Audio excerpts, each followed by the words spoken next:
feet, this is a shakedown.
Never had any diamonds or pearls,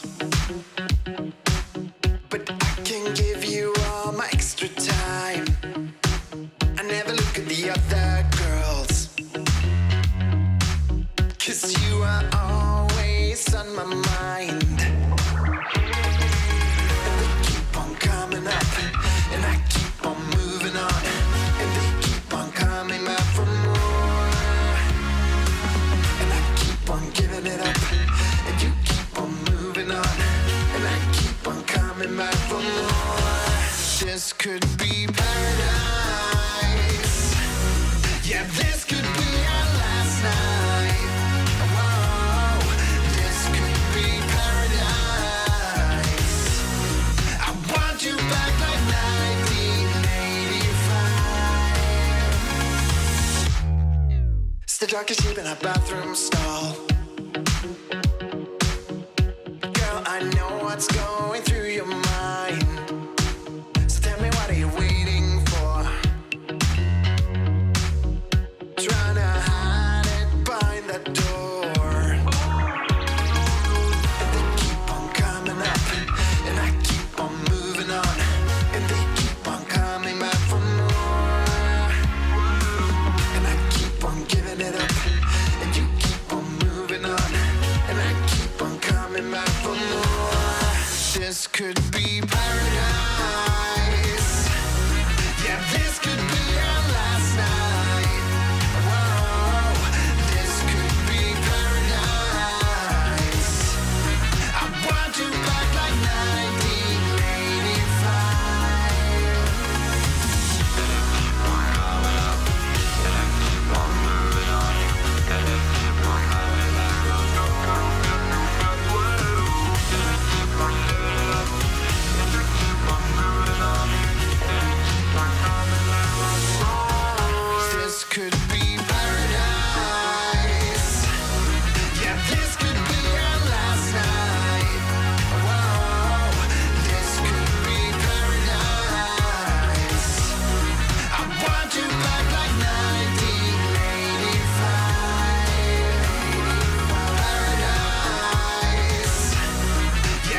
never says no, she's can do.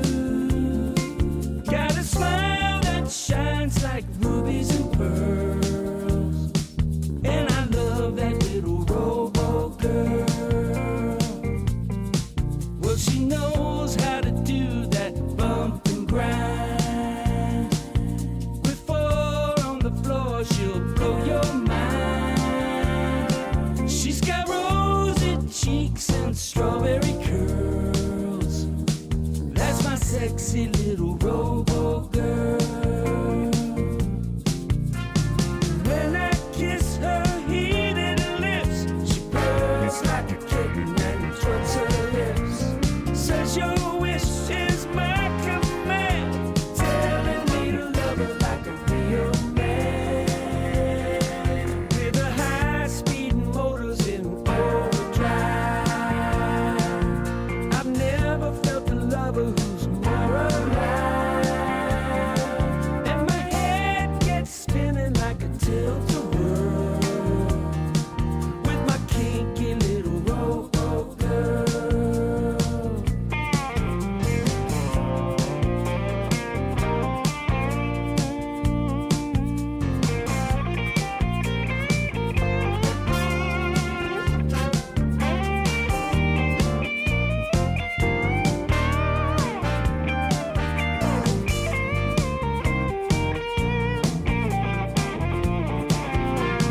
When she puts her squeeze on me, it's enough to drive me to my knees. She don't need no diamond ring, all she ever wants is the real thing. Working all day in the rat race, dreaming of her eyes and perfect face. When I'm home at night, all is right with the world.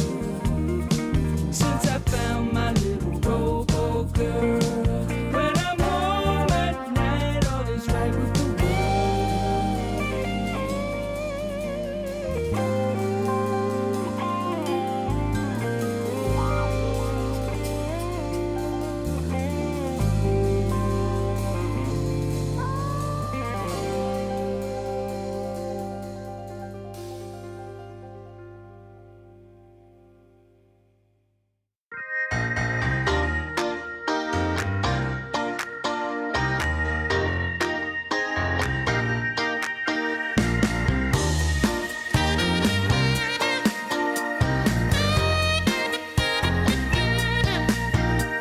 Tonight is all about you.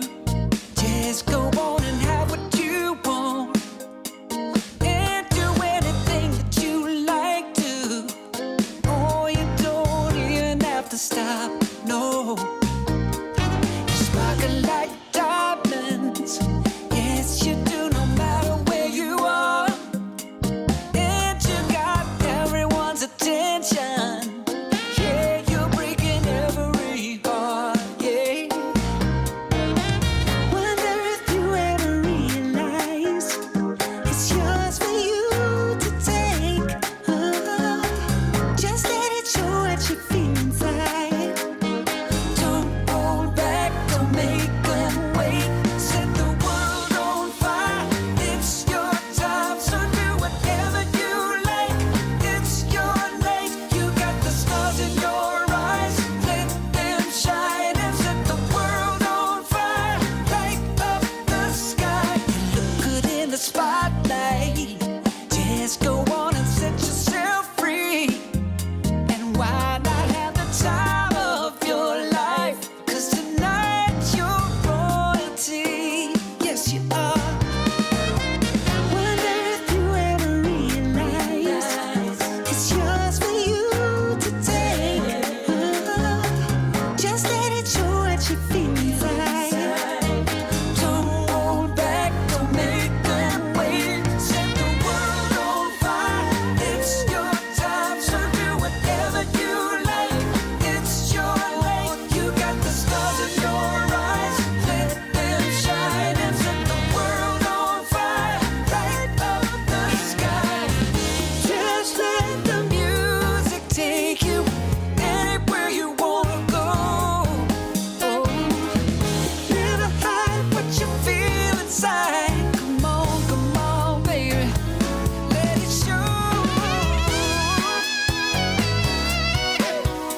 and it's fine with me, and it's fine.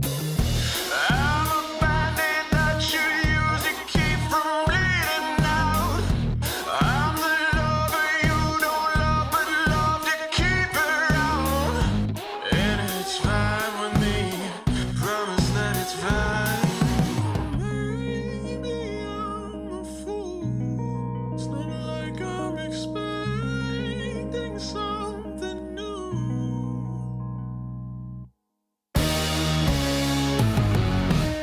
You need examination. I'll be your medication. Whatever, whenever, I'll never tell you no.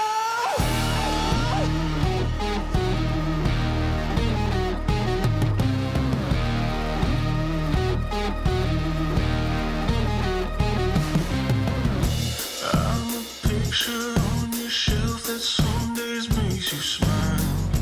Then I gather dust and watch you go about your life, and it's fine with me.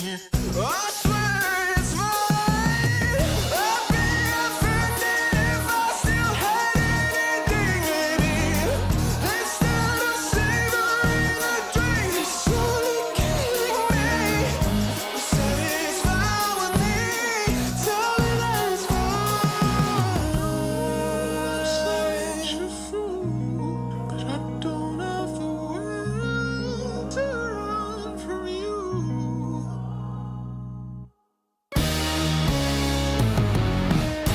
You need examination.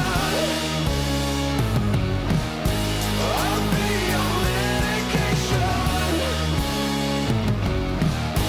Whatever, whenever, I'll never tell you no.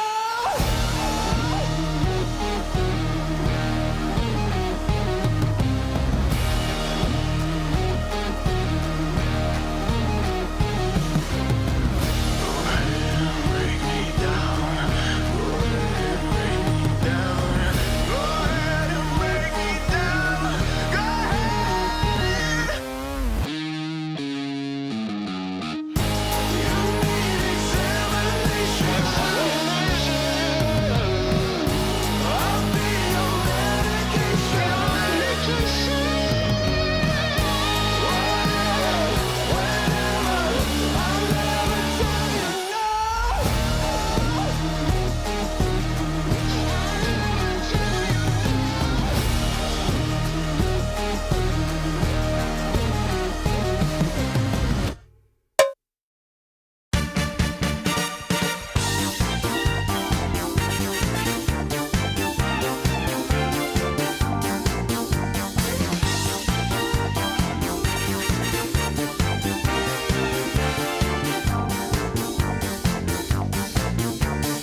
I've been waiting for tonight,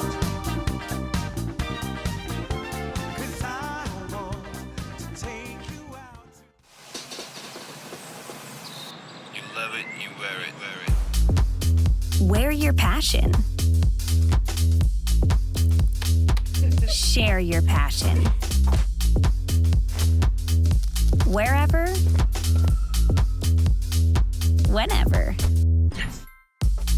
Gaming is a lifestyle. Get your merch at shop.eslgaming.com.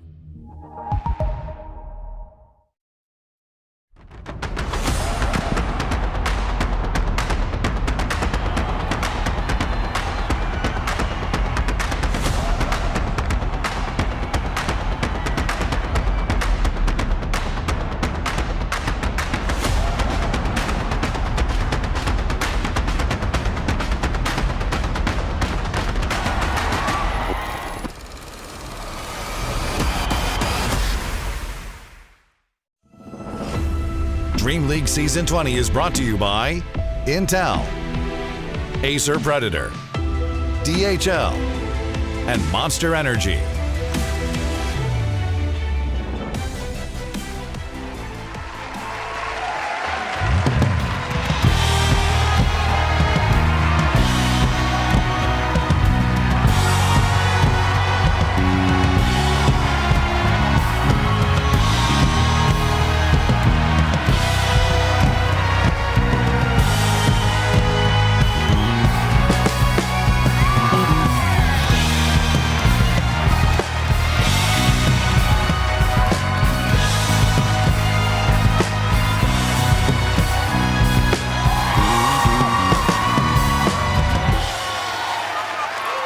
Good morning, everyone, and welcome to the playoffs here at DreamLeague Season 20. My name's Tsunami, and I'm going to be guiding you through this first series of the lower bracket semifinal for today.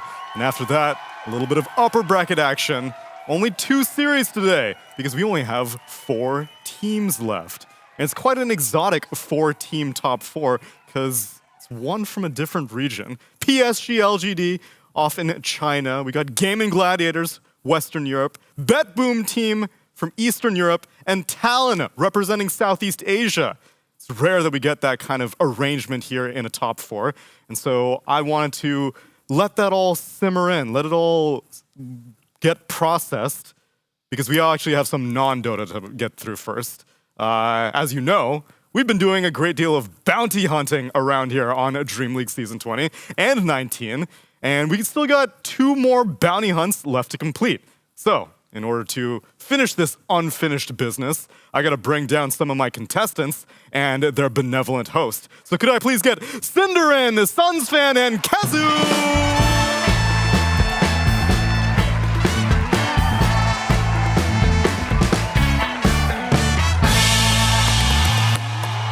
Greetings, friends.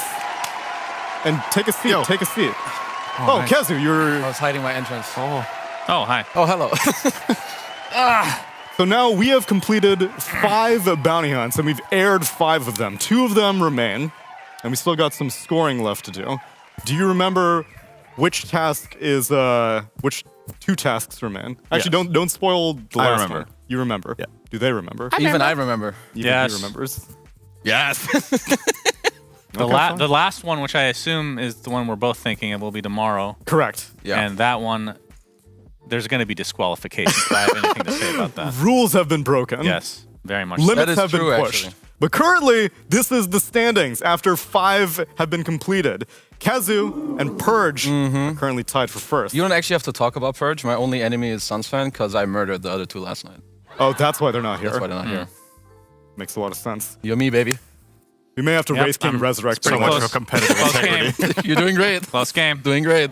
This one, Hold on, however, Tsunami, not to interrupt. Please. But to interrupt. not that you're competitive. What is the comeback mechanic? That will I be was- determined during the live show. I was promised major comeback mechanic, like I didn't Mario say- Kart type rubber band effect. And I have Damn. yet to see anything. Golden Snitch. Perma star. You want a blue shell. Golden, yeah, I just want to win the game by doing one thing correctly. Well played. I'll think of something, because I know tomorrow's is going to be a very special one, and I do want you to have a fair shot. Thank you. So for right now, though, you'll sit with your 9 score. Okay, sure. This one 9 points. that we're This airing, is on VOD, just so you know. We have. Trash. What is this? the one that we're doing Johnny. for now is purely objective, because I know, Sin, you and I have been kind of subjective with how we hand out some of the points based off of style, character, fairness. This one is hardcore numbers. In fact, I've got the numbers all recorded right here. But what am I referring to? Let's roll the bounty hunt.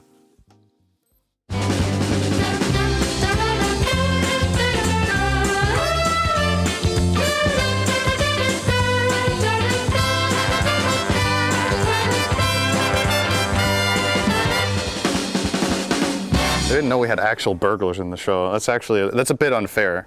Welcome to the Thunderdome. Thank you. This is your kind of game, Kevin. I have high hopes for you in this one. That's what I've been told. If I had to pick one for this game, this is your game. Is there a time limit on this? No, Thank God. but I think technically you are allowed to leave. Okay, well, I might take you up on that. Find out what is in box 4. The code is the amount of plus damage from all 3 items. Fastest time wins. Your time starts now. Good luck. Find out what's in box 4. The code is the amount of plus damage from all 3 items. Okay, so Enchantress with Boots of Speed. I'm supposed to take the damage from Boots of Speed. Changes the boots of speed. She's pretty fast. I think she's approximately 320 and boots of speed is 45, so 365. And then I just need to go up and down by increments of 5. Yeah, 65. That's my first guess. It felt like it opened. It did. Okay, sick. Desolator. So this would be Desolator with no damage. Right now it does I'm not sure on this one. Mana cost of the reincarnation time with Aghanim Shard. This season of Dream League plus Spirit Breaker's chance to bash, so 37. Doesn't cost any mana, I think. Okay. Yeah. So what's that? So 37. Okay. 037, I assume. Yeah. I just gotta put in the numbers correctly is all. Okay. Is the box? Oh, there we go. Nice. Data list. I have no fucking clue. The code is more than Acid Spray's mana cost, but less than the amount of heroes in Dota 2. Does this spell scale downwards? How many heroes do we have in Dota 2? 121 or something? You're asking so many questions. I don't know the answers. I'm just here to watch you very hopefully happy. figure out what you're doing. Thank you. Okay, more than Acid Spray's mana cost. I think it scales down. Okay, so it's more than Acid Spray, but less than heroes. I didn't know that's possible, but apparently it is, if it says that. I would trust the paper. I will trust the paper knows. too. So less than 120, but I'm gonna go with 110. The most this number could probably be is like 120 something, I believe is around how many heroes there are. So, I mean, it's less than that. So we're just gonna go for the brute force method. There's no way it's more than like 135, but I'll just do these to be sure. 2 to 9. Oop. Almost felt like it worked. It's 121. Oh, damn. Accidentally into that one. That was fast as fuck, So I went actually. from 130 and I ticked down to 2, but then it was at 120 and it felt a little loose. You felt the lock open. I felt that move a little bit, so I flipped up. I didn't know we had actual burglars in the show. Anyways. That's a bit unfair. Is it? You should put that on your resume. Divine Rapier. All right. You could have guessed that though. Find out what is in the box. The code is the amount of plus damage from all 3 items. I mean, what is that, 250 now? Did they change that? This is like, what? Okay, what is that, 70? Plus 50 attack damage? Okay, that was telling me 2 different things, but okay. How about I get a hint for how close I am? Do you have a phone? What do you mean? I mean, I can't cheat. Didn't say in the rules you can't use your phone. Wow. That is disgusting. Okay, let's see how wrong I was. To be fair, there's a good chance nobody else gets that idea either, so okay. it might be a level playing field. God, this is gonna be hard. Let's say 250, Deso is like 60, so that's 310. This is like 80-ish, maybe? So 390? All right, and now you just go up by 1 at a time until you get there. That's right. I need to kneel. Okay. This is actually too much physical activity for me. I mean, we're getting Am I there. getting close? We're getting there. I mean, you're going up, so as long as you started lower than the actual answer, you're getting closer. Yeah, I swear to God, if it's lower, there's no way. Oh, that would be really funny, though. I just can't remember Divine, if it's 200 or 250. Divine Rapier, I think it's 350. Daedalus is, I think, 88. So 350 plus 88 is 438. Desolator, 438 plus Deso, I think it's approximately, it's like 50 or 60-ish. So what did I say? 438 plus 40. It's round numbers, so that should make it easier, I think. It's a minimum 5. That's what Dota 2 Wiki just says. Yours is 50. Oh, okay. Isn't it 70 with max charges? Thank you, Dota Wiki. Hey! Ho ho! It's Warlock! So I found out what's in box number 4. 438 plus Desolator. 438. 488. Let's go! All right. Not bad. My gut says that was second fastest. Oh shit! 488. There we go. First try. First try. I think you might not have been the slowest. So I'm at 480, going up by digits of 1. I could be, found it 48. Hey, let's go. Damn, that was quick. I told you. I told you you'd be good at this. Kazu said that too. So what was it, 488? All right. Wait, was that, so how much was I off by? Which number did I get wrong? It was 88. You said 478, right? Deso's 50. This was 50 You on said 40, 40. so it's only up by 10. You were right on Daedalus. That's the one that's really important to get right. Okay, right? but was Because Divine otherwise- Rapier 350? Oh, 6, so I was really Yeah. close. And Deso is 70 when it's capped out, but it's just the base. Yeah, I figured it was base. Yeah, that was easy, indeed. sick. Yeah. Everybody else is as good as you, Kev. Don't feel I good about believe it, yourself. I believe it. Anybody in the world could have done this as fast as you. You're not special. You are special, however. You. Yes, you. You're special. Me? Yes, it was you. I was actually talking to you. I'm Neil. special? Yes. Can you give me the wink again? Hey! Wow, I'm flattered. Kazu. No, I don't want. Kazu, no. Thanks for coming. Yeah, guys. Well played. What's good? What's good being here? This was rigged. Was it? Phones should not be allowed. That's so stupid. First of all, he didn't even ask if he could use a phone. He suggested it. It doesn't That's matter. an impartial. Again, I don't care about this though. Okay, I want to make that clear. It's just the principle that bothers me. That everyone used the phone, other than Purge, who's a fucking nerd. Let's be real. As we all know. He used his inner phone. And I used this broken calculator. I You was didn't off on really Divine use it. by 100 damage. Yeah. 100. I think off. the timer in the edit showing the minutes going Yeah, up, the I time think lapse. that was probably real time, actually. That's a lie. That was edited. It took you quite a while to go up by 1. But fortunately, it did show your fatigue where you had to sit down. That's what proves that timer's wrong. I would have been on my knees within 30 seconds, truly. Not 3 minutes. Is that the first time you've heard that? Anyway, do you think that you got last place, Sunsfan? Oh, yeah, 100%. 100%? No, he didn't. I cringed this one. I feel horrible. If you got last and used a phone, then you do need to walk off. Don't talk to me right now. He's not allowed to talk to me anymore. Cinder, I think he should walk off. I already did.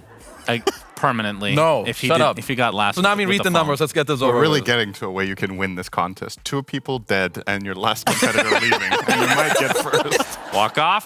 Let's go. I'll tell you the time range to start things off. The fastest was 4 minutes and 34 seconds. Okay. Yeah, the slowest was 10 minutes. Whoa. And 2 seconds. 10. Sunsfan, do you think you took 10 minutes? Okay, I don't think so. 10 minutes. That seems egregiously long. You could have peed 3 times. Yeah, and had time to spare. Now Crazy. That's insane. Imagine if you had a phone and you still took 10 minutes. And 2 Yeah, we get it, seconds. Tsunami. Read the goddamn number. Read the number. And I did this on purpose. Content, right? It's for you. All for content. Can we get a 16 added to Kazu because he has the proud owner of 4th place with 10 minutes and 2 seconds. Finished the game. Good job. Got I finished it. You didn't get DQ'd. Well done. So what did you do for the first 9 minutes without your phone? What did I do? I think I had a good discussion with Sinrin for a while. I think I also didn't fully grasp until a few minutes in that I don't only need the right number, but I need to also turn it for the thing to open. And I Unlike think most lockboxes. because English isn't my first language, I didn't fully get the rules. So I see. you know. Understandable. And to help how much Sunsfan damage not does be last enchantments I place. do with appreciate boots of that. speed? Why do the boots matter? Yeah, that was a rough one. I told it Kazu to throw They were beforehand. all damage questions. It didn't have to do with... No, the move speed, I thought... You needed to find out the the papers number. inside the boxes had an item on them that does damage, right. but the Yeah. questions outside had nothing to do with damage. As a matter of fact, I didn't want Shannon to be last in every competition. Thank you. There we go. Thank you. Very honorable, very honorable. You're I welcome. appreciate that. I wonder who's Unfortunately, You're you only, next. you only saved him from 1 place because Sunsfan is the proud owner of 2 points with a score of 8 minutes Double digit. and 20 seconds. Hell yeah. This guy's good. I'm going to crush the last one, though, the last competition. No, you're not. I'm winning that. I hope not. I am. I'm proud of you, Sunsfan. You managed to not nerd it up. I mean, you did nerd it up, actually. You and Purge were the only people to not consult digital devices. That's right. That's right. And I was off by 100. Which number of game was this? Was this number 6? This is the Out of second the last ones that one. we've aired, this is the 6th one in So this is the 6th game. So you have averaged less than 2 points in a competition with 4 players. That's right. It's I for think content. that's definitely something to be proud of. Yeah, That's content. You've got 5 more points than minimum. That's another way. I've been banking on this entire rubber band effect that has yet to come into effect. Relax. It's coming. Relax. It's coming. We will give you a get out of jail free, do not collect $200. We'll figure it out.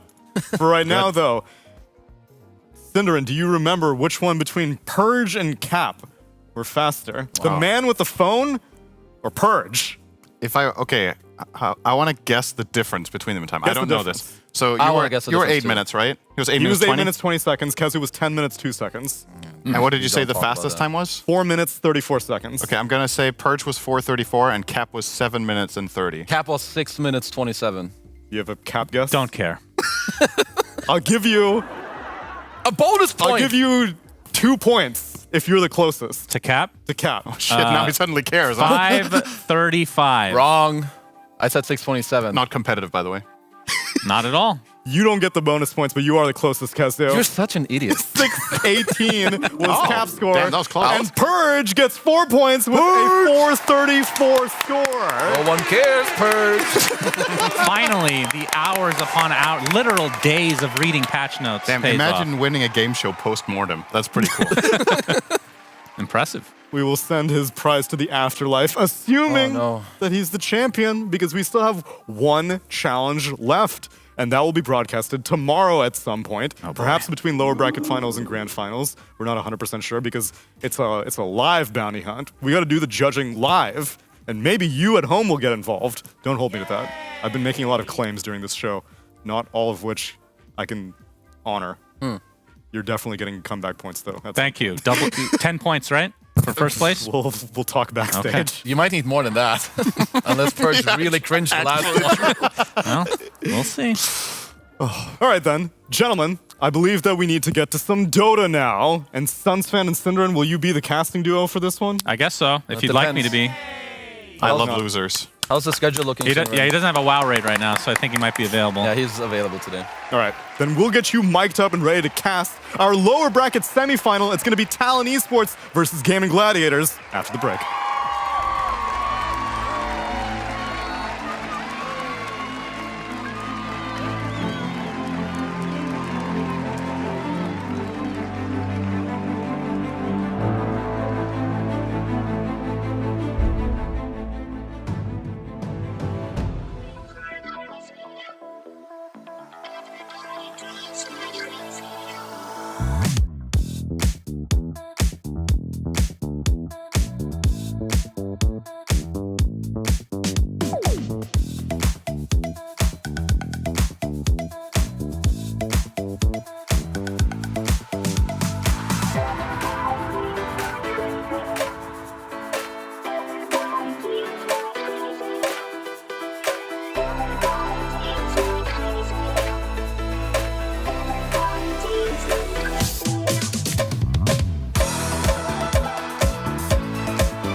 passion.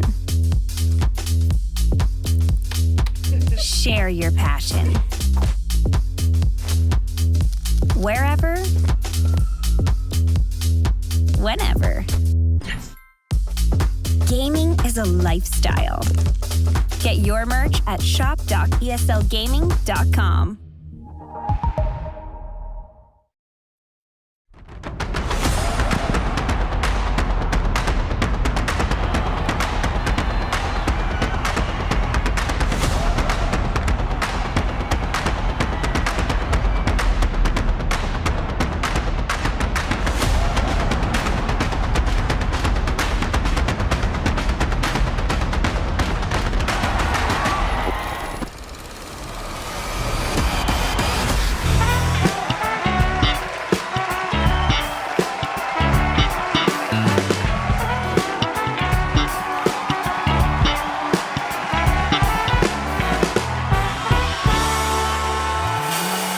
Welcome back, everybody, to Dream League Season 20 playoffs time, where I've got my boy, Pyrian Flax.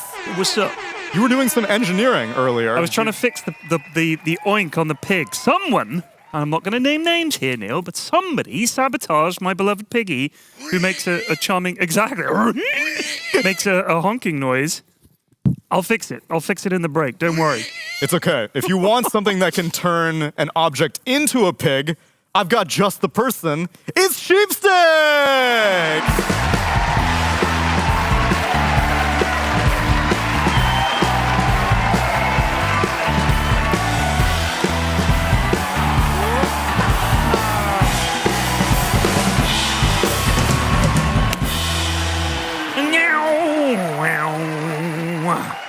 It's actually crazy to me that the only sheep hex is the Shadow Shaman Immortal, I think, right?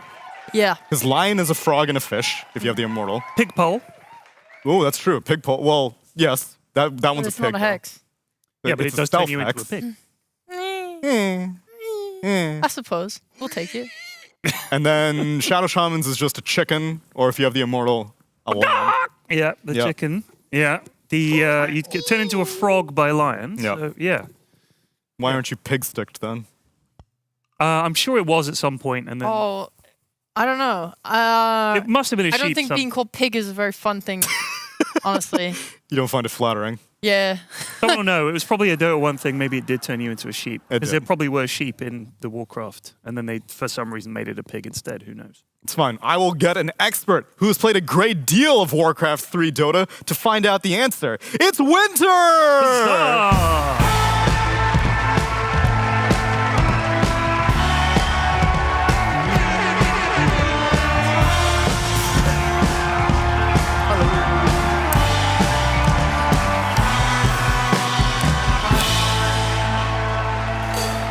All right, Winter, I brought you here for one reason and one reason only. Was it a sheep in Dota 1? Guinsu? No, it's Scythe of Ice. Oh, yeah. Yeah, it's called Guinsu Scythe of Ice. But did it turn you into a sheep?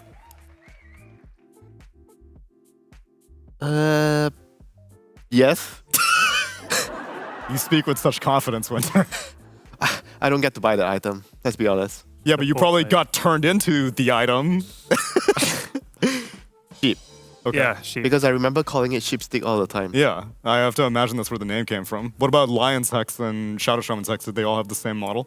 No. Oh, they were different. They're different. Oh. If my memory serves me correctly. Let's assume that it does. I just realized I never shake your hands when I entrance. No, you don't. When I entrance. When I enter. When I do my entrance. You're very cold in that regard. You're even sitting as far away from me as possible. I could go further. Let's see it. I'm down. Go for it. Sit as far away as possible. We do have the other chair. But you could sit on the stairs like a child listening in on their parents having dinner. I'm worried about her. Oh, I wouldn't worry. Her grades have been suffering. Oh goodness. Well, I try not to worry, but you know she can be difficult. She's not getting along with the other classmates. Well, that's not surprising. Unbelievable. You know, sometimes I even wonder. Hey, stop the bickering. Fine. Then Winter, can you tell me about Talon? Because that is going to be one of our. Hey, where's she going? Young lady.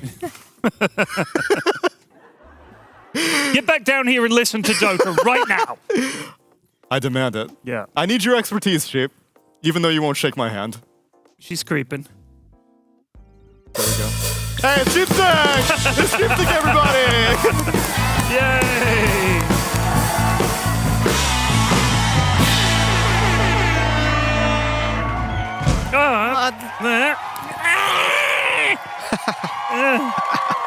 That's not a good handshake. Yay! Yeah, what a great one. All right, now we can rely on you for the Dota because we're all chums now. All right. Gaming Gladiators versus Talon. Prediction, go! Talon. Gaming Gladiators, Talon. Gaming. I'm saying Talon. I'm undecided. I need the two teams to talk about it themselves. I need them to give me a sales pitch. So let's run this video.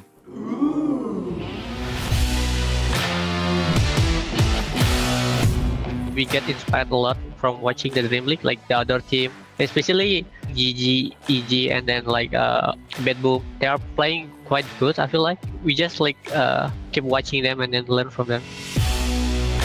Through the tournament, I think we gain a lot of idea from them. And then we are happy that we gonna play in the playoff. We are happy that we play pretty good. We'll finish up the nullifier, so this build's starting to come alive here. As you will have to burn the early game and the utility in the later parts. They find a Rubik. He's not dead yet, though. The pop doing a significant amount of damage, and Laurel trying to finish up jabs. Now that that shield is out, he's all alone. The Gleipnir are going to try and turn it around. Oh, that was a whirling death from hell. As 23 just cleans them all up. The 700 MS here. 23, he is just punching through all of Team Spirit here. Makoto trying to finish off the throne. The Chakram on Laurel. He has a single back for round two. He's looking for two. He gets it. Oh, it's off. Was that what you wanted on the skewer? It pulled him away. He's going to have to reach up, but the throne's just gone. I think GG is like probably the hardest opponent. I mean, they win like 2 major and then 1 Dream League. They are like above other team. I would say as a strategy wise or like as a performance wise. But we're like trying to learn from them, like especially after we get beat by them, like in the group stage 2. I think we just need to like meet them and then we just gonna like learn from it. I feel like Talon are a little unready for it in this game. Quinn chasing after him, always identifying the healing ward. Now the Nether Strike from Q with the charge backwards, but the heal, the Bloodstone heals are actually outdoing a lot. Or the Tombstone. And the Tombstone! Grab ally! Comes in clutch to be able to bail out Quinn. Now they've certainly run out of damage. He's back and he's bad, and he is gonna beat down Talon. I'll get a third hero in jabs here in the corner, and that's just GG. Yep, Talon call it. We're not gonna like make the same mistake, hopefully.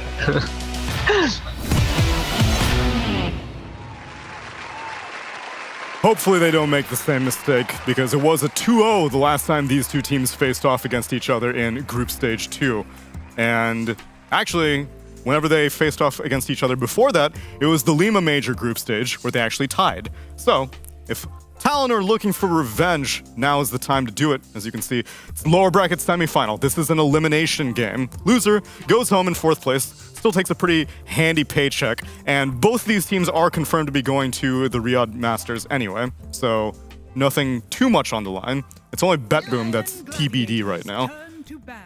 But let's get into it. Here's why I think Talon, and I think Gaming Gladiators are going to struggle in general, is not only I don't personally think they're playing at their best, especially we've heard Duraccio talk about how Morphling isn't really a hero that he's massively comfortable on, but they're having to pick it because this is the carry at the moment, right?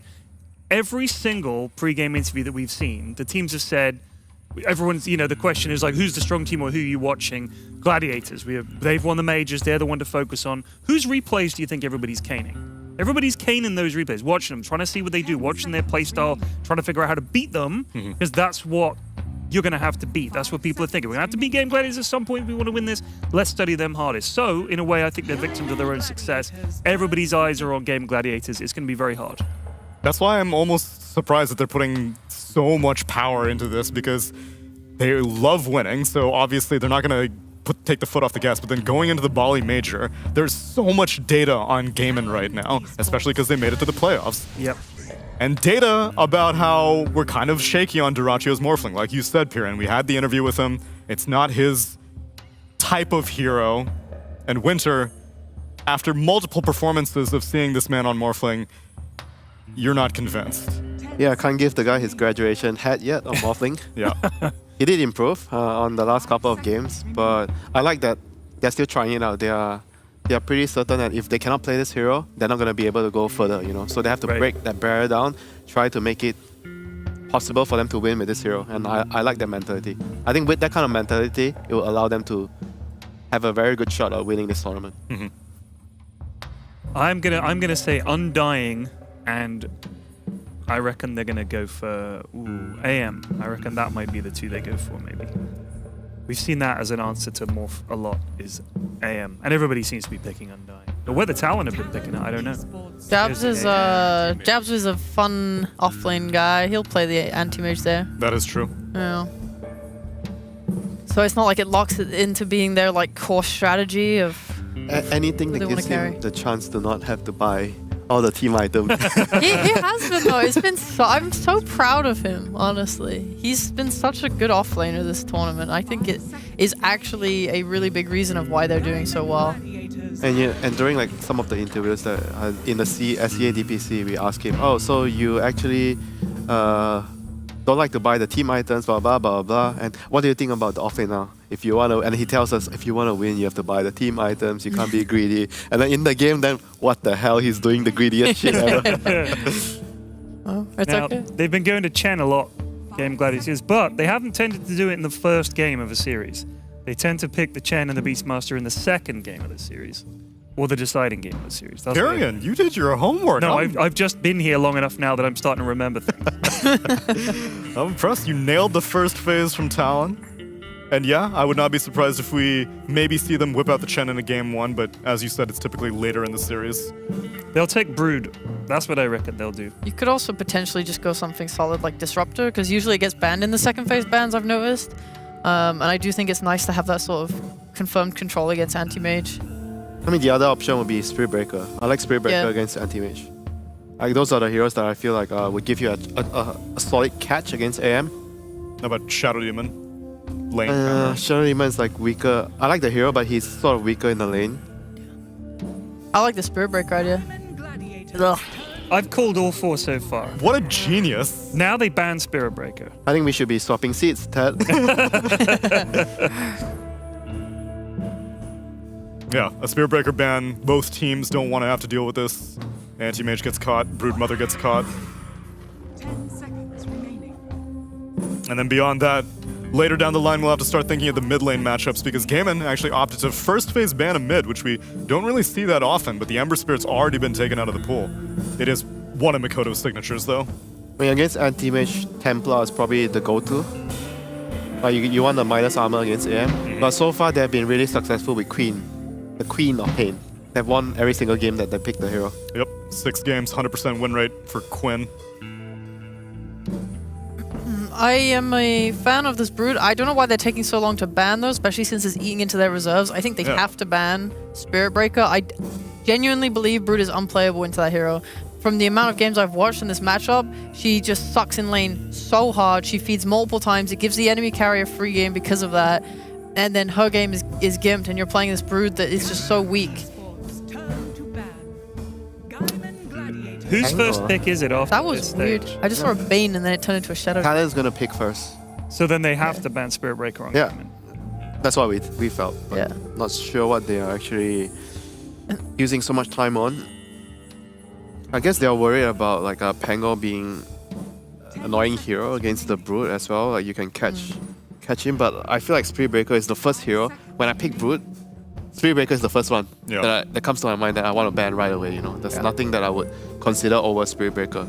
And my second option would be like a Primal Beast. We haven't seen Talon play it yet on Mikoto, but I think that hero is. I mean, we saw it dismantle Gaiman yesterday. That hero is actually crazy against Brood and against the other things, and he's also really strong in the game right now. I don't understand this Terrorblade ban. What's the deal here? Because we've seen Terrorblade against Morph, why are they banning? So they're expecting the AM to be off lane. So then they are banning the Terrorblade because they did the same thing when yesterday they were playing against Morphling. They also picked They tried it, yeah. Terrorblade against Morphling, even though they lost the game. Yeah, this is very strange Come from on, guys. Gaming Gladiator. Come on, guys. Yeah. Ban the Spirit Breaker. You know you need to. It is like Q's second most played hero also, so it's not like Talon are unfamiliar with Spirit Breaker. Meanwhile, the Chen does get respect banned by Talon. I mean, maybe they feel like if they pick Spirit Breaker, we have Morphling. Morphling likes to turn into Spirit Breaker. I don't know, man. And then they're gonna pick a Rubik. Then Rubik can steal the charge, so we will have 2 Spirit Breakers. That seems pretty flimsy. I think the only thing I can think of is that if they're letting through Spirit Breaker, it's because they either think that Talon has like weak team fight with Spirit Breaker, Undying, Anti-Mage offlane somehow, and they think that these 2 supports can't do much, which I don't think is the case at all. Or they feel like they're going to pick a response to Spirit Breaker that is going to be able to protect their Brood. Like if you have some instant like charge cancel, maybe Rubik Lift, maybe the Lich Gaze, something like that, where Brood will just be able to lane. We have seen Gaming play Lion a few times. Would that be something that could fit into an offlane Brood Lion? Yeah, that's fine. That's fine too. You have the mana battery right now. That's probably a top tier support at the moment. Alright. So I guess we won't see Spirit Breaker at Do all. they take the Spirit Breaker? I mean, it would be good for them too, you know? Like Brood is playing around the side, on the edges of the map, and you have a support that can just instantly come over and help him, especially against Anti-Mage. I mean, that could be the thought process. They think that Spirit Breaker is a very valuable hero for either team, and they feel like Talon is going to prioritize the techies or something else, or whatever they had in mind, and they themselves are able to get it on their own draft. Well, I'm shocked that Talon are prioritizing the techies. Yeah, I really didn't expect this techies. Yeah. But maybe they felt like they just needed more damage. I think that's the only thing. Like, I think Undying, Spirit Breaker, Anti-Mage offlane are like a little clunky and awkward together. Well, how confident are you that this Anti-Mage is offlane? Because we've seen so many Eastern European teams like sending the Anti-Mage into the Broodmother. It can go, it can flex, but I think the problem is if you have Spirit Breaker, Undying, Anti-Mage as your offlane and 2 support duo, you might be a little bit low on damage, and maybe having techies enables the Anti-Mage to go offlane. Like I think maybe you feel forced to put it in safe lane if you go those 2 Yeah, I supports. agree with that, because techies is better in the lane. Like if you have Anti-Mage off lane, your support Spirit Breaker feels like the lane's like a bit iffy, you know? You don't know if it's going to go well for you. But on the other hand, if it's a techies, then it feels like the whole laning phase situation is more stable for you. Well, there's that Quap. Hasn't lost yet, like you were saying. 6 wins. Yeah. Instead, Talon are much more afraid of Tofu and Celery's hero pool because no core bans in the second phase. Okay, so they go for their classic dual carry draft, Anti-Mage and Naga. And both of them can go in either lane. Yeah. Oh, guess what, guys? You'll never know. Are you surprised that they did not opt to counter the mid lane queen on this phase? Because now Gaming gets 2 bans to protect it. Maybe they feel like that's not many heroes that can do that, and they feel like the carry heroes are limited, so they want to get the carry first. It means that they really want the Naga. What's even in there? So Puck was my first. I think Mikoto Wind Ranger is still a playable option potentially. I don't know how that lane matchup goes though. How about Void against Quap? Void Spirit? I don't think I've seen that hero look particularly strong after the nerfs. I'm still iffy on him. But Primal loses the lane, right, against Quap, if you think. I think Primal loses the lane to Quap, but he comes out okay from what I've seen this tournament, to the point where he's able to either bring support to mid and recover his game, or move to side lanes and recover his game. Because he has such long reach, it's very easy for him to just rotate and get kills. And these kills bring you back into the game so easily.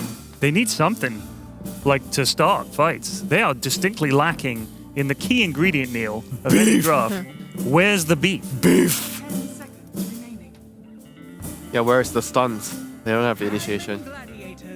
Whereas for Gaming, they kind of can just run away with the support where just solidifies your lane. You know? Yesterday they picked Lich as their last pick. I think the draft was kind of like almost similar in this sequence. Maybe there wasn't an SB, there was a Skyrath or something. But the Lich was definitely an anti-techies pick, as Sheepstick has extolled the virtues of. I think yesterday, I'm sure they had like a lion in there somewhere. I think and they didn't ban Silencer will be nice as well. The global is very good against their heroes. For gaming? Yeah, for gaming right now. Like you charge in and you pop the global. That sounds like a reasonable idea. Pretty solid in the lane. Yay. The old granny. Lane secure, team fighter. The tombstone killer. Tombstone killer as well. I played her last night. It was a rough game. It was a rough game. But she still feels a lot of fun. I was a little worried that she was too nerfed, not good, but she's still a lot of fun to play. Absolutely. And now Talon need to figure out, one, where is this carry gonna be, and two, what's Makoto's heroes gonna be. She has my favorite line in the game, Neil. Do you want to know what it is? Let me try to guess. I can't imagine it's like a rare kill line. Tell me what it is. She says, "Take the back way." Oh yes.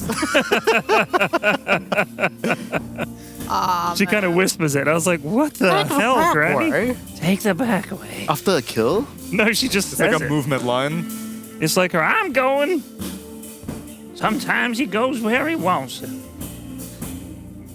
I really hope they pick some early game damage on Talon right now. You need something that makes space for this anti-mage and Naka. I think the two supports are good to play with already.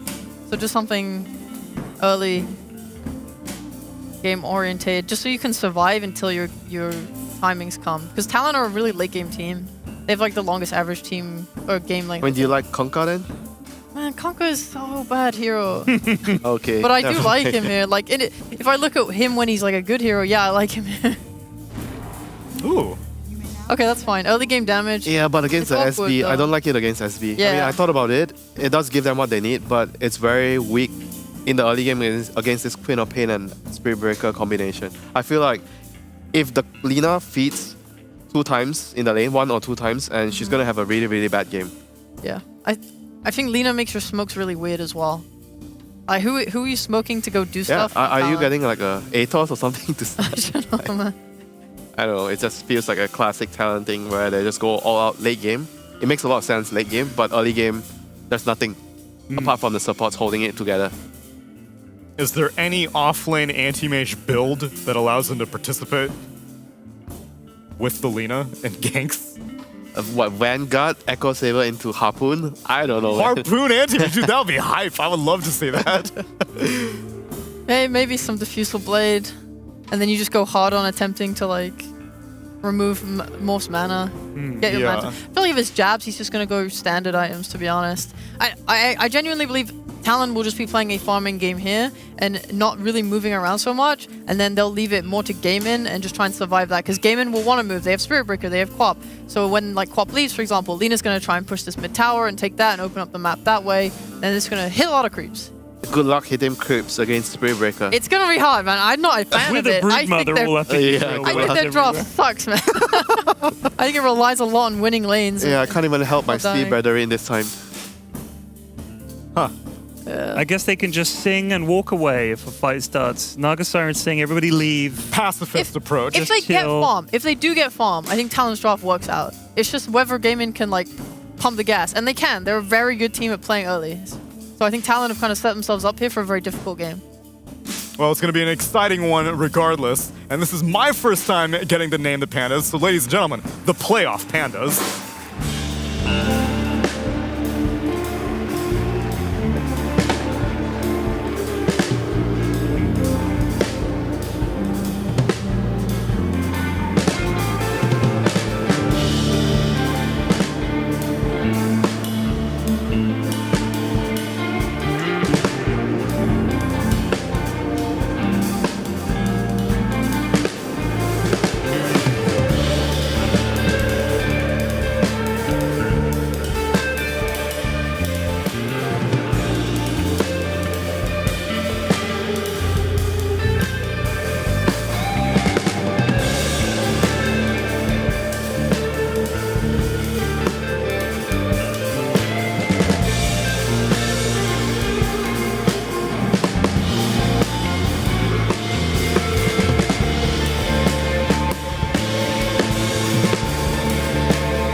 versus Gaimin Gladiators. Lower bracket game number 1 of a best of 3 to come. Sunsfan here with Cinderin. We got a Morphling, but... Oh, Morphling. I mean, if Pyrian and I can call like basically every hero in the first phase of the draft, is that good or bad news for these teams? I mean, we've seen the first pick, like the actual first pick Morphling not work out, but it didn't include the AM in the first phase, which Talon opted to take, but then their draft ends up looking extremely greedy. What are your thoughts? Yeah, I really like Talon's response in the first phase with the AM Undying, but I think they might have gone a little bit off the rails in the second phase. I feel like the techies should have maybe been the Spirit Breaker, and the panel was talking about it as a good solution to the Broodmother, obviously, but also you end up running Naga carry, which I was expecting them to do because it's one of the best heroes against Brood, and it's one of 23's best, so it makes a lot of sense to run these heroes, but I'm just worried about playmaking, I'll be honest. Like, you look at these heroes, who's going to make things happen in the game in general? Is Lina going to itemize in some way that she can find kills? Because the supports... Undying is kind of a follow-up, and so is techies a lot of the time. You have Naga AM sidelines? I don't know, man. I think if the early game doesn't go well for them, they're going to be in some rough times for the side of Talon. Yeah, I think with the... You were talking... I think the panel was too. Like Chen in the first phase potentially, or Brood. I mean, the same concept where you're just pushing constantly. And if you have an AM, even if it was a position 1 AM, you can still get overrun pretty fast. And we've seen some fast strats from Gaimin. They don't opt to go for like a Beastmaster type though this time around. I mean, I think they still have a fast lineup. I think Brood was the best pick, so I really don't mind it. I honestly like everything Gaimin did in this draft. I like every single hero they picked. I like the time that they did it. My biggest question mark overall is whether Morph is a true overall first pick when teams start getting better at solving it. Which, once again, I think Talon's first phase did, but the rest I'm not so convinced by. But let's see how their lanes go. Because if things go well and they manage to slow the game down, I have really high hopes for Talon in the later portion of the game. Because I think Lina and Naga have are a pretty interesting pairing, where Naga has a decently long lockdown when you get to those fights with Ensnare and Song and just catching people off, and then Lina can use it. But the reason I don't consider it a catch, despite Ensnare being a long route, is that Naga doesn't play that way until late game. She's going to be farming the map, so she won't be connecting with Lina very much until that point. When you get there, you get these items. Naga will counter Brood nicely. Lina is, in my opinion, one of the single best mid-heroes against Morph in general. She has so much single target burst with the casting build, rather than the right-click one. You're just going to go with the Flame Cloak. Flame Cloak Laguna can kill Morph sometimes, so something to look out for. Yeah, and I think from Doracio's perspective, I think this is maybe good news for him. The last 2 games we've cast of him playing Morphling, he's gotten First Blooded. Yeah. And I don't know if this is a lineup, especially in that lane, that can actually First Blood. Although, one of those games actually was just to techies, now I think about it. Oh, yeah, true. So, but that's more user error, I feel like. Yeah. We'll see if he's getting off to a better start this game. Yeah, one of those games he came back and was top net worth by 3K, like a 3K discrepancy. It was not even remotely close. And then I think the game yesterday is when he got destroyed eventually. So, of course, I think that first Morphling death is a big deal, but if you die a couple more times within the first 15 minutes, your game is kind of over without some crazy comeback. But we'll see what happens this game. And we'll also see how the AM matchup fares in the lane, because we've seen AM as a carry against Morph, but we haven't seen the offlane matchup very much. And so far, Jabs is doing great here. This is a downside to Gaimin's lane setup. I think Spirit Breaker Morph doesn't really... Spirit Break actually works pretty well with a lot of ranged carries, but Morphling not necessarily the best one because of his short range. Spirit Breaker likes playing with a ranged hero that can keep attacking when you're frontlining for him. So you go in and you try to bash people, maybe you get a charge at some point, and the ranged carry is just hitting people nonstop. Morph doesn't have that luxury, so effectively Celery is kind of being played as a wall here to just prevent Morph from taking damage from the carry or from the offlaner. And as a result, the AM will be completely free to farm and deny. And he's doing great so far on Jabs, 19-4. Indeed. And are we going to see... What is the offlane build? I'm trying to think. Other than Vanguard, obviously. It's... I think we still see Manta. right? I think sometimes. I think Vanguard Diffusal is really good this game. Okay. Vanguard Diffusal Manta. It's pretty standard offlane AM stuff, and I think the standard build gets the job done here. Ace trading back into 23. Yep, Insatiable Hunger, pretty good at allowing him to do just that, but that is a lot of illusions with the Riptide. And 23. Okay, talk to me more about Naga in this specific game. Like, when is he going to want to fight on this hero? Because this feels like one of those heroes you just passively farm for like 35 minutes plus, and then finally you're kind of okay to fight. But you need to be at, it's one of those heroes that has to be ahead, I feel like, a lot of the time. I think 35 minutes is a bit exaggerated. All right, blast off. They're going to go for this with a blood grenade. Celery's screwed here. Looks like he's done for. Can he deny himself to the creeps? He's drained of all his mana. First blood to Jabs, who having an excellent game on this offlane anti-mage. That was a literal first pick for Talon. I think the Naga in this game will want Manta plus... I think you go Manta Orchid, probably. And then you look for something, because with your Orchid timing, you will be a threat to both the Queen of Pain and the Morphling, and you can play with Lina. So that's probably, I don't know, 20 minutes you're looking at roughly if he's having a good time farming. The alternative option is the one you say, where you're like, okay, we're not actually even aiming to be remotely active with our Naga in the mid game, and we just keep farming, and then you'll probably just go Manta, Butterfly, Scotty, and just keep ramping up, at which point maybe you hit the 30-minute mark and you're really strong and beefy and you fight them. Both approaches can work. It depends on how the rest of the game is going.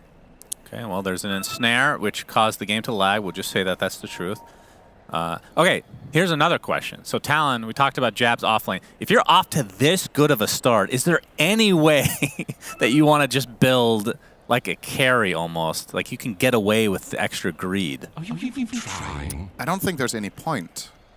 You don't think there's enough space? I guess if you're going to have 3 heroes farming that much. Lina and Naga already take up a lot of map, and I think even if you can pull it off, I don't know if it's going to be better, because let's say you have a great start and you go the greedy route, you might actually just be letting Gaming Gladiators back into the game. He's getting gone on here. His Tombstone was completely destroyed by the little Shredder, and Ace is going to clean him up very easily. Q actually comes in to assist as a charge coming in from Celery onto Creeps. Looks like this will break things up overall. And I'm glad that we're seeing some sort of an answer, even though I love Grab Ally, to the Tombstone later in the draft with the Snapfire. I feel like teams have kind of let that go to some degree, where they just have an entire draft where they cannot kill the Tombstone at all. Celery too slow on the charge. Yeah, I agree though. I think Tombstone has become... There is Brood, though, either way. Yeah, they already have Brood, but I don't mind the Snapfire pick regardless, because I also think she serves a secondary purpose in this game, which is her ulti is pretty damn good with Spirit Breaker. He isolates targets for like 5 seconds with his chain stun, and you can just throw out globs in the meantime. You have good friends for the Cookie and Brood and Spirit Breaker, and even Morph can actually use it pretty well, so I do like that choice a lot. Yep, Tofu. Oh, nice charge. Oh, actually blocks off the blast off from Q. Blood grenade. Maybe. Celery getting chased. Another blood grenade comes through, but a big sonic wave from Quinn. They're going to delete one hero off the bat. And Ollie continuing to get chased by Celery. Another blood grenade. How many freaking blood? How much blood do you have in the system today, Mr. Celery? Well, he did have 3, so I think he's out. Yeah. Makoto able to TP out, but ends up being a 2-for-1 in favor of Gaiman. He does have 1 more to go. Yeah, I didn't expect Tofu to be the casualty there. I thought it was going to be Celery, but Makoto got in range for that Laguna, so look at that one. A bit of trade of ults. The Sonic Wave obviously being the bigger cooldown, so not the worst trade in the world for Talon. And gotta keep in mind, we talked about their strategy, right? The most important thing is not falling behind, and so far so good. Their lineup will definitely be one of the slower ones in the mid game that we've seen. If they can keep this up, okay. Yeah, let's stay into the blast off, but Quinn able to blink out, and you can see the charge coming from base, but well, without Sonic Wave, I don't think they're going to be able to actually get that kill. Jabs continuing to bully Dyrachyo. Look at the mana capacity on him right now, and has a level advantage onto Jabs as well. So honestly, could not ask for a better start on an offlane anti-mage, which I feel like is a hero you could punish. Dyrachyo like you said, to be careful here. He's actually dead. Yeah, sticky bombs coming. Mana Void is there. Another blood grenade, and that's the death of Dyrachyo. Q's the one that gets the last hit, though. Techies is always good to get gold on. How many games have we seen in this tournament where Techies is like the second highest damage in his team, right? Like this hero just does incredible amounts of damage per gold, so it's very, very valuable. It's kind of reminiscent of, we had a phase in Dota where people were playing 4 Zeus, and it's kind of reminding me of that. 4 Zeus off to a good start in game. Scatter Blast, full Shredder to follow. 23 Savage getting charged on. The charge does not have Song, so he will die. Good response from Gaimin after losing their Morph top. They get a bit of a trade-off there. What were we saying before that? So I'm just saying the 4 Techies kind of reminds me of the heyday of 4 Zeus, where when 4 Zeus got off to a good early start and got some kills in the lane, he could just become almost a carry as a support. And there's very few 4s that are truly able to perform that function in the patch right now, but Techies is probably the #1.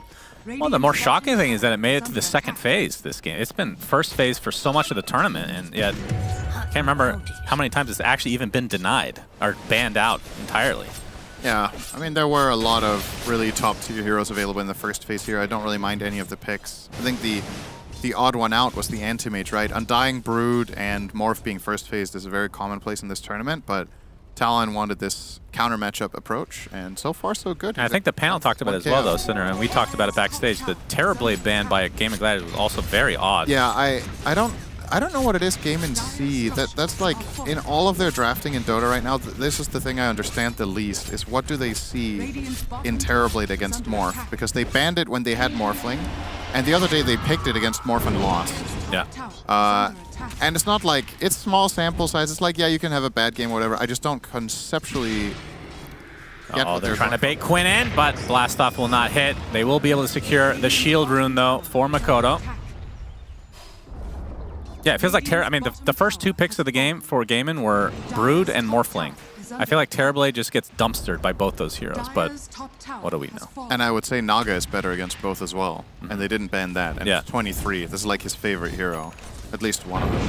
Well, maybe they're just sick of playing against Terrorblade, which I can appreciate. Makoto is getting charged on. Quinn with the Shadow Strike is there, but you can see Talon still with 2 members shadowing Makoto as the LSA into the Laguna is enough to spell Celery's doom. Oh my God, those Big Mortimer's Kiss is coming from below, though, as Q will take a tumble. So 1 for 1, but the Scatter Blast is there to completely kill off the supports now for Talon. That was insane damage from the snap. Just and Ace, ooh, that's a lot of spiders you got there. Yeah, gonna have to expend the glyph immediately, and we'll see how they respond here. I think you TP in the Techies and you just blast off into this with Lina protecting you maybe, or maybe Sticky Bomb would be enough. But yeah, this is a really nice spell combination from Gaming Gladiators, so they get this nice Sonic Wave onto 3 and these globs. Q will die from full to 0, and they were able to follow through and get Ollie as well. Speaking of Q, he's gonna die from full to 0 again as the Tombstone is placed and immediately killed. Another strike back from Ollie onto the rest of Gaimin Gladiators as Ace now with a double kill, and this is starting to get out of control as Quinn very happy as they get the tier 1 tower now. So it begins. They were doing well for the first 10 minutes, and now comes the real challenge. Brood is online, connecting with the supports, putting pressure, and what do you do as Talon now? You're pretty much, your lineup is more or less forced to play counteractive, which is very difficult against this type of heroes such as Brood and Morph, because they're survivable, Spirit Breaker is survivable, Quap is survivable. It's going to be tricky now. You need to find a way of bridging the gap. I guess maybe with AM getting a defusal. Well, it looks like he's just going straight Manta though. Yeah. So. It's going to be very awkward now. This was my biggest concern with their lineup, and I was actually a little bit inspired by how the first 5 minutes went for Talon, but I just don't know if it's going to cut it here now. Curious to see how they're going to solve this problem, because this is absolutely going to be a problem. They do not have a solution for Brood right now. 23. He's shown, does have his song available, will have to use it. But this will open up the tier 2 tower now for Gaimin, because they're grouped up. They got the Spiderlings ready to go. And like you said, I don't see anything really stopping them. Ace will continue to pound. There is a smoke coming out from Talon. They're actually coming down here. But without the song, we'll see if they're able to fight. 23 Savage does show up as Laguna Blade initiation. Ace, he's going to get killed. So a nice pickoff from Talon, able to catch Gaming Gladiators off guard. Yeah, perfect opportunity. It's not easy, because if Gaimin's heroes are ready, that play isn't going to work like that. but they found Ace isolated in a moment where he was off to the left. This entire play can be countered very, very hard by Spirit Breaker plus Snap, but we're not in position, so well done. And they buy themselves some breathing room, is how I'm going to look at this. Every time they kill this Brute, they just buy time. It's also the top net worth hero in the game, so obviously a nice little pot of gold for that. Yep. The fact that Jabs is top net worth on his team and second in the game is actually kind of insane. Not even a farming build at all. Yep. He's just having a free lane, so doesn't amount to a decent amount of gold. Now the charge onto Q. And even kills like this feels like this is buying time for Talon as well, potentially, especially if they're going to try to group up to take him out. As long as the cores can continue to farm, I think Talon will be relatively happy with the status quo. Yeah, and I don't know how good it is for Gaming Gliders to rotate the Brood up here. I don't know if that's what they should be trying to do. It seems like a very deliberate choice that they're charging the techies to flush him out and then give Brood access to the enemy triangle. This might be more efficient than playing bottom, but usually we see Brood constantly play that side of the map to force the enemy back down. But maybe against Naga in particular, it's just not worth it to play down there because she can keep pushing the waves with illusions, she can keep defending. Jabs. Yeah, we have Mortimer's from afar as Jabs was going on top of Celery. The fight kind of separated a bit, but Tofu finds himself all alone. Laguna is more than enough with the right clicks to follow as Talon get themselves another kill, which means delaying even more. Yep. I really like how they're playing it right now. They had this little slip up minute 11, but they've managed to stifle Gaming Gladiator's progression now with a couple of good kills and not lose their towers. Watching AM try to kill a stack of Ancients with no battlefield, pretty hilarious. I'll manage in time. In due time. Good job, Jabs. You did it. Let's go. You've done it. Now go back to farming top. 23 Savage. He runs into Quinn. Does have Song if they're going to try to connect here, and he'll use it. In fact, is he going to TP or are they going to try to fight this? Oh, ensnare onto Quinn. They're going to try to group up. Jabs is there, but can't hold him down for long. Yeah, that's a pretty short duration ensnare right there. Not quite enough. A couple of more levels and that would have been a Quinn kill, but he's obviously accounting for Naga's shortcomings as a hero right now. Every Naga carry will skill build like this. You need to max out both your first and third spell to be efficient in farming. And therefore, being level 11, you only have that 1 point to put into ensnare, and it's not that long. How much do you think Lina would be played if Aether Lens had an upgrade still? Do you think that's a really big buff to her, or am I overstating it? It feels like they always have this Aether Lens as Ollie. He's going to get destroyed. I definitely think it would make the hero a lot more appealing if you could go the old Aether Lens into Octarine. That's for sure. But if it's phylactery, what everybody wants, it's not really going to add too much. Who is everybody in this? Reddit, of course. Okay. That's the majority. I've read a lot of... Oh, Quinn! Oh, they don't really layer properly, but it matters not. The damage is overwhelming. Quinn dead for 30. I've read a lot of item upgrade suggestions on Reddit. I think the overall, agreement rate I have is very low. Okay. I want to say maybe 1 in 10 upgrade suggestions sound even remotely balanced. I mean, I'll tell you this from experience. I'm sure even in the beta testing team for Dota, it's probably the rate of success is 1 out of 10. You just got to get a bunch of crappy ideas out there, and then you're like, oh, this one is actually good. Yeah, and I mean, you can have good ideas by concept, and then the numbers are off. Yeah. Those are my favorite ideas, because I think something that's very difficult to balance in Dota is numbers, but I think what is... what's easier to do is coming up with some sort of idea and recognizing that that's fun, and then finding a way of implementing it. Yeah.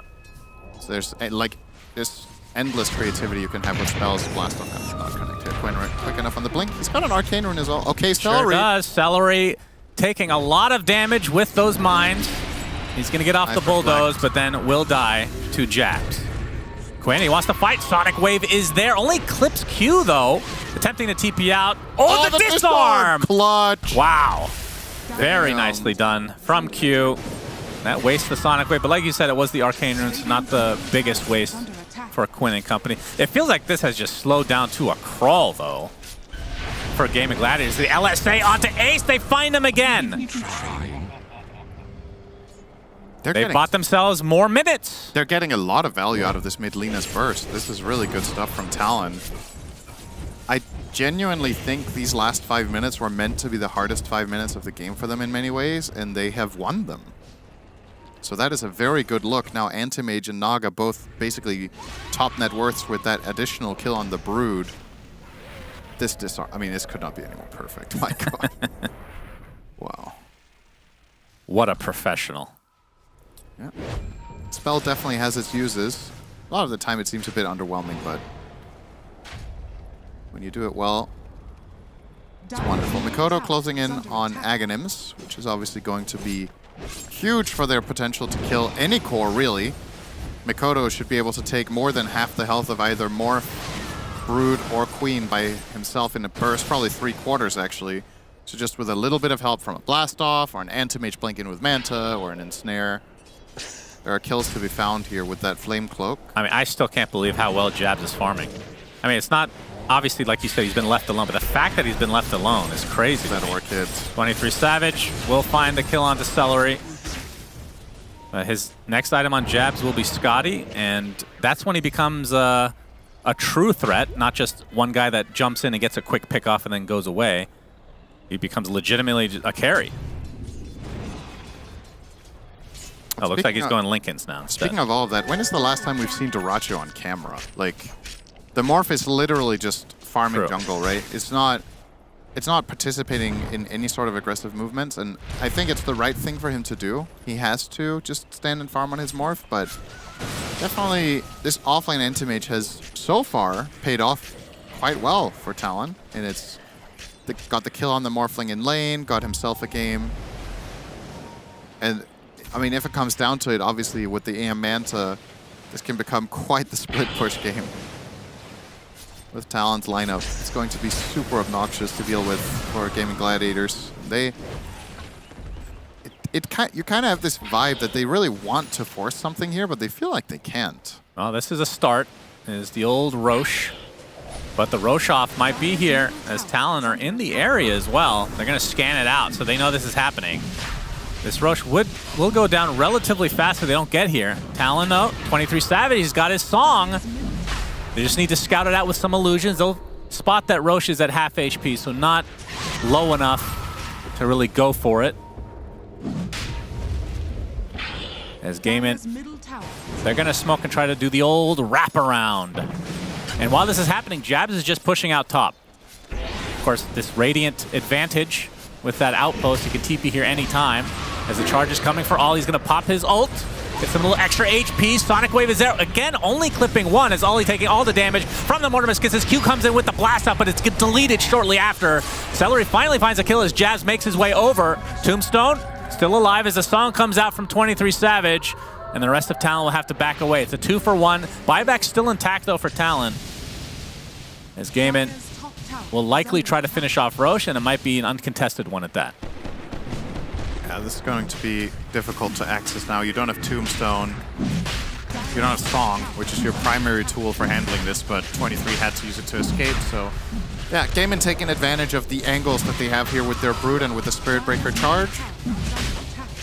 Grab themselves the Aegis here now for Quinn, actually. I thought it was maybe going to go on Duracho, but... Speaking of him, he's got Ags, so this is when the fun really begins for Morph. He can turn into Anti-Mage, steal his attack speed, and get the Blink. Or he can turn into the Naga and get Mirror Images, so... Either way, really, really strong item here.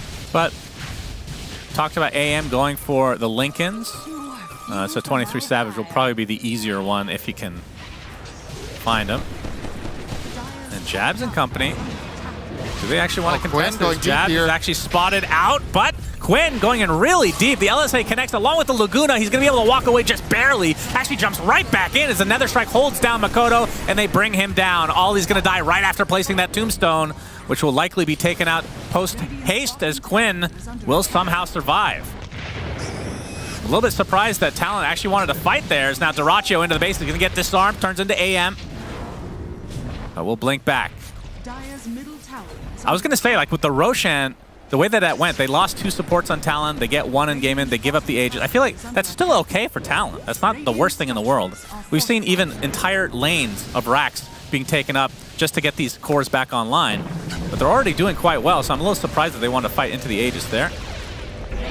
The tier 2 finally taken. I mean, this was a tower that should have been taken out in theory like 6-7 minutes ago, based on how this game was progressing. Still don't think Gaming are too worried with what they have just managed to accomplish.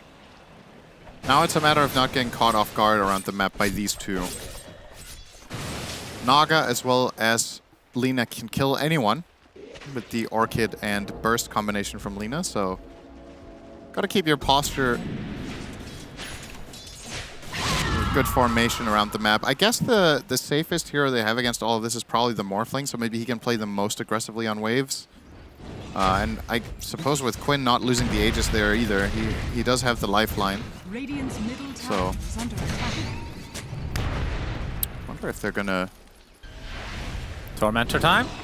Tormentor's an option. They could also just smoke and try to find either Anti-Mage or the Naga in a side lane, because it's relatively telegraphed how Talon are playing the map. Like, there's not that many options when you have a lineup like this. Naga will be playing one side, and you'll probably have AM on the other, so your 2 elusive cores with escape abilities are splitting the map up. There's the heart now for 23. I think Talon had like a stupidly long game against PSG LGD, right? With Naga, I think. Sounds about right. Had a couple. Talon like to play their long games with this hero. This could be the makings of one, but Gaiman gonna try their best to prevent it. They're gonna go straight in here. Yep, Q, he will get charged on. Glimmer will not last forever. Blast off, he's gonna get Nether Striked in midair as the fortification is popped, but with all these spiders, Ace and company should be able to get this tower now. Little Shredder helping out as well. I believe this is what we in American sports call an interception. Yeah, that's good. I like that. Or just a steal in basketball, you know. It always looks... You want me to call an interception from now? I mean, it always looks cool when you stop spells midair. Yeah, it does. And Nether Strike is one of the best at it because it also knocks them back. So techies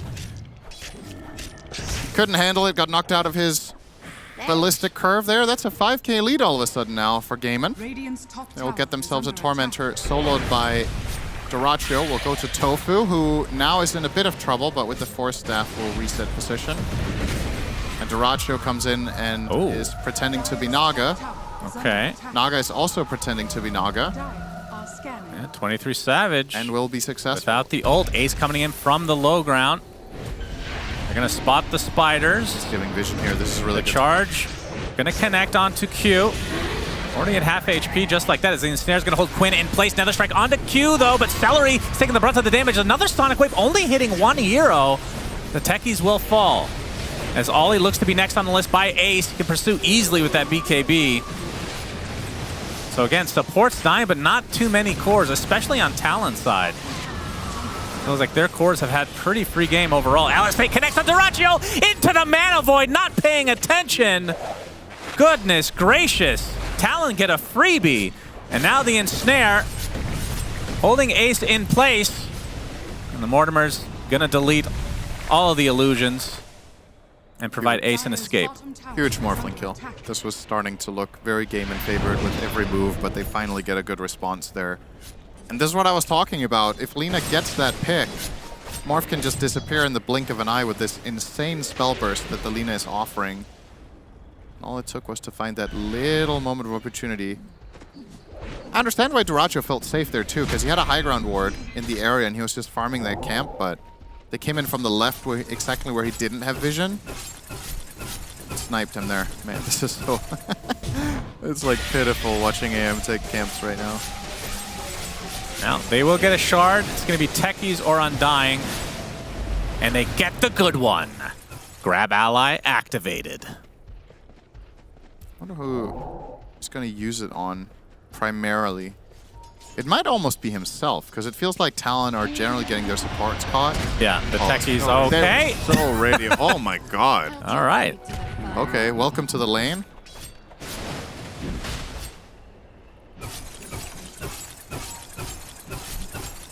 And jabs. We'll be going for the Abyssal Blade next, so we'll be upgrading the Vanguard.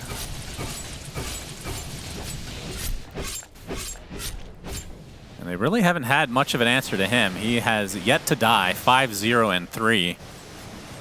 So killing spree still active. And this lead has been kind of decimated. Down to 2K now.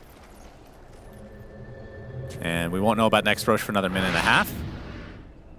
Yeah, pretty even odds overall. But it does feel like this is playing into Talon's pace. Like this whole game has felt that way. I would agree with that. Because like Morphling is kind of, for this game, for the perspective of this game, he's kind of peaking now. Because I think even when he gets bigger, AM is going to match him more and more, and so is Naga. Like you're going to be able to, you're generally going to be able to morph the Naga, I think, but she can still fight back, and she can obviously, as one of the only carriers, just reset. If she gets morphed, then it's a problem. She can sing and just get the hell out of there, wait for morph to expire, and then go. Antimage is working now on a Basher into Abyssal, which is a huge problem for the Morphling to deal with, because again, it just gives them another option for opening up for their Lina to kill the Morphling in the blink of an eye. So yeah, I would agree. I think Talon are pretty satisfied with how this is going after the last couple of engages that they got. Exchanges.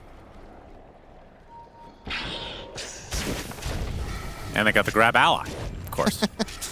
You know, we didn't talk about grab ally until it was picked up. That's maybe the first time. Yeah. Something weird about today. Yeah, apologies to all the grab ally enthusiasts out there. I will make sure to do that before the game starts from now on. If a dying isn't in the game. Right, we'll still talk about it. We'll talk about so how are the shards in this game compared to grab ally, which is not in the game?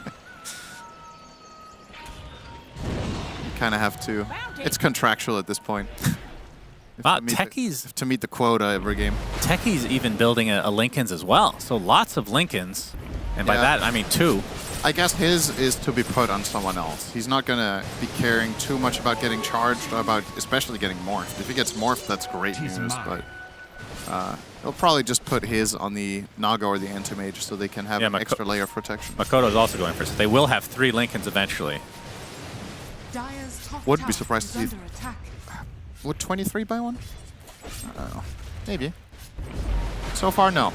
He's working on a Nullifier or Bloodthorn. Well, 23, speaking of which, we'll have to song. Mortimerskis is going to get canceled now. As you can see, Dyrachyo looking for the adaptive, but would have had to have BKB to be able to stop that one. He must have been pretty close to being in range, wouldn't he? You can adaptive mid-wave form, and he's invulnerable to the song. So. Oh, yeah, that's true. I think maybe if he does it perfect. I don't actually know if this is possible, because the cast range on that spell is pretty good, but song is obviously very far. It's probably a close call, actually, to getting that strength adaptive there. Which would have been huge, because I don't think 23 would have had any way out of that. Okay. Oh, another strike onto Ollie. Gets off his Flesh Golem, though. Tombstone as well. He's going to grab himself, but the Tombstone dies, and so will he. But it's a 1-for-1 to start. As the rest of Talon looking to back away.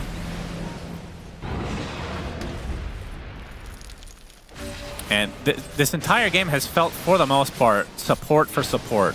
Like these just constant trades, and then we go to a little break. Occasionally we'll see a core die, but mostly Ace, I feel like, has been the major recipient from the Talon side, at least. Be able to take him out. They found Quinn. Has it? How many times? They only found him once, actually. Yeah, you're right. 2 kills on Ace, 8 kills on the Spirit Breaker of Celery. I will say Quinn's impact on this game has not been particularly huge. A lot of the Sonic Waves have hit a solo hero. They just haven't, and I don't even know if it's his fault at all, because these fights are just so scattered. Yeah, I think it's the nature of what you're playing against. This isn't the easiest Queen of Pain game, from my perspective. I think the Antimage matchup is kind of rough, like you said. It's hard to find multi-hero Sonics because Naga's playing angles, Antimage is coming from another side, Techies is playing outside the fight entirely. So a lot of the times it's only really going to be the Undying you even have access to, because Lina as well has like huge range. It's part of the counterpick to the Queen of Pain is the reach. So definitely not the easiest. Well, we're going to have another attempt at Roche. This is Roche number 2, and you can see Talon on the minimap making their way over. And this is almost exactly the same scenario because Roche is at half HP as Gaming Gladiators now exit the pit. It's literally deja vu. It's like sick. So the song, once the song is used, that's when the fight, that's when the Roche steal could happen. But from Game Inside, they want to force the song first, and then there's going to be little way for Talon to actually enter the fight without brute force. Seeing here, every ulti is available except Flesh Golem in a moment. Morph is now ready again. I think Talon would love to wait until they get their Abyssal. They're so close, but I think Jabs can't really leave the area to finish it off. He needs 100 gold. Oh yeah, you're right. Okay, Quinn, reflected in Snare. No one's going to jump on this, though.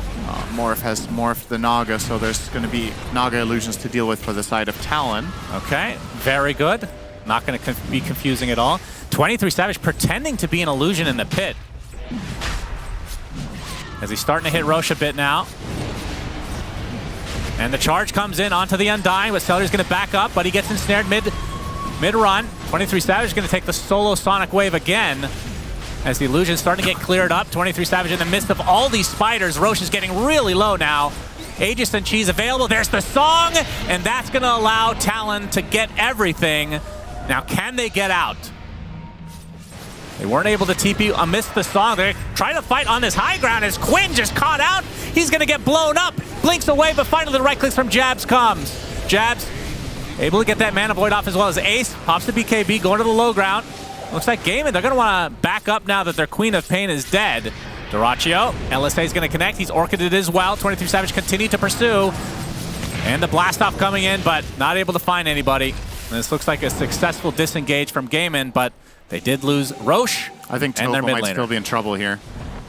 They're going to chase him all the way if they can. Oh, LSA connects on the even bigger kill. Abyssal to follow. And Duraccio falls 74 seconds. That is huge.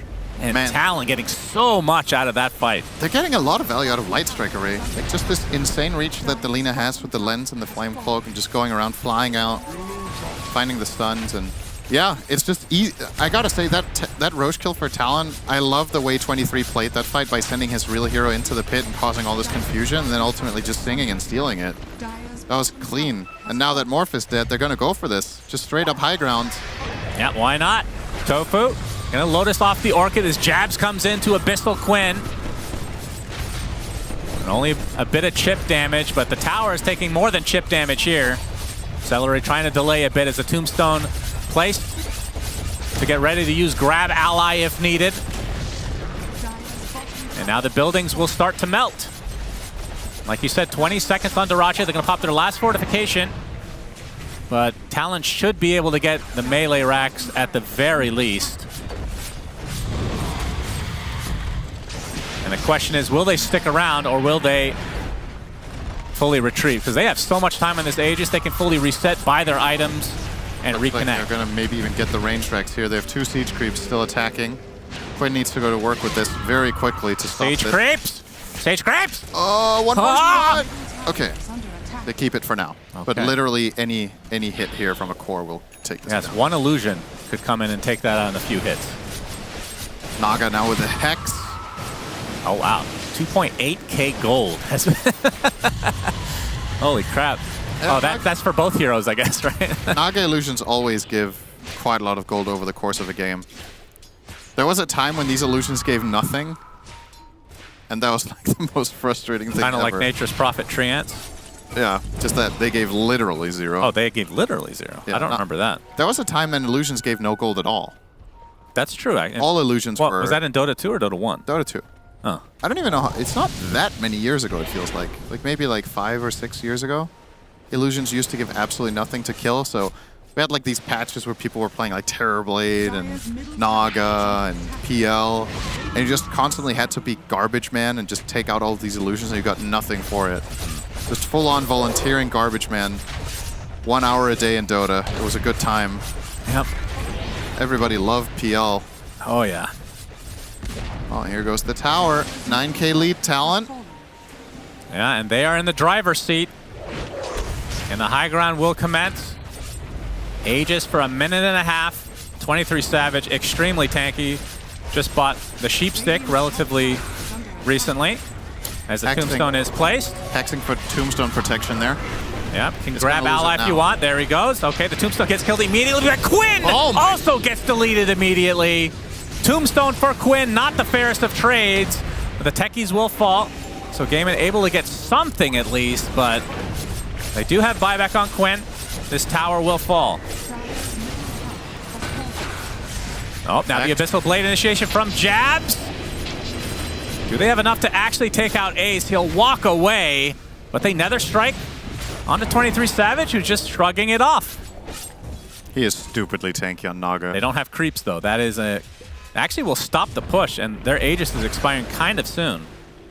So Gaiman actually do defend the tier, or the second set of racks. It's very, very explosive lineup that Talon have managed to get to at this point. You just see Quinn. Quinn is definitely a little bit out of his element in this game right now, because you don't usually face this kind of opposition 30 minutes in as the Queen of Pain, but she can get 100-0 despite having Kaya-san. She just dies in a stun. Yeah.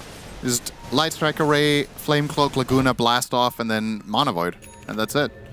So if you're used to having a little bit of flexibility in the fights, being able to tank a bit, move around, you just don't have that luxury. And the problem for Gaiman is somebody has to take the first hit.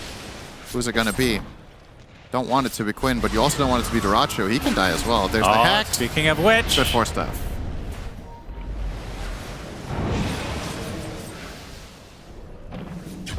All right, Talon still grouping up despite not having that Aegis. The cheese right now is on Jabs.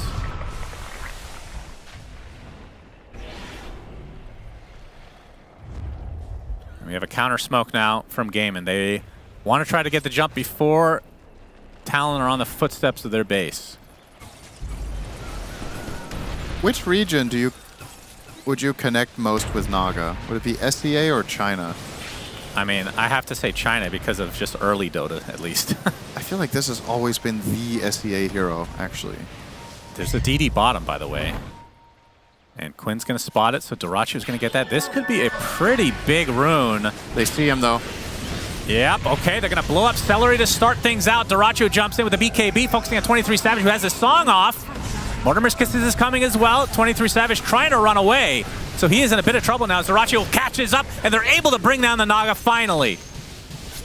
All off the back of that double damage and a nice pincer move from Gaiman. Yeah, playing with a lot of confidence, getting 300 damage. That's effectively a free rapier there. That will do it. Another good aspect of Morph. Does well with runes. What can't this hero do? Except lose. Well, we've seen it lose a couple times. Well, its win rate's not that good. Oh, it's really weird. But hey, we can say with confidence that his win rate against AM isn't good. Right. So if he loses this game, Duracho has a good excuse here. Yeah. It's like, don't first pick Morphling. I didn't tell you to do that. I mean, according to the interview, he hates it. Jack jumping in. Abyssal into Explosion. Quinn dead again. This time does not have buyback. Yeah, they just assassinate so quickly. This is a deceptively... I mean, Queen is pretty tanky. It's just not enough. How much magic resist does he have, actually? Let me have a look. So he has 43% magic resist as an int hero, which is why this looks a lot less impressive than it could be when they go for their full spell burst. But even that is not enough with 2,500 health. He still dies in that Abyssal Blast-Off Laguna combo. How do you itemize against that? Neon Disc. On a mid? That feels kind of bad. It does, but it might be necessary this game.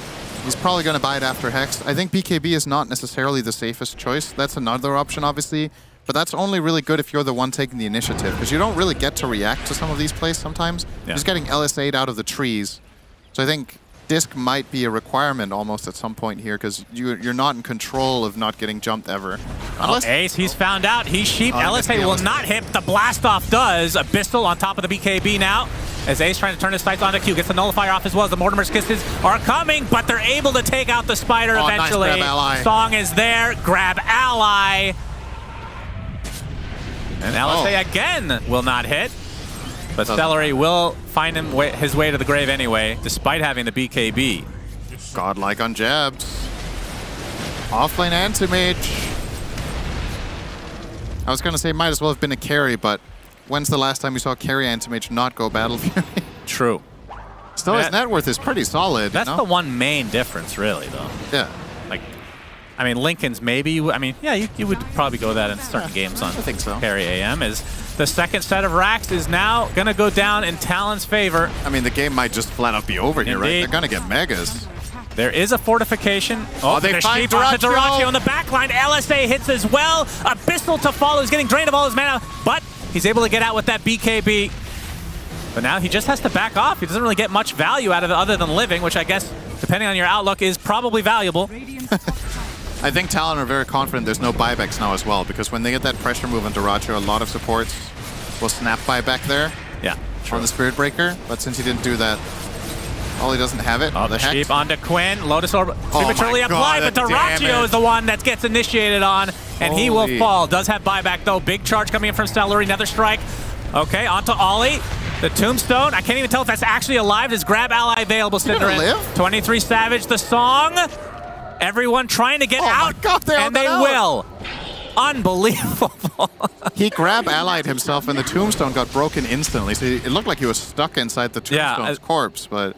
The Tombstone, when it's destroyed, there's still fragments, so I couldn't tell if that was it still looked alive. a little bit weird, like he was stuck. Now he's going to have somehow, but Greaves. Really clutch song into self-soul rip to save himself and then get out.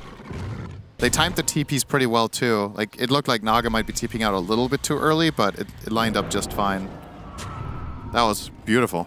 Just completely clean disengaged. They force the morph buyback, they kill him. There's now a 20k lead for Talon, and honestly all it takes now is one successful smoke move where they find Dyrachyo and the game ends. So there's a very clear path to victory here. You know what you gotta do. It's just a matter of that one moment. And they know Roche would be heading towards his home in the darkness. Yep, Ace with the spiders, able to take out some mines, but there's the Hex onto Dyrachyo, and he is dead. Just like that, Sonic Wave finally hitting more than one hero, but now the initiation from Jabs onto the backline. Tofu taking a ton of damage, and a big mana void coming out. It's not enough to get a kill outright, but you have to think that Talon are going to be able to clean this up eventually. Blast Off does not hit, but Makoto continue with the double kill as the song is already up again. 23 finds Quinn here. And Quinn ensnared, orchided, and killed. No buyback on him either. They find Ace as well. LSA is there, and that should do it, surely. The only thing Talon loses is their Undying, which is valuable because of Grab Ally, as we've talked about every game that we've cast ad nauseum.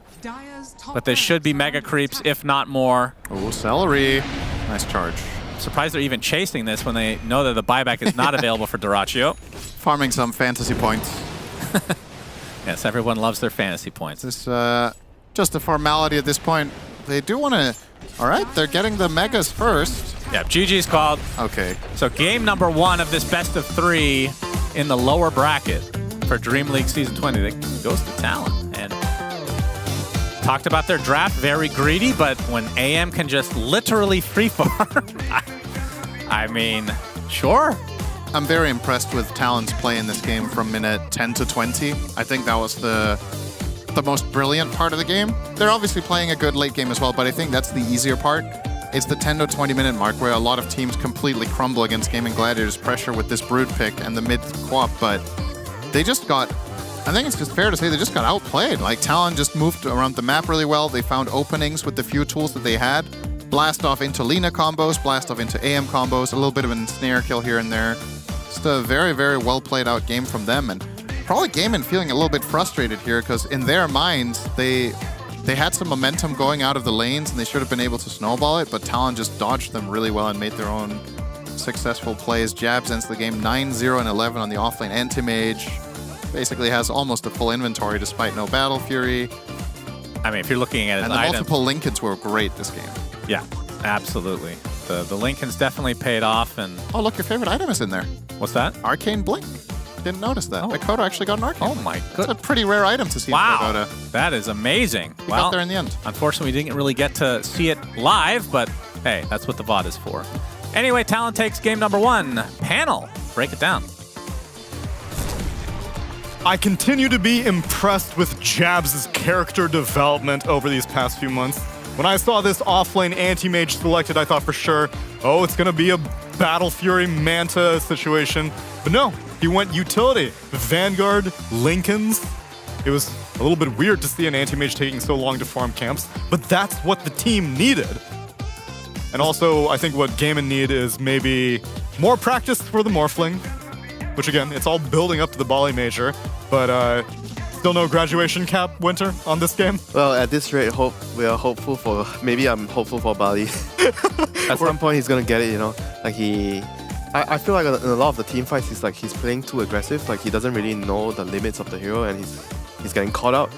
And it just takes time, you know. You need to play the hero at least, I feel like, 100 games to get the feel of it, how much you can do in the team fights and not get caught out. And also maybe his itemizations. I felt like maybe he should have gone Axe a lot earlier. He went in on his 4th item, I believe. It's rather late for me, and at that point, they had the Lincolns on Techies, they had the Lincolns on Anti-Mage. So it was difficult for him to get the ulti off on the heroes that he wanted, especially the Naga. Dude, imagine if Synderen gets his wish, and they actually patch Morphling like to shit just before the Bali. Like you throw your Dream League Major trying to play Morphling, and then you don't even, and then it just gets removed. It's like you guys said.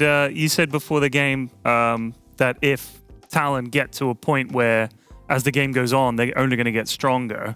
I kind of thought that Gaimin would do better in the early game, but it never really happened. This lane with the AM and the Techies was able to just get pretty much whatever they wanted. Their offlane went really well.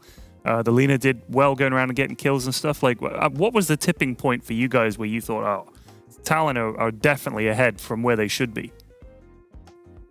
I think that Lina didn't actually move that much. It was Naga making a lot of plays, which was kind of crazy for me to watch. Like in these top lanes and stuff, she was really getting actively involved. I do think Gaimin, they had this moment where they sort of snowballed. They got these really nice team fights because they had just better early game like spells and the ability to bunch up, and then they got like an Aegis as well off the back of it. I just remember a fight where I think they were sort of closing the map out and really catching Talon heroes and enclosing them into their base, but then they messed up, and I think Dyrachyo died, and I think things just went a little poorly. They misexecuted, maybe overstepped, and after that, yeah, they just couldn't really get a proper claim back on the map because Naga was just like cutting waves and getting way too much farm. Yeah, Anton Dyrachyo had one too many deaths on Morphling. You pronounced it very well. Let's take a look at the Predator head-to-head between these two carries. I wanted to see their hero damage, and perhaps we can dispel our good panelist Sheepstick in the meanwhile. Dyrachyo versus 23 Savage. Yeah, I'm pretty impressed with how much 23 Savage was moving around and participating in fights with this Naga Siren. I imagine that it was necessary, and they saw the draft the same way that we did, which is that this is very greedy. We have to get active early on, otherwise we're just going to get rolled. And so 23 Savage picked up the mantle, and obviously he felt safer than he would than a typical Naga Siren because he had 2 Lincoln Spheres protecting him. Yeah, I mean, one thing that didn't really happen according to at least our vision during the draft was the mid lane, the Queen of Pain against the Lina matchup. I thought the SB, he was going to be able to sway the matchup like by pressuring the Lina, but the Lina was just uncontested in the early game. Maybe that was due to the fact that the SB was put in the position 5, so he's on top with the carry, so it's difficult for him to charge mid. Because normally when you want to pressure the mid more, you put him on a position 4 role, so his bottom side of the map, so it's easier to find angles to charge in towards the mid lane. And obviously you're laning with a Brute, so probably the Brute doesn't need you in the lane as much. She wants solo XP compared to a Morphling that needs protection in the early game. I see the negative status resistance has worn off on you, Sheepstick. Thank God, dude. That was like a 1 minute long hex. It's a long hex. Really long. You ever played against this Tinker hero? We were rearming. Not a fan. You have gotten a Lotus. Maybe my team should have gotten a Lotus. Yeah, sorry, that's on me.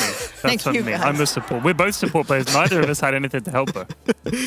And on the topic of supports, how do we feel about the Talon opting to not pick the Spirit Breaker, instead go with the Techies? It seemed like a gamble, but it paid off. I think Techies versus Broodmother was a matchup that I would have considered to be fairly Broodmother favored because spiders can just go around exploding mines, but the reactive taser was allowing the Techies to survive fights that typically a Techies would not live through.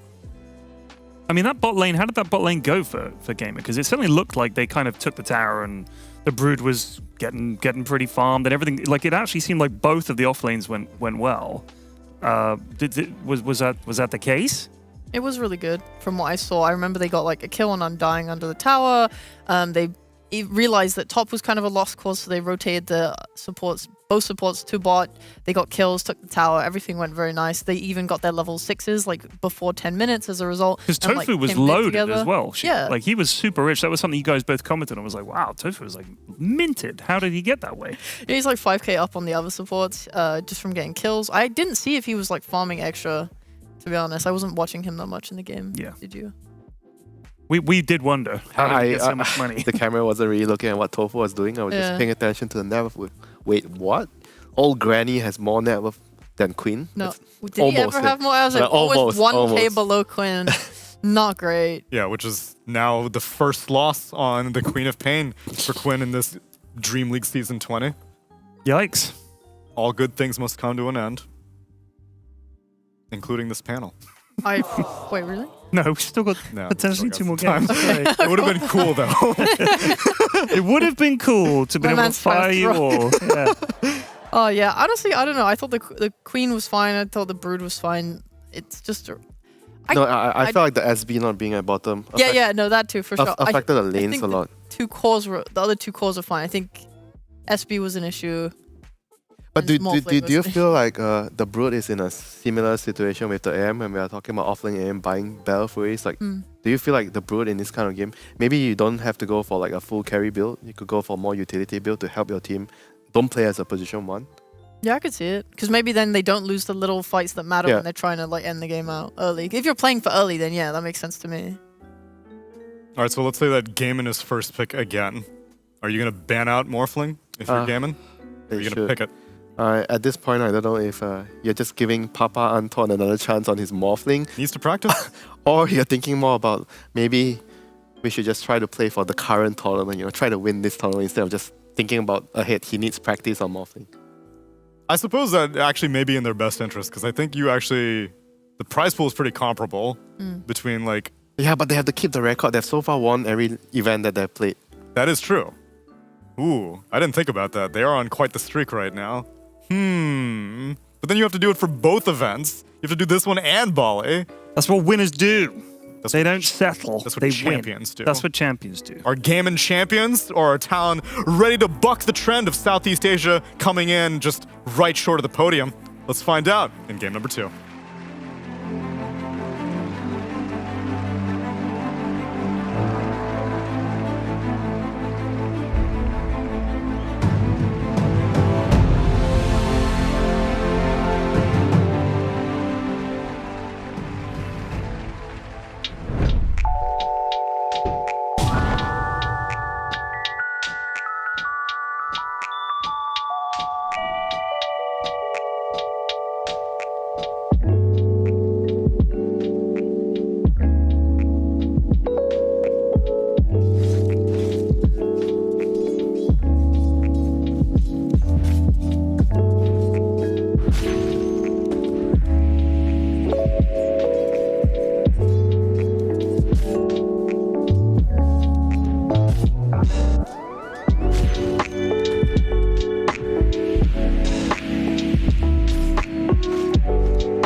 You love it, you wear it. What's your style? Get your merch at shop.eslgaming.com.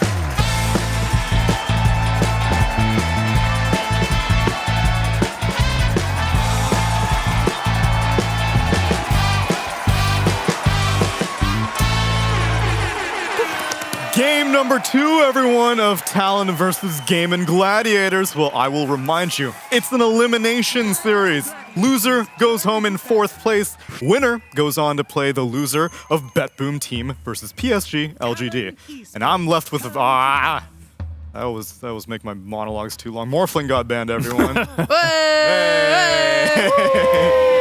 It's been a pleasure, Winter. It's been a pleasure. We've solved Dota. It's been a pleasure. Well done. Patch has failed. It's all figured out. Well done, guys. Well, we'll leave it to Piran because he was on point with all the first phases. Now let's see if you can take new information. I actually don't think Undying is going to get picked here because I think...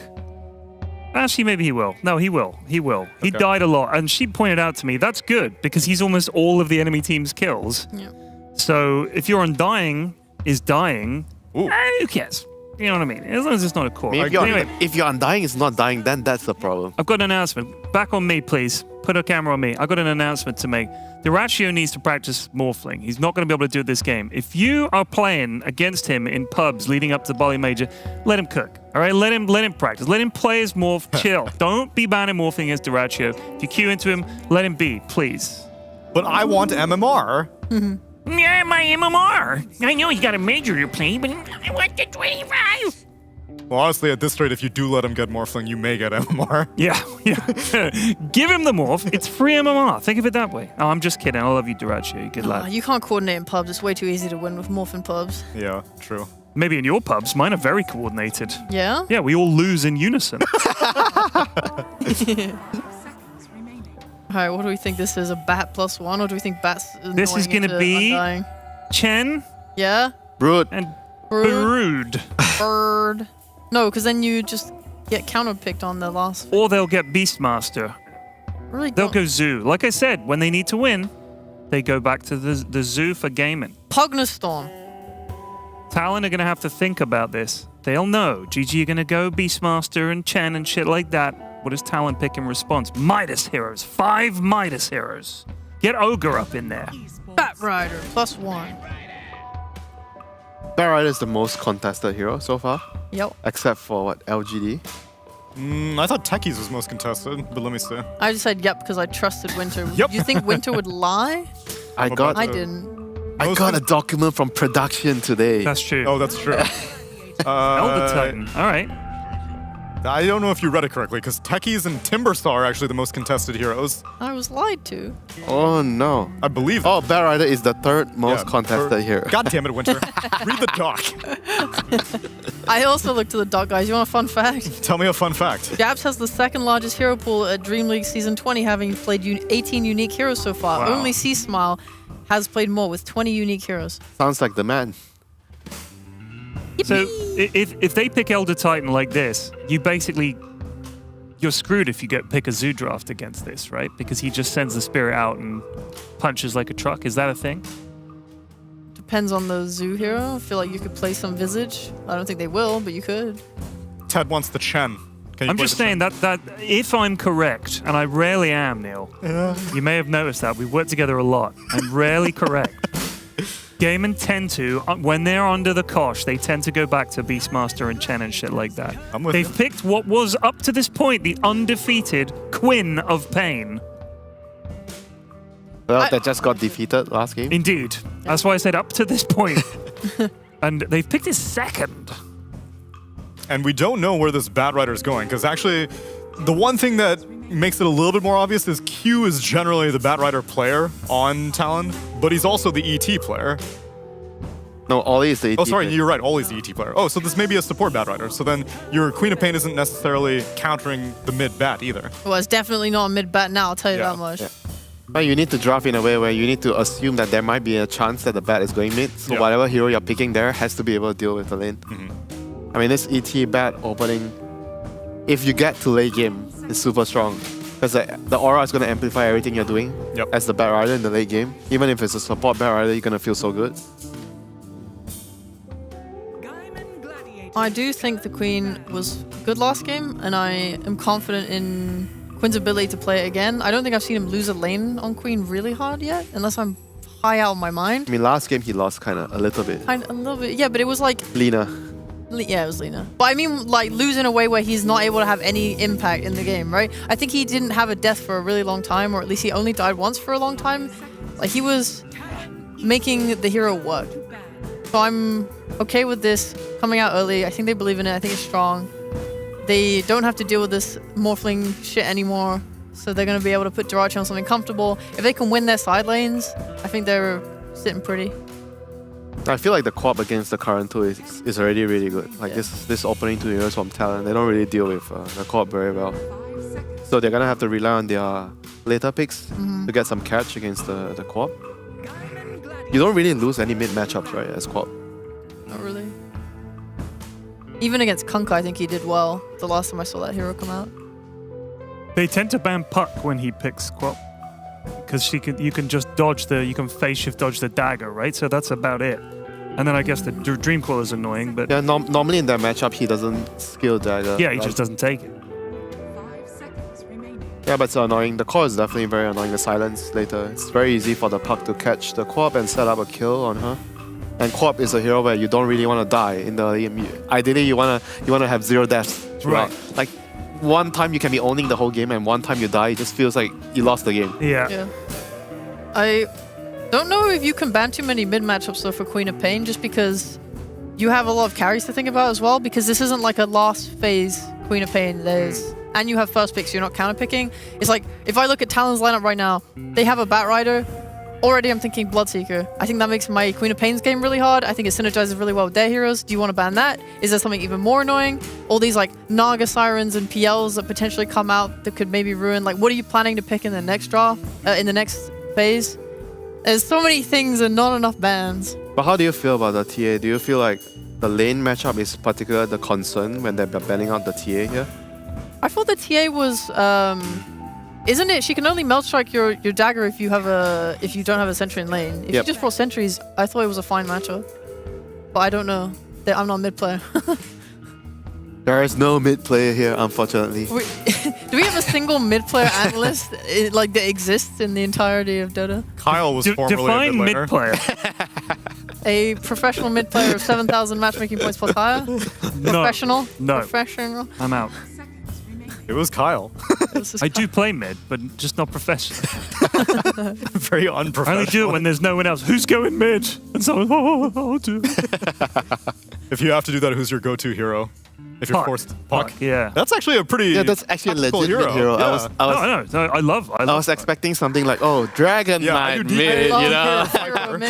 No. I love playing Puck. One of my most played and favorite heroes. Yeah. I explained it before. In fact, I talked to Quinn about this, and he looked at me. I'll tell you what I said to him first. I said, the reason I like playing Puck is because when you phase shift, it gives you a bit of time to think. What the hell am I going to do here? I'm plan an escape route. I'm like, okay. And I said, what do you think? And he just looked at me, and he just went, okay. Then why not just play Dragon Knight? It takes so long to kill you. No. You can think about what to do. No. Phase shift thinking time. Underrated. OP.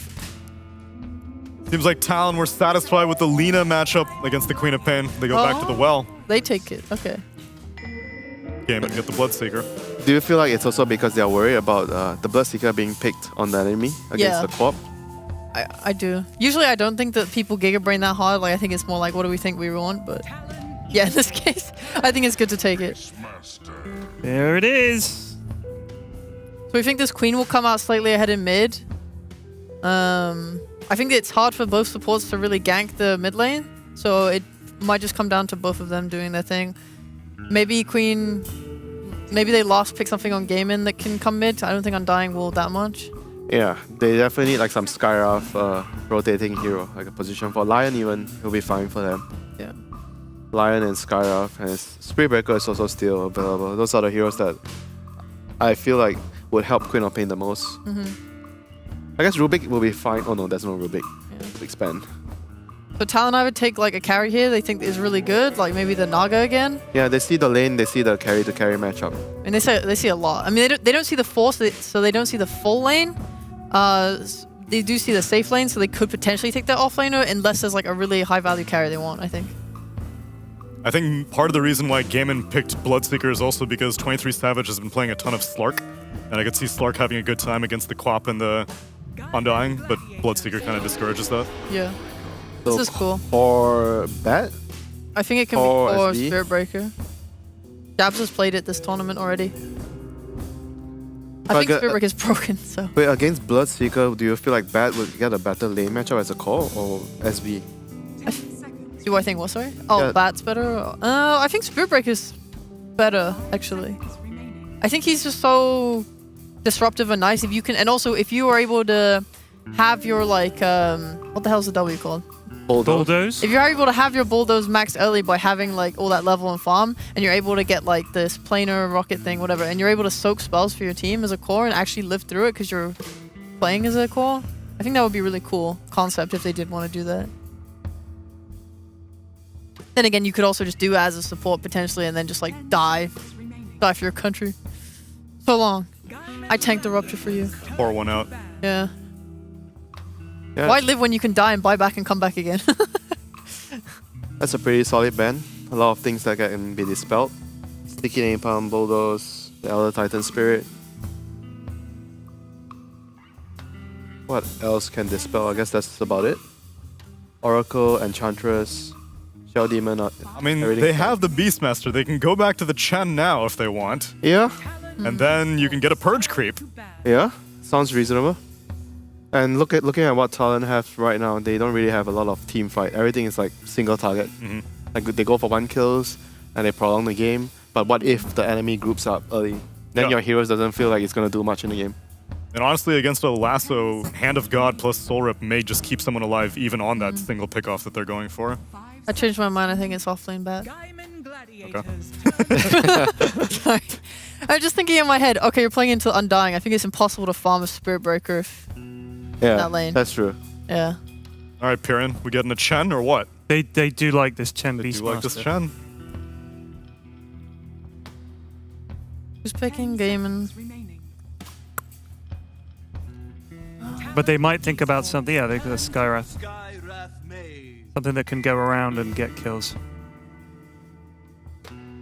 So for Talon, if they're going for all this like speed push, they need to pick a hero that can accommodate that speed pushing carry. There's no Terrorblade, there's still Naga, right? Just Phantom Lancer. There's still Phantom Lancer There and is Naga. Naga's still available.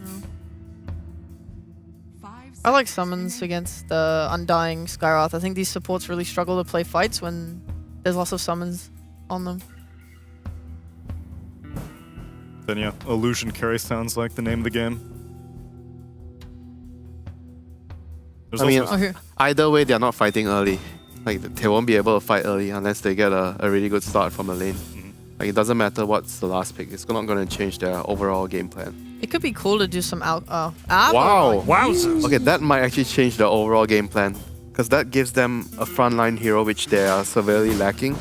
You have a Dispel for the Silence, the Raw, the Dagger from the Queen of Pain. And it is going to be core Batrider. I talked so much shit and then I just looked at this. I was like, oh yeah, it's an Undying. Never mind. Everything I said was wrong. Well, your theory was sound. It was just that the Spiritbreaker would never get to that point. Yeah. Farm? What farm? Abaddon core. So easily gets out of the Primal Roar. Can tank Rupture. Is a harpoon buyer. Yeah, actually, against the Poon. against the Queen of Pain, Yeah, getting the baby. Poon silence. He doesn't like to play into the Undying, but they have the Lina to deal with the Tombstone. So I guess that Yeah. will be fine. I mean, it's a nice pick, actually. A really nice pick. Good enough to make you go for a 2-0 for Talon? No, no. There's no Anton Morphling this game. I think he's got it. You're confident in his Bloodseeker. I'm confident in the Beastmaster. The Bloodseeker, the Ace Queen of Pain. Beastmaster, yeah. Oh yeah, speaking of the Beastmaster, is this the Slom Beastmaster or an Overlord Beastmaster? Always Slom. You always Slom. want a Slom? Yes. Drums of Slum OP. Slom. Slom. I would like to see an Overlord, but Slum's good. I just think it's hard for you to get in there and click. Like, do you want to? You're not going to win the trade against Abaddon. You can't reach the Lina, and then there's Bat, which is, I don't know. It feels like it's hard to be a Slum man. Counterpoint, Slom. Slum. I'm gonna get drums one way or the other. Either I'm gonna get it in the game, or I'm gonna get it with the playoff Pandas.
Welcome back to game number 2 between Gaming Gladiators and Talon.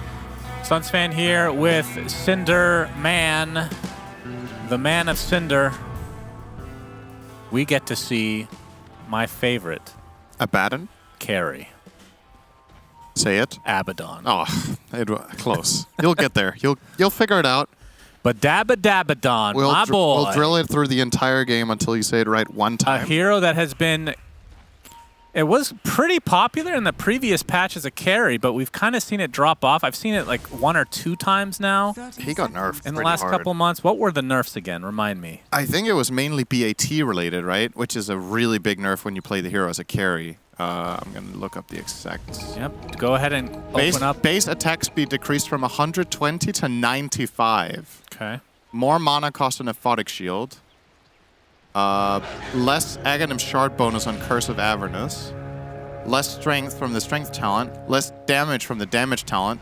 And less heal damage from the Mist Coil talent. He just got like 4 nerfs together in one patch. Okay. After being picked like 2 times in a pro game as a carry. He got... I think this was probably one of the 3 most nerfed heroes in the patch we just had. But with that said, I love the pick here. I just think it's a really good idea, and I think it goes to show that despite being nerfed that hard, the hero still has a place when the conditions are good enough.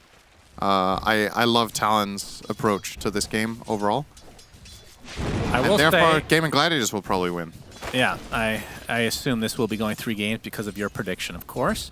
I will say, and I'm going to give Valve some credit here, Cinder, since I don't do that enough sometimes. It is very hard to balance heroes when when the line is between carry and support. Very hard indeed. And it's also hard to balance heroes if you want to balance them for pro games and pub games alike. Yes. Which is why a hero like Pudge, when he's viable in pro Dota, he gets nerfed after 2 weeks because then he's way too good for pubs. So that's right, and Abaddon is kind of in that category. Right, was anybody getting sick of Pudge though? He was fun to watch. Oh, there's plenty of people that hate Pudge because they play against the... I don't know. I'm gonna say I miss my boy. There's never been a point in time like now where somebody first picks Pudge on your team, and nobody's raging about it. There was always rage before 100% of the time. Now it's just dependent on who picks. Right. Now people will just rage at something else. It's not that they've stopped raging. No, of course. Found other problems. No, of course. Some interesting pulling shenanigans down here. Both looks like Jabs is really trying to break up the lane placement here, and they will be successful now with pulling this up to. Looks like they're just going to go the really long way here for the Batrider. Yep. And we've been seeing this level 1 Firefly from the Batriders ever since the change to the Flame Break, and well, then again, it is a core Batrider, I suppose. We're seeing a lot of support Batrider not too long ago. Another difficult hero to balance, of course. But from the 23 Savage standpoint on this carry, Abaddon, what is the build? Do you want to see the Harpoon as the panel we're talking about? Harpoon Manta. Okay. We're not going to see any Radiance, because that's always fun. I mean, you could maybe make a case for Radiance here, but I think Harpoon Manta is going to work better for the timing that their lineup has. It depends. It's Talon. So that generally leads to slightly slower builds and more late game focus. And if that's what you want to do, then Radiance is definitely in his wheelhouse. I think 23 as a player also really likes Radiance in general. So he might be gravitating toward it. We'll see. Well, looking at the Gaming Gladiators lineup, one thing I like better versus their previous one is that they kind of set the tone in some respect, where they can force fights. As Celery is getting gone on right now. Blood grenades are being expended ad nauseum, and Celery will be taken out by Jabs, who gets that first blood. Q will live. Jabs not so lucky, but getting that first blood gold will still feel pretty good. Yeah, and despite dying, despite Bat dying, Spirit Breaker TPing back to base. For most other supports, this really sucks, but Spirit Breaker will be able to connect pretty quickly. So he will be back down there for Bat's respawn, and it won't be a 1v2 situation, which often ends up happening when a support ports out a lane. You have 30 seconds of weakness, but he's already back in town with that Charge of Darkness. Mikoto winning mid lane as expected. I mean, this is a Lina-favored matchup. It is. And Mikoto has been playing really well so far, so can't say I'm surprised to see him dwarfing Quinn in this lane. But I do think Quinn will get off, maybe not to the better start, but have to hold that This thought. is some serious damage. Five back. Firefly is there. Blood grenades continuing to flow from every orifice imaginable. Celery chasing the cow. Q's going to get decay, but I think that's level 1, right? Yeah, so it doesn't even deal damage, so he doesn't break the healing salve. Dyrachyo barely gets out as well. Yeah, both teams surviving on a beat stick of health, but Dyrachyo needs to be careful not to get charged now. If he gives them any vision of him, he's going to be in some serious trouble, and he knows this. He will play very defensively, but I do think Q is going to look for the dive now. Oh, the charge is coming! Dyrachyo! Are there more blood grenades? No. No bash. Yeah, no 17% this time. They are going to try to keep the pressure up on him. If they bully him enough, he might not be able to heal up with the CS, and you can see Jabs. Yeah, this is really well played from Talon. Blood right coming, though. No glyph available. Yeah, now he's back to a respectable amount of HP. But I think the issue we were talking about last game for Quinn is the fights just were never really set.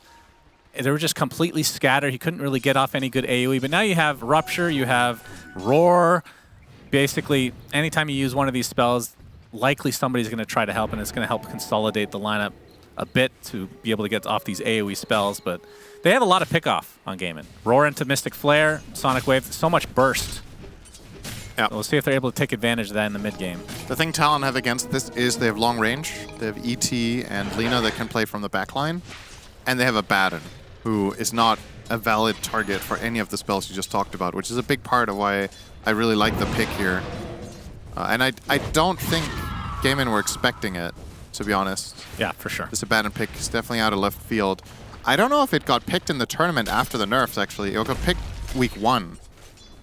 Before the D patch, and I think since then it's been untouched, I want to say. Maybe one top game? lane, you had to give a compliment to the great Abaddon pick as he's now taken out. Yeah, he's definitely killable until level 6. Well, what do you think of Elder Titan? This has been a hero that I feel like we've only seen against Morphling, specifically.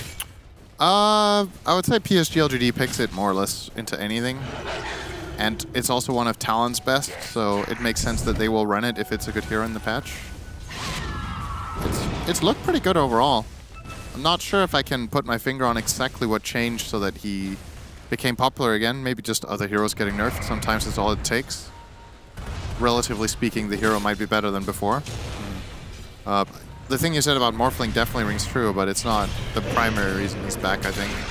This is a very long TP. Yes, it is. Oh my god. Oh my goodness. And they know where he TP'd because of Thirst.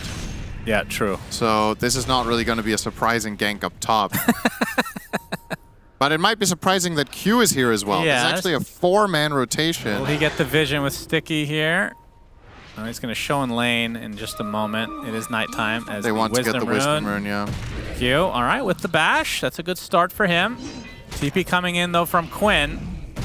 As he's going to blink in and take the Wisdom Rune. He's also going to get a kill. Yes, indeed. And that's a big one onto Jabs. Position 3 Bat Rider will fall. And Q, he might be next. Arcane Bolt is coming, and that's a very casual and easy double kill for Quinn. Yeah, they were definitely not expecting that rotation. What happened to the other Wisdom Rune? They got both of them, or is there... Wait, hang on, what happened? Hit enter and tell me. Why can I not find it? Dyrachyo got it. Oh yeah, you're right. So they got both Wisdom Runes and they killed 2 heroes over here. That's absolutely huge for the side of Gaimin. Really great TP from Quinn there to set that up. And it was very clear that they weren't expecting it with their Spirit Breaker, the way they played that fight, that there was going to be a Queen show up. So Charge will hit. Needs a bash, though. Echo Stomp not quite in range, so more rotations kind of wasted here from Talon.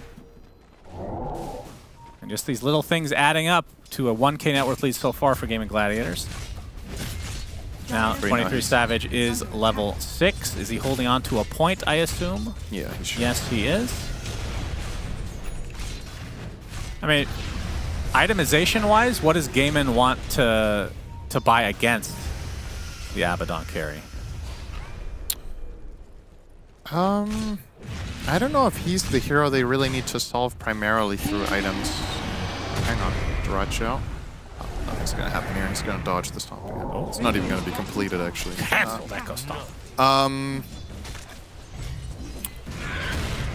I think there's some merit to Beastmaster focusing on something like Drums of Slom, like the panel talked about. I think it's a little bit of a double-edged sword, where if you have the drums, you can stand better, but maybe the damage is a bit overwhelming later from Talon.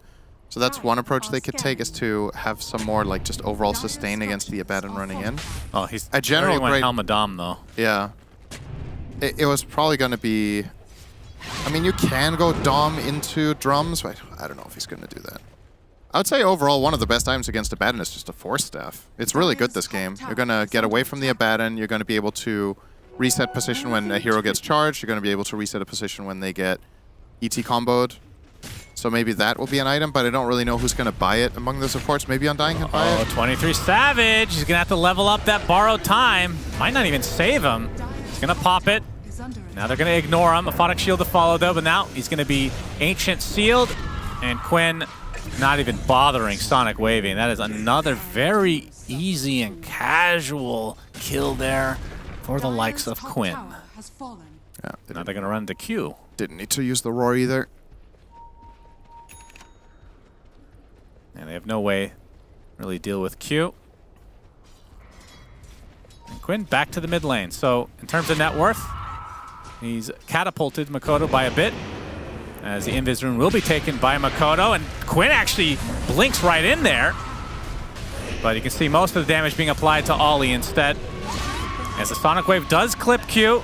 Another solo one. And he's going to be able to walk away. So let's see if Makoto... Oh, he actually did use the Invis Rune already. He needs to be careful here on Quinn. He has the Sentry, though. So, will react in time.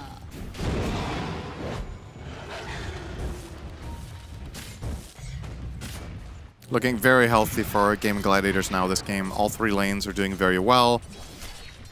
Yep, bottom, this is when they're at their best, when winning the laning stage. Yeah, bottom looked like it might become dodgy, but Dyrachyo surviving on a beat stick of health that time was really important for a Bad Rider to not progress further in the game.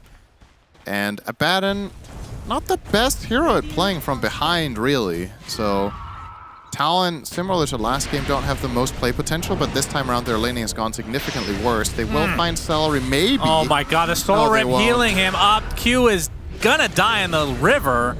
And the roar comes out from Ace as Gaming Gladiators starting to run away with this. This is gonna be very snowbally, I'm afraid.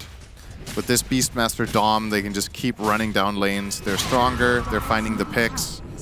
Talon's heroes are, for the most part, pretty reactive, unless Batrider is farmed, but he isn't. You can see this full-on combo. Really good spellcasting here from Mikoto. That was absolute maximum output, but not enough anyway. And Celery will survive. And they get two kills in a tower. I mean, game number 1, we also thought Gaiman was going to run away with it, with the Brood starting to take these towers. The difference was how the lanes went and the overall lineup structure, right? I feel way, way, way more confident in Gaiman in this game than I did in the previous one, 12 minutes in. I just think this time around they have very strong initiative with the Beastmaster Dom, with the Skywrath Mage. Bloodseeker can connect with them, and Talon last game found a lot of kills off of setting up with their Lina together with either the Naga or the Anti-Mage or the Techies. This time around, the supports are... Sure, you've got charge, but you don't have that like mega damage output from the Techies or the surprise factor in the same way. Now we have a lasso. Duracio's going to find an LS. Oh, not even bothering with the stun, actually. Just the Laguna. It's a pretty decent kill. That'll help. They're going to need a lot more of that. Yeah, Midas now completed on the Abaddon, so begins his comeback. Okay. Yeah. This is pretty slow. He's going to not go Radiance with his Midas, it looks like. He wants to go for the Harpoon into Manta. So this is another thing I noticed, is the treads now, instead of phase boots, which is the typical, is that because of the nerf to his attack speed, would you say? Could be. I would say that's unusual. Yeah, maybe this is more effective now. Since you lost that attack speed, you have to compensate. It's very possible. Just for overall farming speed more so than anything else, this might be significantly more damage per gold than the phase boots. Yeah, it's not fun being a Abaddon here. Like, this Beastmaster is actually super strong against you right now. He can't kill you, but he can bully you so much that your ult is going to proc and then someone else will kill you.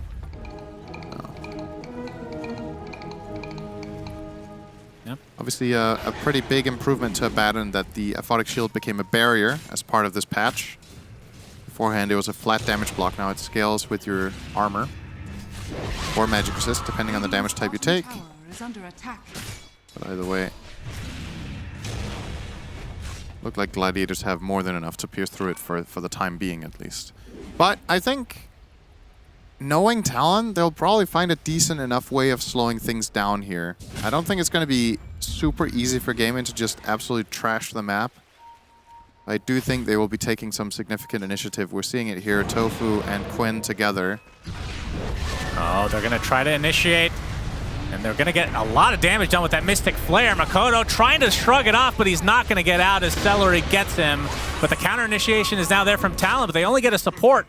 Sonic Wave from Quinn, not going to do a ton, though. I feel like we've said that a lot these last 2 games. He died to Decay, of all things, on the Lina. Yeah. In that gank. I actually think without the Decay, he might have even lived. It was close, yeah.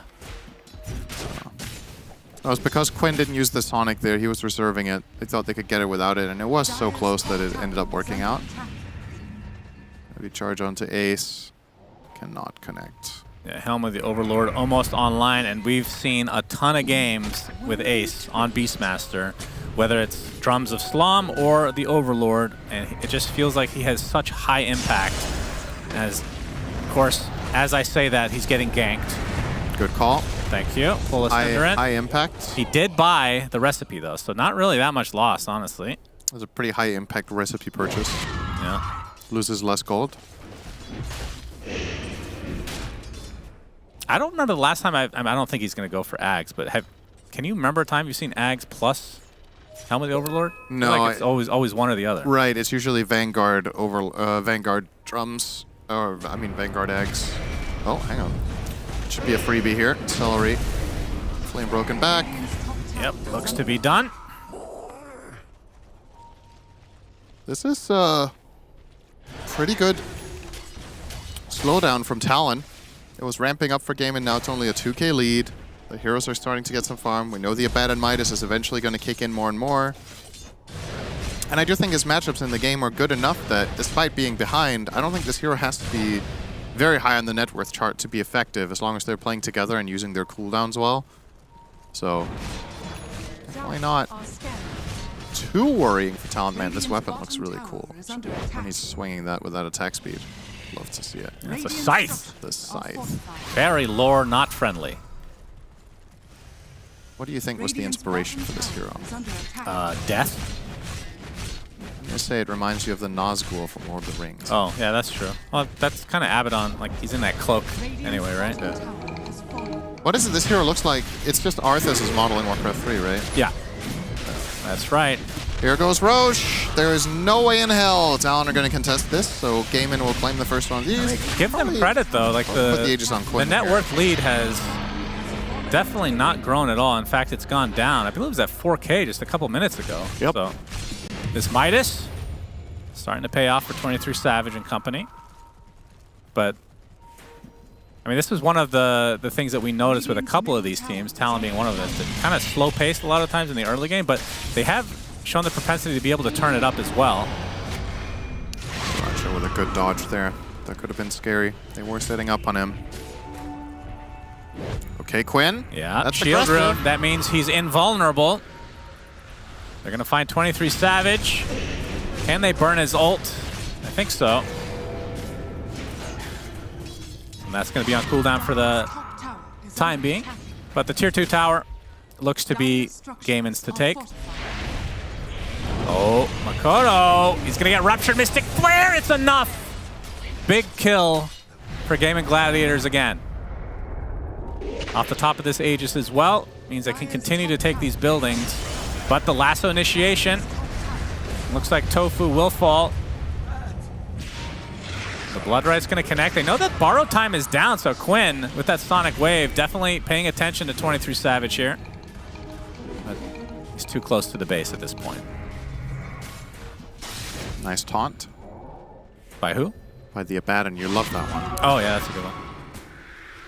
He was going to steal the rune away from Quinn here and just run to bot. Not really going to be using it to find any kill of any sorts, but at the very least, taking it away from the Queen is nice. All right, Quinn. Actually just going to jump Ollie. He will Shadow Amulet TP on. See you later. Yeah, Quinn opting to go for the Aghanim Scepter next, which he did not go for last game. Another tier 2 for Gaiman. Oh, he did get drums on Beast. Just the wrong ones. Yes, regular drums of endurance. No slomming, only enduring. Does that mean he I mean, is there any time you go drums and you don't want to go Boots of Bearing? Probably. I mean, until he runs out of charges. I think I asked you this. Can you refill drums? I don't think we ever tested that. I actually don't remember, because like nobody does it, right? Yeah, it was rarely done before Boots of Bearing. Yeah. And then now it's like you might as well get Boots of Bearing, I guess. Yeah. I don't remember if you can. I think you can't. But Up the charge onto Tofu. Another strike. Burst damage from Makoto, who's just TPing out. They didn't finish the kill.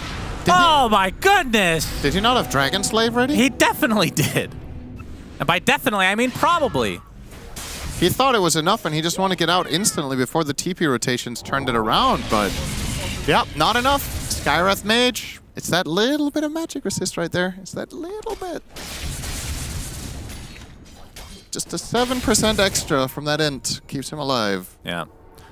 And again, Gaiman last game were able to secure the Aegis first. They were able to get some buildings, but then when they were close to the tier 2s, Talon were able to just delay the game. Just getting a pick off here, getting a pick off there for their eventual late game to finally come online. I mean, obviously their lineup is totally different now, but with that Midas purchase from 23 Savage, feels like it is just a delay game. Ollie able to TP out here. Shadow Amulet TP seems to be his Oh, main Lasso. This is a big one. And Makoto, obviously with not Laguna, but he still finds the damage. Very nice pickoff on Talon's side. And this is what they did last game. Like I just said, it was the Broodmother that Ace was playing that they would continue to pick off.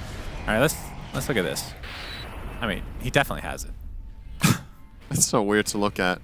Because the TPs coming in aren't even dangerous for him. It's a Queen of Pain and an Undying, so he would definitely get out, but got scared. Got spooked. I mean, that is one thing we didn't mention. They have literally one stun on their team. Gaiman. Yep. Pretty uncommon. We've seen, I would say in this tournament in general, I would say we've seen less stuns than usual. There's been some strategies that I haven't truly in the moment really appreciated or understood, and then they've worked out just fine with very minimal lockdown. Flow of the game seems to have changed a little bit. This is not going to cut it. No. Tofu, not even close. Bulldoze too good. So, the thing you were talking about similarly to the last game where they started finding picks and not losing their towers, I feel like in this game they've already lost more map control than they did in the previous one. They have, yeah. So they only have their bottom towers left, and this time they're not against Brood, it's against the Beastmaster. But at the very least, they've stemmed the bleeding. Because again, a lot of other teams in this tournament would have just kept getting snowballed on by Gaming Gladiators, but this is why Talon are top 4. It's because they, even under these high-pressure situations, are finding the farm, finding the plays. Yep, okay, this might just work. Wants to try to commit. Jabs is here with the lasso, so they will find the pickoff. Like, when I look at the net worth, like, forget about pace. This feels like it should be worse for Talon. So give them credit for only making this 4K. Is the gate being used? Jabs needs to be really careful here. It's going to get jumped by Quinn. Drums popped. Quinn not going to find anyone, although 23 Savage with the recently picked up Harpoon is available. And that's going to get forced out by the Black Dragon. And one thing that Gaiman have to keep in mind when they go for this eventual rush is they're going to continue on to 23 Savage now. Not going to be able to do enough to get that borrowed time, but the rupture is going to come. He's going to TP out, and borrowed time does activate, which means that's an opening for Roche potentially. But you have to be careful because there is an Elder Titan, which is a Roche defending god. That's in his lore. Do you think 33... how many times am I going to say 33? Do you think 23 could have just run there? Instead of TPing? I feel like that wasn't necessarily a requirement, but maybe he was worried about getting roared, because as you said, it's the only stun they have, so... He gets ruptured, he could just run to his tier 2 tower and heal on the way. Yeah, he could. But maybe it wasn't going to end well, I'm not sure.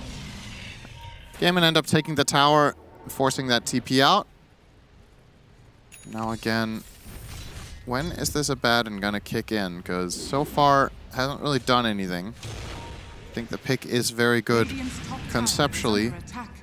Maybe the Manta will change things. Quinn is offering himself up here. I'm not gonna go on it.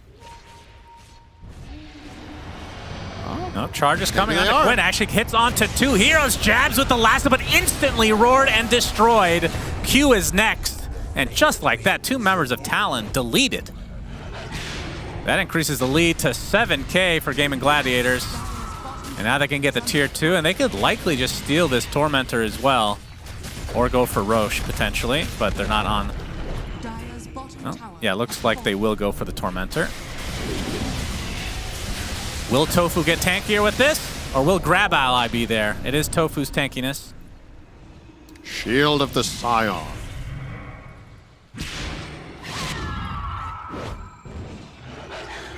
And just like that, we're approaching double-digit net worth lead for Gaiman, as now they have pretty big map control.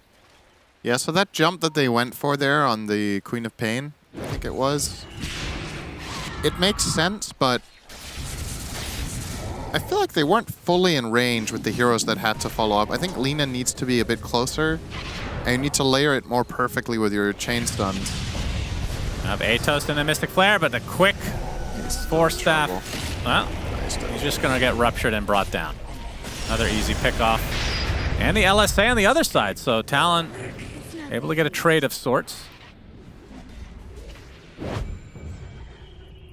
You died.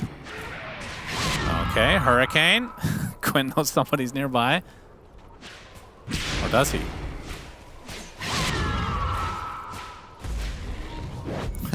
Quinn opting to go for the Lincoln Sphere. The fact that he's been able to not have to go for that yet is kind of an indication of how this game has gone. The lasso not as big of a threat as it may normally have been. But now Ace, very difficult to take down, has the BKB. You can see on the net worth that Dyrachyo is leading the way by a very large margin. And Talon left to kind of just split push to some degree. Push these lanes as much as possible is Gaiman's still yet to take Roche, though.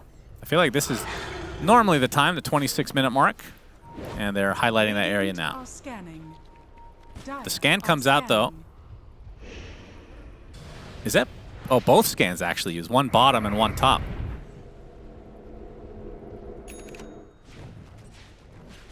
The Gaiman seemed to be fine with just continuing to farm the jungles.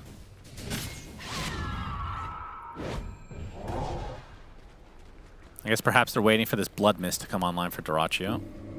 It's only 700 away, and with that Aegis, it's gonna be a very powerful pickup. But now a Manta for 23 Savage. The universal item.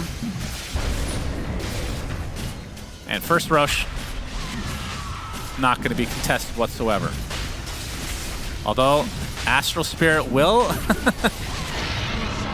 get the Echo Stomp off it a little bit too late. This is the second Roche. Is that the second? Oh, yeah, you're right. They killed it earlier with the Beastmaster, so this one's a cheese for Quinn, and they're putting the Aegis on Dyrachyo. And the last time they had the Aegis on Quinn, he could play very aggressively and up front. This time, he's still tanky enough that I think he can frontline with that cheese. It's unlikely he gets full-on burst in one stun combo, so Game of Gladiators will have a lot of place available to themselves, and they're going to keep up the tempo. They're going to smoke here, run into Talon, who may be suspecting this, but... Yep, Ace, his smoke is popped. He knows it's from the north. Quinn continuing to chase, but Q able to charge out. Now the full disengage from Talon. Well, the 23 Savage, he's left alone. Will immediately dispel that Shadow Strike. Now going for the Wisdom Rune. And will he make it to the Wall of Secrets? Is that what it's called now? Yep. Just can call it something different every time. The Wall of Secrets. I mean, what does it matter? It's just a What random secrets wall. does it hold? I wonder what's behind it. Oh, it's the Dire Base. That's right. It's a secret. Very secret. Well, you secretly can't go through it unless you have any mobility spell, which is a lot. All right, Gaiman. Gonna try to poke the high ground, but there's the initiation onto Dyrachyo. That's the Aegis guy, remember. But he's put in a pretty bad position. Nice Sonic Wave comes out, but the instant silence with the Curse of Avernus has to pop the cheese for Quinn, will blink away. And Dyrachyo and company able to get the Elder Titan. There's the Rupture onto 23 Savage, but able to walk it off with that borrowed time. A pretty good defense from Talon. Great defense. It cost them an ET buyback, but they kill the Aegis and they get rid of the cheese as well. And that could have gone even better. It was actually pretty close to potentially getting a secondary silence onto Quinn with the Abaddon, and maybe, who knows, could have potentially been enough, but yeah. Dyrachyo was not expecting that. It was a very quick jump, very quick Linken's break into pulling him into the base, and that's something Gaming Gladiators don't have without Grab Ally. They don't have a save, so I think... Oh shit, I forgot to mention that. It's going to be pretty important for him to get that shard, and he has queued it up now on Celery. Oh! That is about... Okay, can we get a replay on that? I think it's 0.1. That was insanely close. That's one of those where you wouldn't even be surprised if someone hit him in base, actually. Quite possibly. I don't even know if 0.1 is right. This is like really close. Let's see. I hope it's not even close to 0.1. Oh, trust me. I know my shit. Oh! I think it was 0.01, actually. Yeah, that was that was insane. That was one server tick off hitting. Wow. If this was a higher tick rate, if they had Counter-Strike tick rate, then maybe. Yeah, it might have hit. Luckily for Talon, we're stuck on 30 tick. Yep. Which doesn't really matter for Dota. Unless in very extreme cases. What heroes do you think it would be noticeable on if we had 128 servers? Maybe Pudge Hook. I think any skill shot would be more noticeable. Okay. But I don't think it's like that noticeable. What about Sniper? No, not at all. He has a gun. I mean, he does have fast projectile. Yeah. I think anytime a spell is cast at the same tick, we just need to find out how often that actually happens in current Dota, because that would change the interaction. Dark Pact? How often does that proc? Quite often. I don't know. Maybe every 0.1 or something. Yeah. Very riveting conversation. Yep. Thank you, Sunsfan, for I love. that. Hey, I love tick rate conversation. Yes, you do. When will we get to tickless rate in Dota? Huh? Tickless rate. Tickless. Tormentor kill. Quinn will get the shard for this. Celery as well as Duracho teaming up for that one. So that's going to be the Blink Silence, and Undying, the unfortunate loser, will have to buy his own Tormentor because he's a loser. Shard, I mean, not Tormentor. Maybe he buys a Tormentor. There's a lot of gold. If you can spend 2,000 gold to get the Tormentor to respawn, and then you get refunded 1,400 in a way, is that worth it? What? It's a 600 net worth loss. For what? To get more shards. You buy your shard then. Yeah, true. What are you talking about? But you get the gold back too, Cinderin. This makes Do you ever think about that? This is actually just... This is where the conversations go when there's a lapse in the game. We haven't done this in a while, but I think I might reintroduce the system where I rate our conversations live as we're having them. That one was a 0 out of 10 from you. That was First really... of all, the rating is 1 to 10, so that's not really... I decide the rating. 0 to 10. I am the taskmaster. It Okay. gets a 0 out of... So there's 11 numbers. Yes. Okay, just checking. Okay. Charge connects Wow, from Q. 2 TP's TPs coming in. Tower they is also get taken the out. tower. Quinn will find his target, but Q pops the BKB. It's a short Gonna get roar. roared It's a short and rupture. ruptured. That's a lot of spells. All right, for they got him. A cow. Space cow deleted. Wonder what Gaiman. Space Cow tastes like. Here we go. This conversation is a 0. Astral beef. Okay. Yeah, you improved it now. Yeah, it's good. Has a lot of dark matter in that meat. Delicious. Lovely. Well, low kill score this game, so very slow pace, but Gaiman have taken full advantage of that by just farming the map and extending their lead with each Aegis, despite not really using the Aegises that impressively. They're still building advantages with them. They might not be getting buildings because it is pretty hard to siege this game into the Bat and ET, but at the very least the net worth keeps going up, so it's a healthy sign for Gaming Gladiators. Still, doesn't feel like they're out of the woods yet in a game like this. Abaddon is starting to look pretty scary, and the Lasso will always be that X factor when you're playing without the save, but obviously the Undying Shard will come into play at some point. And we'll see how they're going to approach handling that. Maybe you're going to charge him as you lasso if you see both heroes. Because I really don't want to count Talon out. I've seen Spirit Breakers just absolutely pop off late game as a 4 with this kind of farm. It's definitely possible. Scotty is about to be there for 23. Tons of slows stacking up. Good stats. The hero hits pretty damn hard.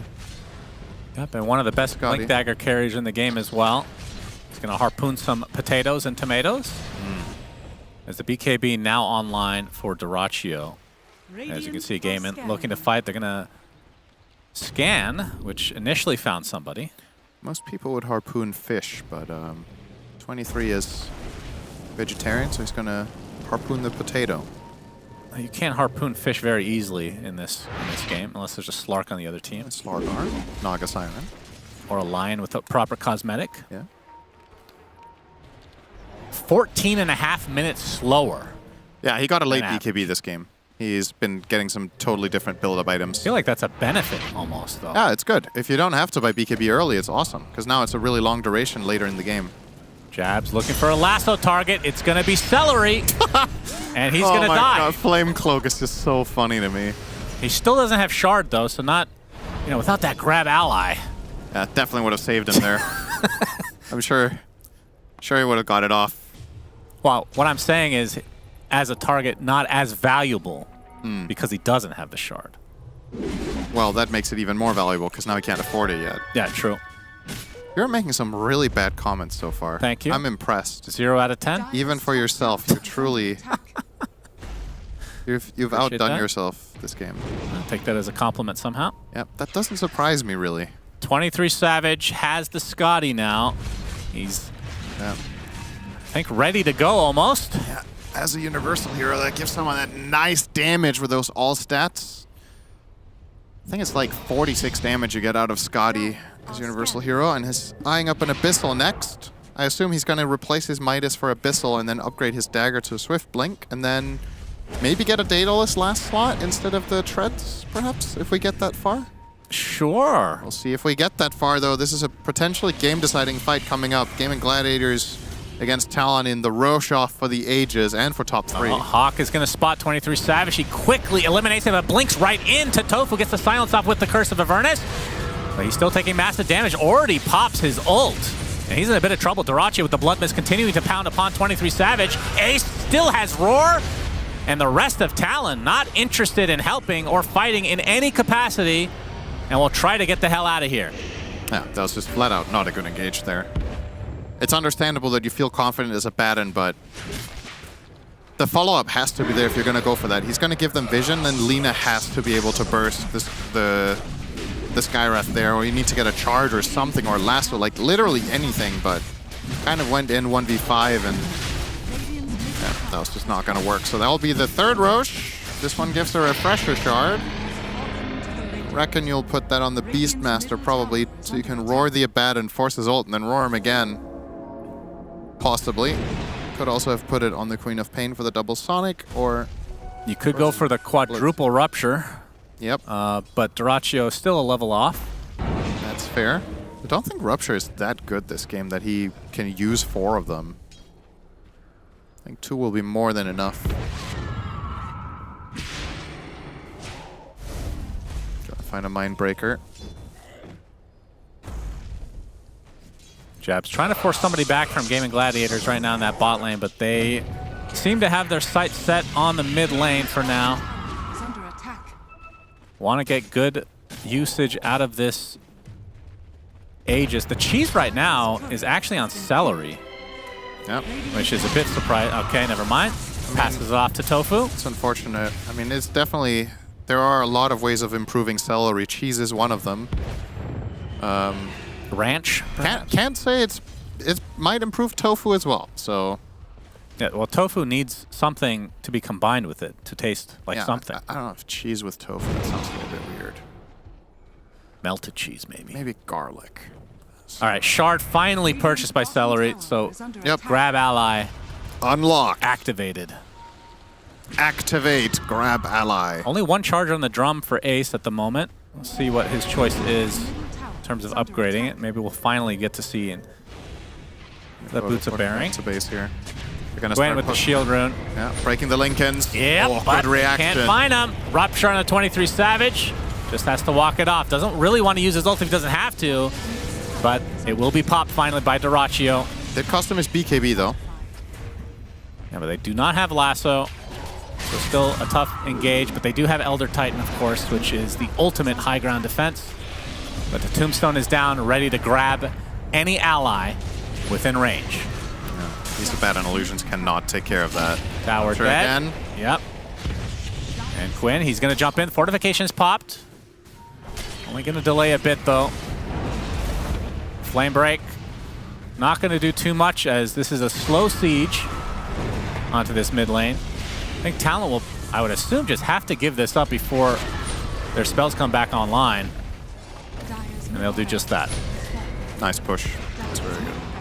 So very slow and methodical push from Gaming, but it is successful. They still have that Aegis, hasn't really been threatened at all. It's clean because they force the Abaddon ult, and all they use for it is the Bloodseeker BKB, which might seem like a bad trade-off, but with the Aegis in hand, he doesn't need it anyway. So Talon can't really engage into them. Now we're looking at top lane next on the menu for Gaiman. No creeps just now, so backdoor should be kicking in a sec. Smoke from Talon. They want to try to get some sort of a jump. It's going to be difficult with that Lincoln's on Dyrachyo, though, and the Aegis, of course, but a big charge coming in. LSA does catch Dyrachyo as the ET ult comes out. Dyrachyo will pop the BKB, gets the Gleipnir on the lean on the sideline. As the last, they're trying to get something out of this. They'll get the Skywrath to start. We can see completely separated from their team. 23 Savage tried to TP back to base. Instead, he gets roared. Will blink during the borrowed time, but now he's just stuck in this spot. Nice charge onto several heroes from Q. And they're going to be able to get the Aegis at the very least, but it's going to cost them their Abaddon.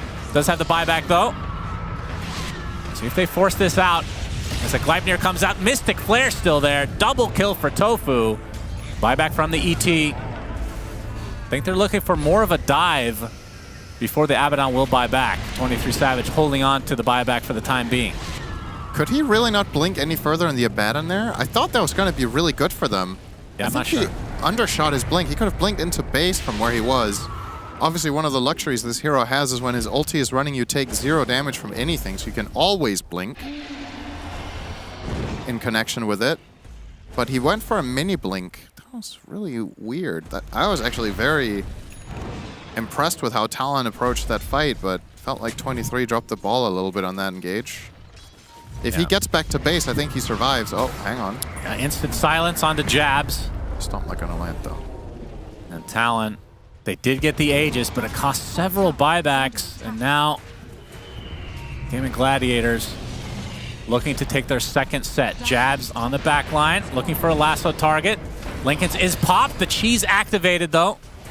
Dyrachyo back to full HP. Again, a very slow siege. Lots of ways to delay this for Talon, and they've bought enough time for their Abaddon to be back. But the roar from Ace, Gleipnir to follow. LSA to try to give him some space as a big charge comes in, but Q's just getting destroyed. Pops to BKB, trying to run away now. Sonic Wave heals 23 Savage, who just joined this fight. So Gaming Gladiators not able to find a pickoff, but a couple big ults now down for Talon. As his Tombstone is placed.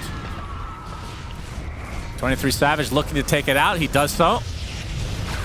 He's going to get sheeped. There's another lasso. Finally back up after all this time. Charge in onto Tofu. They will get the Sky Wrath. Oh, wait, they got Dyrachyo in the stump. Yep, Dyrachyo's in a lot of trouble. They're going to be able to burst him down with help from that Harpoon. Laguna Blade onto Celery. Do they have the vision? Indeed. So they find 3 kills. Previously cost a bunch of buybacks. They did lose their racks, though, so that's 2 sets now in favor of Gaiman, which I think will still, despite that sloppy exit, be happy with this. Was that 8K gold? Weren't they down like 24? Maybe they're only down 22. That's pretty crazy. They got a lot out of that. Losing 2 lanes is definitely something Gaiman are going to be very happy about accomplishing there. And now, the thing for Gaiman is I don't think they can end the game without an Aegis. So there will be one more Roche in them. And Talon, they cannot afford to drop the ball on the next one. Yeah, they have to come up big or it's going to cost them. But at the same time, this lack of buybacks here, they might just get a lane of their own, actually. 45 seconds on the Dyrachyo. They definitely have time, and Jabs. Abaddon pushes stupidly fast as a core. Yes. So, and with Makoto there as well, the fortification's popped. This tower's going to fall in the blink of an eye. So 23 once this... Creeps did die, but another wave comes in, and I think you're right. I think this will be a set of racks. Have another glyph. For Talon. 30 seconds till Dyrachyo's back. The Hawk scouting out Jabs. It's a good Hawk. He will not be surprised by him. Does he not see it? Oh, he sees it now.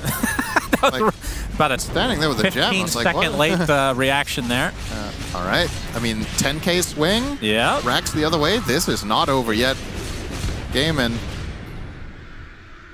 need to win this game or the door closes on a top 3 finish, which would be absolutely tragic after winning 17 tournaments in a row. Not even getting on the podium would be a true disaster. Oh, no.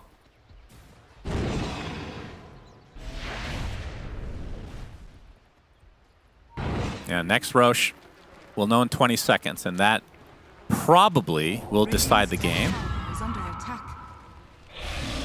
Only 3 buybacks in the entire game right now, but the good news for Talon, it's on their side.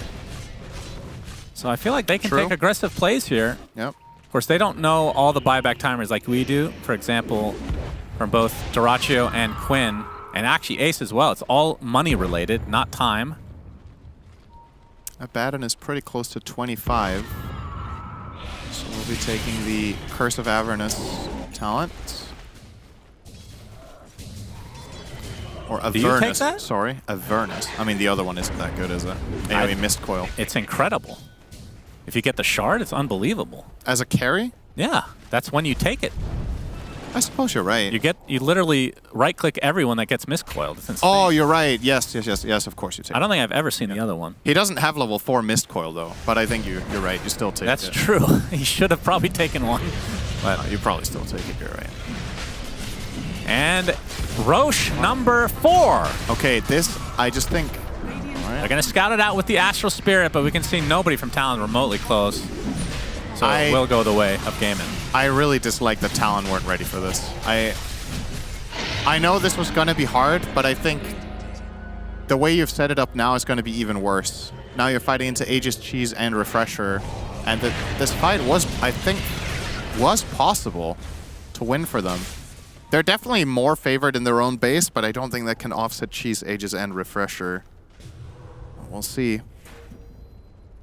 I guess the silver lining here is by slowing this down, they should reach their 25 Abaddon talent. I guess Lina might have a shot at getting there if she gets a Wisdom rune, which she would be able to get in 2.5 minutes. The 49 one. Dyrachyo rocking his level 26. We talked about the double rupture. Quinn is 24.5, so not far off either. We've got the Undying, almost level 20. That would be the Tombstone on Death talent, which is really good. Oh yeah, double grab ally. Oh yeah. Hell yeah. I'm actually surprised the bottom talent isn't 0% pick rate.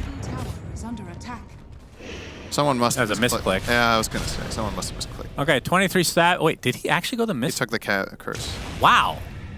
Oh, so you actually just full-on gaslit me and said everyone takes the left one. Huh? It's like 13% pick rate. Everyone takes it, Cinderin. Are you serious? I just believed you. Why did I do that? I've never seen a game where they've taken this other I will one. never make that mistake. I don't care. I will never. That stats are lying there. There's no way. The miscoil is insanely good. But he doesn't have shards, so until he takes... That's a lie. I will Look at the win give you rate. I will give you the win rate, though. The win rate's insane. Right? That's pretty true. And that's true. True. Okay. Game in. 13k the lead. The thing is, even with this Aegis, I guess what Talon are banking on is if they force the heroes into bad enough position with their bat, that they could probably kill them twice inside their base. So this isn't going to be an easy push necessarily, but Dyrachyo does have a pretty nutty barrier right now. Yeah, the Hawk scouting things out, immediately killed. Salary's going to get initiated on, though, and deleted, but that leaves a Tombstone with Grab Ally. Now they're trying to focus on the Abaddon, who's trying to kill Sed's Tombstone. And the borrowed time finally activates. He's ruptured, so he's going to heal to full. Yeah, but he gets roared after the fact. LSA is going to buy him a little bit of space as Makoto trying to help his carry out as much as he can. Q comes in with the charge as well. Dyrachyo does get the kill just in time. Obviously has the Aegis, but better to be able to heal off the back of that instead. Now the buyback from 23 Savage is going to have to potentially wait for his ult. But now, trying to turn their sight onto Quinn. Perma-silence coming. Charge coming in. Beautifully done. Dyrachyo very deep in the base. He's going to heal in the midst of another kill. Gleipnir giving some space, but finally goes down to the Dragon Slave. That is the Aegis. Can they surround him? LSA will not hit. And Dyrachyo gets out as a result. Oh. Not a lot of building damage done, but some buybacks expended. So Gladiators used both their Cheese and Aegis there. Do they still have the... They also used the Refresh on Dyrachyo. So they actually used all their 3 tools, and what they got out of it was 2 buybacks at the cost of 1. Not the worst hold, actually. Yeah, I mean, the big one is the 23 Savage buyback. And I want to say Ace had a really clutch roar there, because I think the way that overlapped with the stun duration compared to the aphotic, or the borrowed time, if he doesn't roar when he does, 23 could have blinked out. So that had to come out in that moment so he doesn't reset. Now Talon want to try to catch Gaming Gladiators by surprise if they have a lapse in judgment here or just for a moment aren't aware of what's going on. This time there's no big barrier on the Bloodseeker, but wisely they're not starting on the Tormentor. That would have been probably a complete disaster. They're going to be scouted out by the Spirit. Yeah, disengaging now. Drums are popped by Ace. Jabs looking for a lasso target. Laguna Blade onto Dyrachyo. He's in a lot of trouble. Sonic Wave giving him a lot of space. Dyrachyo, he's going to die. No, he's staying alive just a little bit longer. Pops the BKB. Is he finally going to die? The Abaddon is nowhere in sight. Finally taking out the Tombstone, but the Grab Ally coming into play again as Dyrachyo is going to live. The borrow time already activated. We'll be able to blink away from 23 Savage. Trying to get him back to base as the BKBs pop galore for Talon. Looks like the Elder Titan's going to die on the back line. As the charge comes in a little bit late from Q, Dyrachyo finally takes out the carry Abaddon, Mr. 23 Savage. That's a dieback. How did Dyrachyo live? That is insane. He dodged the ET splitter by a millimeter going to the left, or he would have been bursted in the moment there. And now the buildings will melt. They could just go for throne easily. Fortifications pop, jabs. We'll be able to get out, but they're going to call GG, which means this gets extended to a game number 3. Nicely played from Gaming Gladiators. This was, honestly, most of the game was very slow and methodical, but they did what they had to do. Yeah. I think at the end of the... What is Quinn doing? Chilling. Yeah, he's chilling. Yeah, a very well-played game. I liked both drafts this game. I think what Gaming Gladiators did very well was identify the targets in the fights and setting things up correctly. They played very well around Duracho in this one on the Bloodseeker and found a way of solving the Abaddon. I guess him being slowed down a little bit in the start and having to play recovery with the Midas did put Gaming Gladiators in the driver's seat most of the game, and they got all the Roches, right? Like, at the end of the day, how many of those can you give away back-to-back? That was 4 full-on Roches for Gaming Gladiators where they got every item from it every time. Yeah. And it will be enough in the end to get through them, so... Yeah, we're going to game 3. Yeah, you like the Abaddon pick? And I did. I did too. I did. It didn't have that much impact on this game, though, if you really think about it. Had to go for Midas, had to play catch-up the whole time, which is not what an Abaddon wants to do. But either way, it was enough for Gaming Gladiators, so we're going to be seeing a game 3 coming up soon. Let's go to the panel. Well, it did fulfill the purpose of being beef, because Abaddon was staying in front. The only problem is everyone else on his team was just kind of watching him stay in front. I think this performance here, Duracho really turning it on a hero that he clearly is more comfortable in pushing the limits of this hero and just dictating a lot of these fights. I think as well, you know, you get Quinn on his Quap, you get Ace on his Beastmaster, and they look like a different team. Thoughts, friends? Yeah, I have many thoughts. Sorry, I wasn't sure if it was... you know. Full stop. You know how the old man likes to ramble on. No, I really liked it. I thought the Abaddon, it was a hero that I thought, okay, it has the potential to be kind of kited out.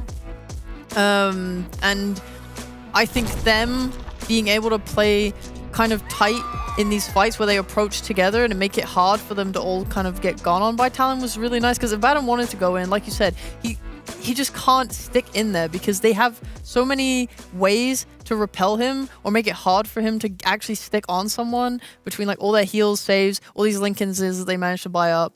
They then just like avoided fights for the most part, just farming and farming and farming and trying to like increase the lead. They never gave Abaddon the fights that he wanted, and when they did, they made it so hard for Talon to engage properly that they just couldn't use him. I mean, would you have preferred a Lifestealer instead of Abaddon? Because they're ideally the same kind of hero, but at least Lifestealer would maybe have a better laning phase this game compared to the Abaddon, and then you can play with the Bat Rider with the bomb and you go for pickoffs.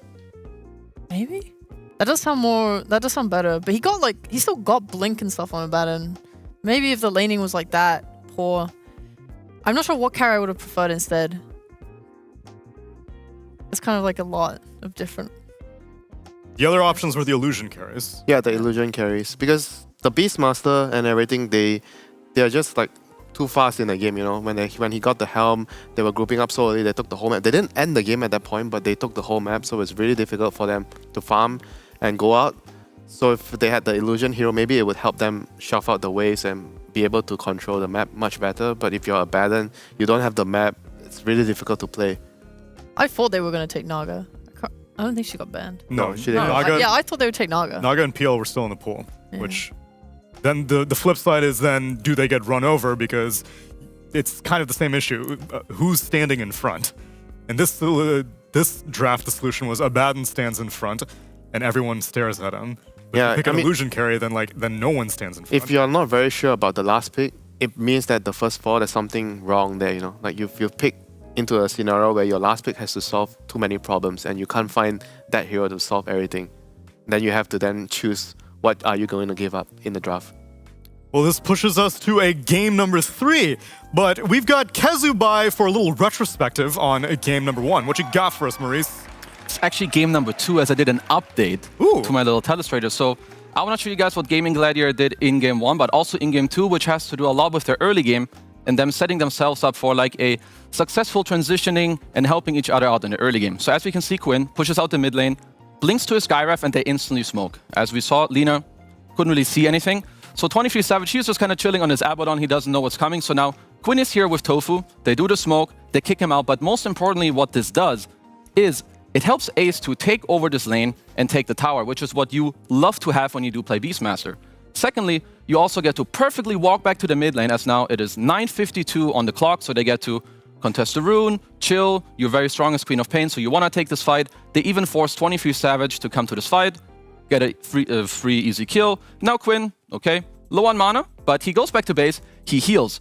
And because you helped Ace earlier, it's kind of like it's a back and forth. You help each other. Because you helped him earlier, now he can help you. He comes to the mid lane, you get to take another great fight. Talon, they generally want to chill, they play very greedy lineups. So this is great for Gaming Gliders. 3k gold lead already at 11 minutes.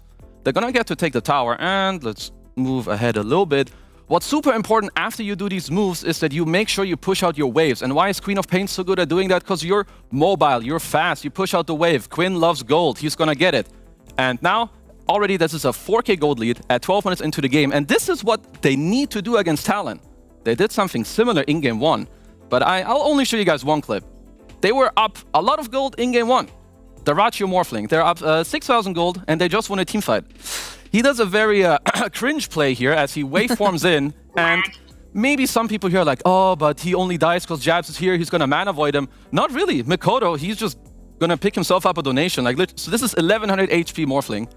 He has Aghanims on Lina. He would literally solo kill him and get out. And I think this is where game 1 really turned, but game 2, Gaming Gliders, they play clean. Darachi was on his Bloodseeker. He's chilling, they're chilling. Quinn was mad, they won the game. Well played, Gaming Gliders. Good job, everyone. Thank you, Kazu. Thank you, Kazu. Between the cores, you scratch my back, I scratch yours. Synergy was working out quite well for them on point, and they didn't waver from their confidence in the Queen of Pain, because yes, they've suffered one loss in this series, but still, now it's 7-1, which is an astonishing score for a hero that they are regularly first facing. Would you think that this first phase Queen of Pain was adequately answered, or do you start needing putting more focus on it? Didn't die once in the game. Yeah. So I would suggest not answered. Yeah, it's a weird one. I don't know. Maybe Quinn's just, you push him into a corner. He's got to pick Queen of Pain, and just because it's Quinn, maybe he's still winning. I don't know. It might be the hero. It might just be Quinn. Hard to say. I think their drafts are just awkward. Like, if you look at this one, even on game 2, right? You have an Abaddon carry, you have Elder Titan, you have a Lina who doesn't really want to move that much, and you have like a Bat Rider off lane. And then there's the Spirit Breaker. Spirit Breaker is like your catalyst. He's going to make the things happen. He's going to go and charge you. But at the end of the day, you don't have people that really play with him. And Gaimin just moved faster. Like our lovely boy Kezu showed. You know, they're meeting supports to mid, smoking, going top. They're moving, they're making plays, they're outpacing them, they're making Abaddon not be able to have a game. They are basically just setting the game on their terms, and then Queen isn't dealt with. And then you get these items where Queen is so strong that you can't do anything anymore. Like all the itemization was so fantastic on Gaimin, and reaching this late game scenario where you can layer Linkens on top of each other. You have the Grab Ally, you have the Greaves, you have a Skyroth with like a telescope, so you're able to get these like long range ruptures off. Like everything came together in a very nice way because they were so ahead, because they put themselves ahead. Yeah, the Bat Rider, I think it's not a very good opening in my opinion right now. The more I see it, I feel like it's not really flexible enough. If you put him as a support, he's not that great. And as a core, he doesn't give you that presence like a Beastmaster or a Doom, for example. You know, in the game, I feel like he's just too greedy of a hero. You need to farm so long. And when you do that, it takes away from your other cores and it affects the whole game. You're not really scratching each other's back. You're just trying to get as much farm as possible, and you don't care about the other person. And it makes the game very hard to play. Everyone needs to be a little more altruistic in Dota, at least in 7.33. And as a result of these head-to-heads, we're going to a Game 3 in this lower bracket semifinal. Loser gets eliminated. Find out who after the break.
Wear your passion.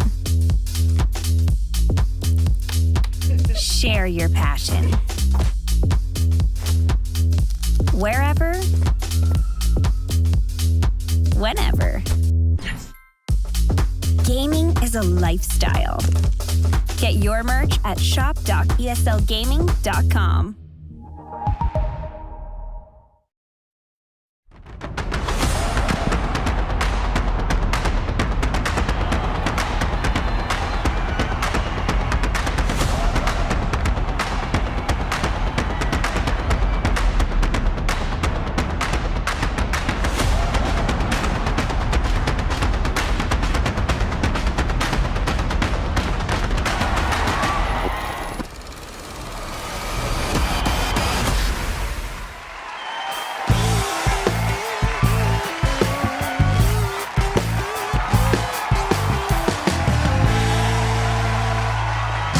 Welcome back, everyone, to a lower bracket semifinals here on DreamLeague Season 20, where we need to get a winner and we need to kick out a loser. It's time for game number 3 of Game & Gladiators versus Talon. Which region's going home? Is it Southeast Asia or is it Western Europe? Western Europe out at 4th place? That doesn't happen in Dota anymore. Here's my argument. I think game 1, Talon went way too greedy, and Gaimin played kind of bad and did not punish it hard enough. I think game 2, Talon also drafted kind of bad again and then got outplayed. So I think in both these scenarios, Talon probably should not have won. I think if Gaimin do not pick themselves Morphling and they play to their comfort, play to their speed, they probably come into this favored for me.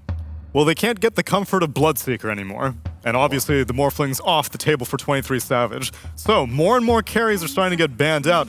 But once again, this leaves the Undying, and this actually leaves the Ember Spirit, which has been consistently first phase banned out. I mean, if Talon can come up with a really good draft, then I'll believe in them. Like, I think Talon is a good team, and they can make it. I'm glad to see Mako get his Ember. They're a very strong team, and obviously they can make things like the draft from game 1 work by extending the game, not giving up too much. But I think their drafting has looked the weakest in this series. That's fair. No, they're willing to trade the Undying for Ember Spirit. That's very interesting. I guess they feel like there's no other mids that can be picked early and get countered. It doesn't care about getting countered. And that's why Ember has a very, very high value in the draft. Well, let's say we just keep picking Queen of Pain. How do you like Queen versus Ember? Like, I feel like Ember has a much better utility value in the game because you have a initiating tool, a small stun, if you want to put it that way. And Queen of Pain is more like reliant on your teammates. You know, you can win your lane, but once again, if you fail to win your lane or you feed like a couple of times, your game is all over. Whereas for Ember, you can have a shittier start, but you can still be very useful in the game. So your draft is overall more stable. Can I just say, the Game of Gladiators guys are having the time of their lives in this draft. Fallen right into my trap. Telling me, I've never seen him laughing this much. Look at going. Dude, who's cracking the jokes right now? It looks like Talon's cracking the jokes if they're drafting right now. They must be laughing about something completely different. Oh, they must be laughing about the Ember first pick. They had to see it About coming. Undying. The question that I'm surprised is they didn't opt for Broodmother, which leaves it on the table for Talon. I really don't want to see Brood. You don't think it's good with Ember, or you just are sick of the hero? Well, I'm okay with Talon picking it. I just mean for Gaimin. I'm glad Gaimin didn't pick it. Wow, this is a serious draft. The Medusa has shown to be very annoying to deal with. I guess now we need to... this does force their bans to change quite a lot, though, because previously you had, like, Ember, and it's like, okay, do we target, like, Quinn's Pool? Do we take away his Queen of Pain? Do we take away blah, blah, blah? Now you're dealing with having a Medusa. Wait, has anyone tried Grimstroke against Medusa so far? Why? What makes Grimstroke so good? For the double, right? Just for the double. But, like, you can just pick a Shadow Demon.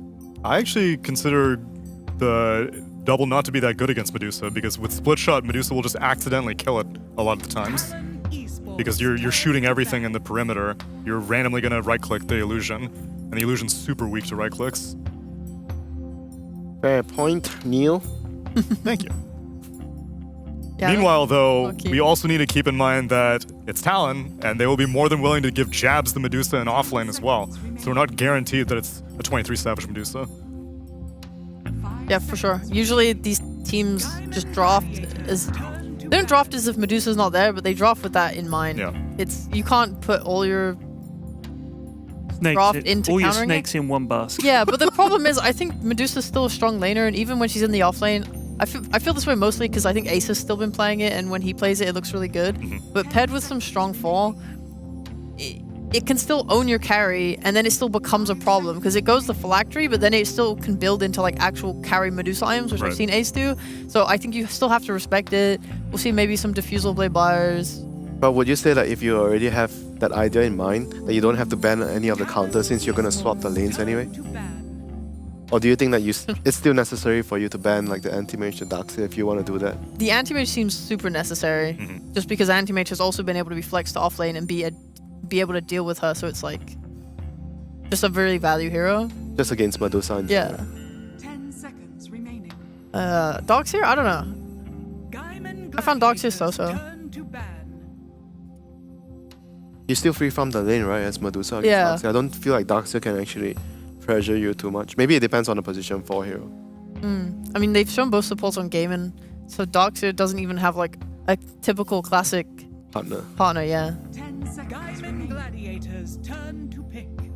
Supports get banned out. A lot of the batteries out of... Actually, no, it was just one battery. Probably gonna get taken out. Yeah, I like this pick a lot against the Ember and the Medusa. The root is very good against the Ember. The items you build, they are really good against both these heroes, the Crimson Guard. They fixed my piggy? They fixed your piggy, period. Oh, that piggy is disgusting. It's actually so scary. Wow. Alright. Oh, we're back to a classic. Roasted piggies is my favorite food, I'm so sorry. Oh no, I love it. Yeah. Roast suckling pig. Oh yeah. Give me that crackling. Grease dripping down my cheek. Oh, I'm starving now. Well, I know what I want for dinner. They had to ban these Medusa counters, plus it leaves Quinn's heroes in the pool, and it leaves more carries in the pool that Dyrachyo likes. Like Faceless Void potentially could be taken. I think maybe it's harder now into like a Beastmaster lane. They're kind of posing a problem here as Talon for Gaimin, where it's like, okay, you want to pick a hero that's good against Medusa, but now like Beast is going to make your lane difficult. How about the Elk? Elk? Yeah, Elk against Medusa, I've heard some discussion about because you have the passive against the Medusa, you just keep right-clicking her, that's why you can win the man fight. But apart from that, the other two heroes, like you said, either the Void or the Terrorblade. But those heroes have a very weak laning phase against the Beastmaster Keeper of Life. I mean, they go for the Terrorblade with the Undying. I feel like he's still gonna get pressured in this lane. Maybe the Undying can at least make sure that he can get some creeps and get his level so he can transition to the jungle. But this lane is still not easy for him. Yes. The biggest thing I'm thinking of right now, after seeing this Coddle Beast, is the stacking in the Ancients. Yeah. They are going to be able to stack so hard, potentially even getting like both Ancients stacked, can Gaimin invade? That's my question. And I'm thinking potentially if you have meta up, if you bring Underlord, if he's won his lane, if he's free farmed his lane, and can come like Techies and Undying, like you're able to put this tombstone down, I think their invade is pretty good. Yeah, Undying is definitely one of the best supports to do that. When you just run in, if you're winning your game, you run in, you tell the Underlord to get the ulti over, and suddenly you have 5 heroes there, and then you just take all the whole stacks. I definitely could see that happening. So the laning phase is going to be very important. Like for Talon, I feel like I see them losing their lanes most of the time against the better teams. Right. And this is the kind of game that it might actually hurt you a lot if you lose your lanes badly. Like some games you can get away with it by rotations, but this kind of game where you're relying on the stack so much, you might not be able to get away. Yeah. God, I feel like the stacks could decide this whole game, honestly, if Gaimin choose to contest. Especially because we were normally just afraid of it with just Beastmaster by himself, but a Beastmaster plus a Coddle can stack from a million miles away. Beastmaster's going to have unlimited mana to, 1, harass Terrorblade constantly, and 2, take stacks extremely easily. So then is there a mid laner that Quinn could play that would make it potentially easier to contest these stacks? That also wouldn't throw the game, because like Templar Assassin could do it, but that seems very greedy. It could work. And you have to lane into an Ember Spirit is the other thing you have to keep in mind. Yeah, I was like trying to think of melee bulliers. Like we've seen Underlords be played mid sometimes, but I don't think they're going to do that here because Ace is so good at it. We've seen Primal Beast, but we haven't seen Quinn play it before. We saw Quinn bring out his Wind Ranger, which could potentially be an option here since you can buy the Diffusal and it deals with Medusa. Yeah, that sounds like a much better option for them. Like either the Primal or the Wind Ranger, but Primal doesn't feel like it suits Quinn's playstyle as much. He doesn't play the hero so much, but Wind Ranger, on the other hand, might be the suitable hero. And for Talon, they're gonna need like I feel like a support that can just secure the lanes. There's no Elder Titan. Spirit Breaker's still in the pool. Yeah, Spirit Breaker. They need like some melee hero. Okay, they go Lich. Lich is good against the Terrorblade, but Lich has like an abysmal win rate right now, right? Like he has lost almost every single game that. But he's good against the Techies. Sure, yeah. I'm sorry, no, I'm done he with is. that rhetoric though. In DreamLeague Season 20, 31 picks, 38% win rate. It's not great. Damn. I don't think the hero is that bad, genuinely. My boy needs love. I think what's annoyed me the most when I've seen these Liches is that they lane into these Techies and then they get like one gaze out of the blast off, but then they don't catch another one, and then their carry or core dies. And it's like, if you're not hitting these every single time, the effectiveness of your hero pick goes down so hard. Yeah, this hero is very, very weak if you don't win your lane. If you pick the hero just for the sake of maybe his shield is very strong in that game, or you have a useful spell you want to cancel with the Sinister's Gaze, but if you don't do well in your lane, this hero is just very, very bad. Yeah. Liches be crazy. All right, Quinn, what's the hero? You need to go against an Ember. Probably gonna need to contest stacks. I mean, I kind of like Void Spirit because of the 2 supports. They're gonna go Monkey King mid against the Ember, some SDA flavor, for lane real. counter. Giving Mikoto a taste of his own medicine. I'm not sure if I like it that much though here. I think I feel good. I think I feel like Quinn will win mid because it's Monkey King versus Ember. I think top Coddle is really going to want to back off to take stacks, and in those moments I think TB will be able to farm, especially with the Undying. I think the Underlord should get farm bot and trade. I think Medusa will still farm well, and then it comes down to, are they going to contest the stacks? If not, maybe Talon gets ahead in net worth, and then they're able to kind of win the game off the back of that by having a Medusa that just has massively outfarmed the enemy. Yeah, but on the other hand, if they don't really get to do that, the Medusa is going to clear the stacks with the Beastmaster. They can hit like a helm timing or whatever he wants to build this game, and they're going to group up together. And I don't see how much the Monkey King can do in this kind of game, you know? Yeah, I completely agree. But if they destroy these lanes, then it could really snowball. Like this Monkey King could pop off real hard. This has been easier said than done, though. Even in Talon's exceptionally greedy draft, they still didn't lose the lanes. And now Mikoto's on his Siggy, the Ember Spirit. Okay, but you can bring Tofu mid on Techies as well. I think it's very easy for them to potentially just rotate, because Underlord can lane by himself. He's not that pressured. Yeah, and so far Undying has not lost a game here. Every Undying game has ended with a W. I don't know if that's true. That is untrue. But I don't have the numbers to disprove this series, both games. Oh, okay. Okay, yes, that's true. That's actually a fair point, because that's been the most consistent hero this entire series. There's been 2 games, guys. It's been so many. Massive like sample size. Pyrian? Yes? Which way are you going for this game number 3? So I am not clever enough to call it, but I do see a Monkey King who I haven't seen much mid in this tournament while I've been here, and I haven't seen Terrorblade do especially well, although I believe it's generally been picked in games against Morphling, hasn't done that well. Fair. I do see a Medusa and a Kotl, which is pretty scary in itself, and a Beastmaster, also terrifying, and Makoto and his signature hero.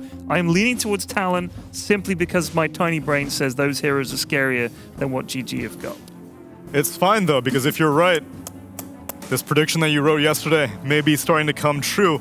Let's see how game number 3 plays out with Sunsfan and Cinderin.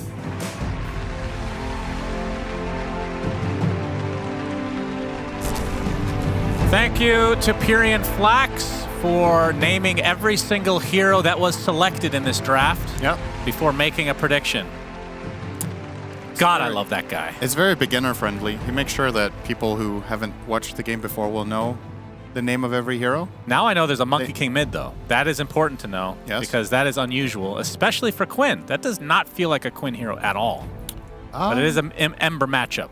Quinn actually does play this hero pretty damn well. Not at all. He has platinum tier on It's it. his As you can see in first your top right. He's smurfing right now. Okay. That on makes someone else's Oh, account. okay. There you go. I was like, that makes no sense. He doesn't play this hero. Okay. I love Talon's draft, and I love the way that they built it, where they managed to actually end up with this while first picking 2 cores in the Ember and Dusa, but I think the way they picked them and the reasons are very sound. My favorite pick of the whole draft is the Kotl. I think he's just perfect for this game. He's going to lane with Beastmaster. He's going to give mana to Ember for more Slight Chains. He's going to give mana to Medusa to make her tankier. This is about as good of a game as you're going to get as Kotl, not only because of your teammates, but also your lane matchup is pretty good. Like, this hero is good against a lane like Undying Terrorblade because they don't really have the best chain. That's a frog! That was a frog. They don't have the best chase potential, so I think a lot of this game is going to be dictated by how well do Talon utilize their Kotl and how well does the mid lane go. Because Makoto on Ember, even if he loses the lane slightly, has had huge impact on this hero. So much so that Gaimin are trying to hard counter it with an uncharacteristic mid pick. We'll see if Quinn can pull it off. And also, why was Shadow Fiend in the pool? Or did he get banned in the second phase against Quinn? Because that was another option that could have potentially been interesting. Couldn't tell you, Cinderin. As a counter to the Ember. Anyway, instant D-ward here found by Duracho and Celery. Yep, Q's gonna get spotted. Blood grenade applied. Gets off a nice blinding light. Still going to get chased and right-clicked a bit, but he actually does find the bounty rune here, so Talon get 3 out of the 4. Could we get another cam on that frog after this chase here? I just want to double-check that it's still there and healthy. Make sure that nobody has taken that out while these bounty rune battles were taking I'm going to play place. a replay of it because the frog's gone, just to make you happy. Oh, good. It's still there, Shannon. I don't know how many... Elvis is alive. I don't know how He's many hiding in cameras we Japan. have, but have one of them, just one observer. Imagine you're hired for an event as an observer and your entire job is to do that right there. That's my boy. That's the frog. Oh, yeah. I didn't Love see it. It jumped into the water. Oh, I wasn't really looking for it, to be fair. That's probably why I didn't see it. Okay. I was looking at, that. the action in the game instead of frogs. But that's how you and I are different. I look at the entertaining things, the shiny things on the screen. Oh, you're going to like Kotl then. Very shiny. Why did this hero feel like it's fallen off? We were seeing it in basically every position, especially when there's like a Medusa or a Storm, like any type of mana battery, assistance needed, gas station attendants, whatever the hell you want to call it. There were some nerfs, but I think the hero is still really good personally. So I would agree. It's probably at the top of my list of underrated heroes this tournament, together with Primal Beast. And still, it's only really 2 teams that have truly embraced Primal Beast mid, which is PSG, LGD, and BetBoom. And look where they are right now. Yep. Maybe a little bit telling. Maybe it's very selection biased. But, the current top 2 teams of the tournament both love that. Do you think there's an overrated hero currently being picked every game? I mean, Undying is picked every game, but we know that can't be overrated. He is very good. Yep. What's the most overrated hero? Probably Terrorblade. actually. I find that to be the most overrated hero. It hasn't been too picked, but I would say the results the hero has shown on average have not impressed me at all. So that does not bode well for Gaming Gladiators, but if the lanes go really well, it still is a hero that can obviously hard carry. So the lanes, however, are going primarily well for the side of Gaming Gladiators, doing very, very well in all three, especially surprised with the current lead they have in that bottom lane, where Underlord is 10 for 7 against Medusa's 5 and 1. Yeah, laning with Ace isn't the best. does play a mean Underlord. He does. That is one of his best heroes for sure. The Aura bot, thank you. That's a nice back shot of the ice. Oh, very good. Not the ice frog, just the regular frog as the tombstone is placed. Yeah, Jeff's gonna have to TP there. And the pets are being destroyed. I'm sure we'll see a stat on that any moment now. We got a lot of things to keep track of this game. We have grab ally eventually, we have that frog randomly, and the pets being killed. Lots of statistics and useless things to keep track of. Stay tuned. They're coming. This is a very one-sided laning affair so far. Thank Very good news for Gaming Gladiators here. All three lanes looking very hot. There will be some CS coming into the Beastmaster's tower now, as well as a little bit bottom, but still pretty much a raw. And this is a more than 1k lead, because keep in mind, Talon got 3 bounties. So just raw laning, gaming, and winning by over 1k. I have a weird question for you. Can you handle it? I don't know. Do you think, versus, like, compared to other teams, there's the frog again? It actually hasn't moved. I'm a little worried about that frog. Oh. Almost It's a no- stat. It's actually like a swaying. statue. Yeah. Oh! Okay, it jumped. Do you think Gaiman are too reliant on the laning stage? Because they win a lot of laning stages, and it feels like, I mean, when you win the laning stage, there's a better chance you're going to be winning the game anyway, but I feel like for them, it's especially important. Do you get that feel as well? I would probably agree with that. The funny thing is, this team has had some really good comebacks in their major wins. They haven't always been winning the lanes, and they've been making some really good mid-game adjustments in a lot of games. I think other teams have just caught up a little bit in that regard.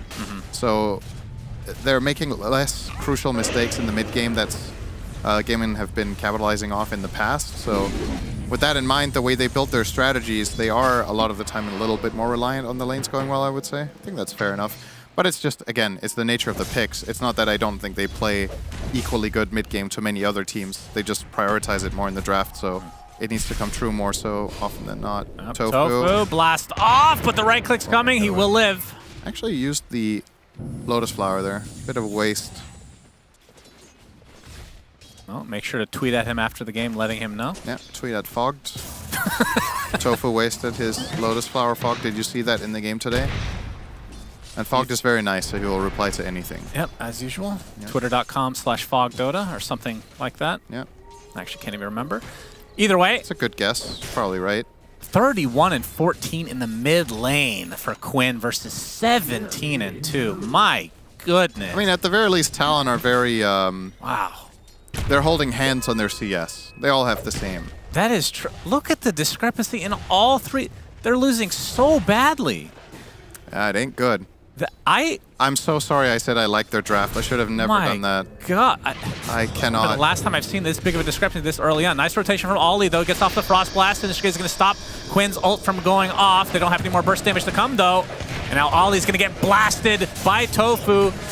By the fist is there, Makoto. But the Jingle Stack are there, and Quinn lives. Oh, my goodness. They needed that so bad. I mean, he doesn't play the hero, right? So that's just beginner's luck. Beginner's luck for Quinn there. It happens. Very fortunate that he played well there. Won't happen again, says Sunsven TV. Yep, he's a rookie on that hero. Clearly doesn't know what he's doing. But this is really bad news. That was a very good timing on Tofu's rotation for that blast off, by the way. Quinn would have died for sure, and they wouldn't even have got the first blood. Quinn with the haste, going a little bit greedy here. Very low HP though. Jingu stack. One more coming. Oh, he has to be careful. Tower will not be enough. Okay. Quinn, he could just Boundless Strike to get the stack, which he will, but he won't get the massive heal out of it. Ollie. He did it too late. He's going to use the healing salve instead. Did what too late? He didn't get the Jingus. Yeah, he did. Did he? I thought he did. Maybe not. No. Just trust you, everything you say. You can say anything you want now. I'll believe you. You look good today. Oh, boy. Well, I am wearing the same shorts I did 2 weeks ago. Dyrachyo, half HP. Axes are coming from afar. As Ollie and company, they will... He doesn't get thunder or anything. He does get fixed into the sun. Oh my god. Everything is going the way of Gaming Gladiators. And the chains don't hit because he hit the camp there with the slide. Ah. I actually think Mikoto misplayed that. I think he had time to walk over and only connect the slide on the one hero with the max cast range of level 3 slide. But instead he slided through the camp and obviously the chains did not connect. So nothing going right here for Talon. I love their draft. So they're behind 4K Goldman at 7. Well, how good is their draft at coming back from a deficit? I don't understand how the lanes are going this poorly. I feel like this cannot be only a draft issue. They must be being outplayed. Like, this Beastmaster Coddle lane is getting bodied. There's a frog. He has no eyes! He hopped. Oh my goodness. Has more polygons than Morphling, though. Yep. To this day. So does the eye itself. Radiant's bottom tower is under attack. Double damage. Will be picked up for Mikoto. I feel like he has a lot of responsibility on his shoulders now. When the lanes go this poorly, the Ember has to make moves to recover them. Both for himself, but also for his teammates. They're all going to need it. And Gaming Gladiators, they can just keep doing what they're doing. These lanes are an absolute stomp fest, so if they can keep farming like this, keep denying any sort of progress from Talon. Yeah, but they're leeching a bunch of XP from this stack as well. Let's see how much they want to contest as the Tombstone is on the cliff. Illuminate's coming out, gets a decent amount, but still a lot of big creeps are there as Quinn showing up along with Mikoto. And Quinn with a 2-level advantage, which is really, really massive considering he's never played Monkey King in his entire life before today. Searing Chain's going to connect there. Decent poke. Dyrachyo. They want to fully contest this as the double ancient stack is still there. Dyrachyo in that meta form now. So Gaiman not getting a ton out of this yet. They're forcing a 5v4 though. Ace is free farming bottom against nobody. That is very accurate. And Talon's heroes have to retreat. So honestly, this was pretty good for Gaiman as well. Radiant's bottom tower is under attack. Quinn, I think he took the Mystic Snake damage there, which is understandable. If you never play Monkey King, you need to get the timing right. I wonder what guide he's using for his build, you know? Man, very impressive, though. Probably asking his team a lot of questions on what to do here, how to use the skills properly. Ace, how do you play? 5K lead for Gaiman. Man, oh man, no kills yet for Talon. It's only 3-0. I feel like game 2 and so far in 3, the kill score has been very low. But Gaiman, they just feel like a team that's better at not only laning, but just getting better efficiency out of the map. I'm just still trying to wrap my head around how this was the outcome of the lanes. Like, there has to be... Oh, Mikoto. Double damage. Right. This will be the first kill I for believe Gaiman. so. Tombstone is placed, and the On frog Gaiman. watches on. By Talon. As Talon get their first kill. That is the frog there. Yep. It's scarred for life now. Is under attack. Watched an undead creature. Well, I don't know if it sees anything, actually. But maybe not. It heard it, though. It definitely heard the cries of celery. But the cries of celery. This... Is that when you like to scrape it against the glass? Yeah, something like that. There you go. Massive lead, though, for Gaiman. This is an absurd amount of net worth. And the Medusa's going to need some time to get online. Obviously, Mikoto. One of these heroes has to get something going. I think it probably is the Ember here. Yeah. You got to combine the Coddle with the Ember and make moves happen. And you do have Primal Roar now, so like if you bring these heroes together, the play potential is definitely there. Hoping that Q is going to go something like 2-1-4. I think maxing out Chakra in this game is the way to go. The alternative path is to max out Illuminate and just keep deep pushing waves, but I don't think you're recovering the game, then they're just staying afloat. The comeback has to come from kills. And I mean, this will help too, surely. That is a massive stack. It's juicy for the Medusi.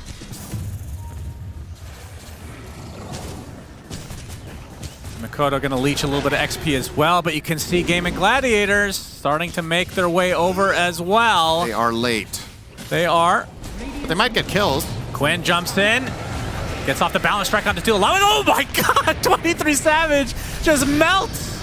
Oh dear, Pit of Malice comes out from Ace as Ollie gets the Frost Shield off, but dies shortly after. It's a 2-for-1 in favor of Gaiman. Yeah, Monkey King Diffusal is pretty Yep. pretty nasty for Medusa. He really inhibited the shit out of 23 Savage. And now they're inhabiting the shit out of their triangle. That is true. Ace needs to be careful here. Slight chains, Illuminate. I mean, I say he needs to be careful. He looks fine to me, Cinderin. Better be careful, though, as Jabs on the other side going to get taken out by Dyrachyo. Okay, Ace now they was, can pressure this tower. Ace had 21s, and he has a Crimson. So, yeah, he did not need to be careful. I haven't really seen him much this game, but now that we have a look at him, he's very little to be worried about, to be honest. Radiant structures are fortified. Very tanky, juicy boy. Got a lot of juice in there, some would say. Yep, those some would be you and you alone. I think Jenkins would also say that. Oh yeah, so that's a lie from you. You two are... Looks like Pipe will be next, so no big surprise. Just the aura build for Underlord. I don't know if... Hey, where'd that frog go? He went away. Poor thing. Scared off by techies. I don't even know if there's another way to build this hero right now in the competitive scene. Like Atos, maybe? Yeah, we've seen mid Underlords go Atos, but... Ace gonna pop the Crimson. And they do. Solar Bind on him as well. There is a shield rune on Makoto, so he's gonna be hard to be taken out. But Ace also barely taking any damage. This is pretty odd. And now the rest of Gaming Gladiators backing up their demon. Shiver said it's not a demon. Who, Underlord? Oh yeah, that's right. Definitely a demon. So is Terrorblade. Terrorblade is without a doubt a demon. In auto chess, he was. Maybe she was talking about auto chess because Underlord was not in that, which is definitely true. And that's where we get all our lore for him. Terrorblade has the demon buff. It's time to get the hell out of there. Savage has to use his ult to try to get away. You see the Fiend's Gates placed. They're trying to pursue, and here comes Quinn, the inhibit online, but he's going to get feared for the time being by Ollie. It's a pretty good chain force them frost. to go onto him. Although both are living for now. It's Yeah, a the really chain frost good chain continuing to frost. go off. Holy shit. Ace just dies. Wow. Despite how tanky he is, Jabs, he gets sundered and brought down before he can even get off Roar. But they do end up taking out both Ace and Quinn. And now the rest of Gaming Gladiators on the run. So a nice fight there from Talon. As Ollie getting chased by this lone zombie. We'll take it out. Gets up the Sinister Gaze onto Celery, who finds the kill, but now might have to cost his own life. Makoto! Oh my god, there's no way. There's no way! All right. So Talon, a little bit of momentum now finally on their side, but they still have a huge net worth gap to make up for. Talk about a chain frost. My god. I think that was all 10 bounces, and it basically hit... I think it hit the Underlord 4 or 5 times and the Monkey King 4 or 5 times. He did more chain damage frost, essentially 3k damage by itself. Just check this replay out. So this looks like it could be interesting, but I mean, this is just perfect. Look at that. Bounces back down. How does it bounce? Okay, that last bounce and from back. Dyrachyo, come on. That's not even remotely close to anybody. Lich has been buffed over that the was years. Global. Good lord. The good news for Gaiman is that Dyrachyo got out of this, because this could have got even worse. If Makoto somehow gets the slight chains on him here, they would have lost even more, but yeah. Understand why he's feeling good about that. That was a nutty chain frost out of Ollie.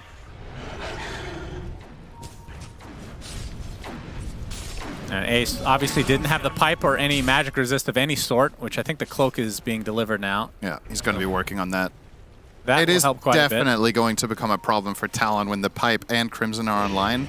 There's a frog. Hey, he's relocating a bit. All right, very good. I'm glad we're keeping track of the frog. It's good, but what are we going to name him? Yeah. Freddy. Okay, I like that. Freddy the Frogger. Yes. Helm of the Dom online for Jabs. Could also name him Sir Edward. He's going to get jumped on, but the roar is there. The Fiend's Gate's coming. Jabs trying to TP out, but the Boundless Strike keeps him in place. And now triple teamed here, and they can just take the Fiend's Gate back to where they came from. And the frog, oh, he's always, it's animated. Oh my goodness. Freddy! New animations mid-game. That's my boy. He just doesn't stop. It's very quick breathing. Is he okay? It looks a little fast, actually. Freddy's gonna have a heart Oh my attack. god! He's nervous. It's because Techies is placing mines all over his home turf. Oh, the poor boy. He does have an eye, though. We didn't realize that. He looks like the what's that? The Vietnam flashbacks dog meme. You know that one? Yes, I do know that. Yeah, it reminds me of that one. Makoto finds Tofu, or who finds whom, actually. He's gonna have to remnant away, and Celery's gonna show up with that tombstone. Only one zombie is gonna chase Ollie. He will get a hit off, and then he's a blood slow to a grenade. crawl. There we go. And down he goes. Could have been worse for Talon. But the lead is just, I mean, it's only 10-5, but it is a ridiculous net worth lead still. And it's just going to grow. This will likely make it 10K with this tower kill. Blast off. It hits. Searing Chains is there to try to mitigate a bit. But Q just easily attacked from afar by Dyrachyo. Radiant structures are fortified. Well, Maelstrom is there for Makoto, and I mean, that is really late. Yeah. 18 minutes. They have not had access to the map at all. Like, again, this game was really dictated by what happened in the first 5 minutes, and it would be interesting to see some sort of a breakdown of how it came to be in all three lanes, because the one I can primarily wrap my head around is the mid one, because that is just an inherent Monkey King versus Ember favored matchup. But I don't know how these two side lanes went this poorly for Talon. It cannot have been what they expected when they drafted this. Oh. Okay. Crash. Yeah, I thought they were talking about this bug where you can unpause immediately. I thought that wasn't that a thing for a long time? You couldn't do that. Yeah. So something has changed. I don't know when this, I think it was 7:33 it started happening for no reason. You just instant unpause. Good old Celery. So what the horse happens here, Cinderant? Let's take a look at the exact scenario. Celery's quite low. Makoto has Sleight of Fist in 1 second, which won't be enough. Dyrachyo on the high ground, waiting it out. What's going to happen here? Is it option A, Celery dies? Option B, Makoto dies? Option C, literally nothing. Everyone lives. I'm going to go with C. Yeah, same. Although I'm technically the game host, so I can't guess. Yeah. But usually I know these answers beforehand. That's the difference. Option D, we have another crash into another pause, which overrides all the other options. I like the observer pointing out that Celery has blood grenade as if that's going to heal him or something. Celery. All right, option C was correct if you're playing at home. Let's go, Congratulations. Fan. Good job. Great Everybody prediction. gets 0 channel points. Great Congratulations. Oh, it's quite the reward. All right, Helm of the Overlord coming up somewhat soon on Jabs, about 1,000 to go. That will be a nice 5 to 6 minutes later than he wanted. Yeah, just really not many positives to look at for Talon. They're kind of going to have to rely on Gaming Gladiators overextending a little bit. Yep, Good Fiend's disengage Gate. here. They don't have the greatest catch outside of Quinn. Oh, there's some gold. All right. That's about a 1K.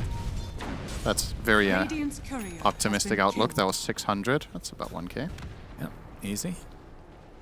Scotty now on the Terror Blade as Celery is going to get gazed in. Puts off the Tombstone. He got frosted.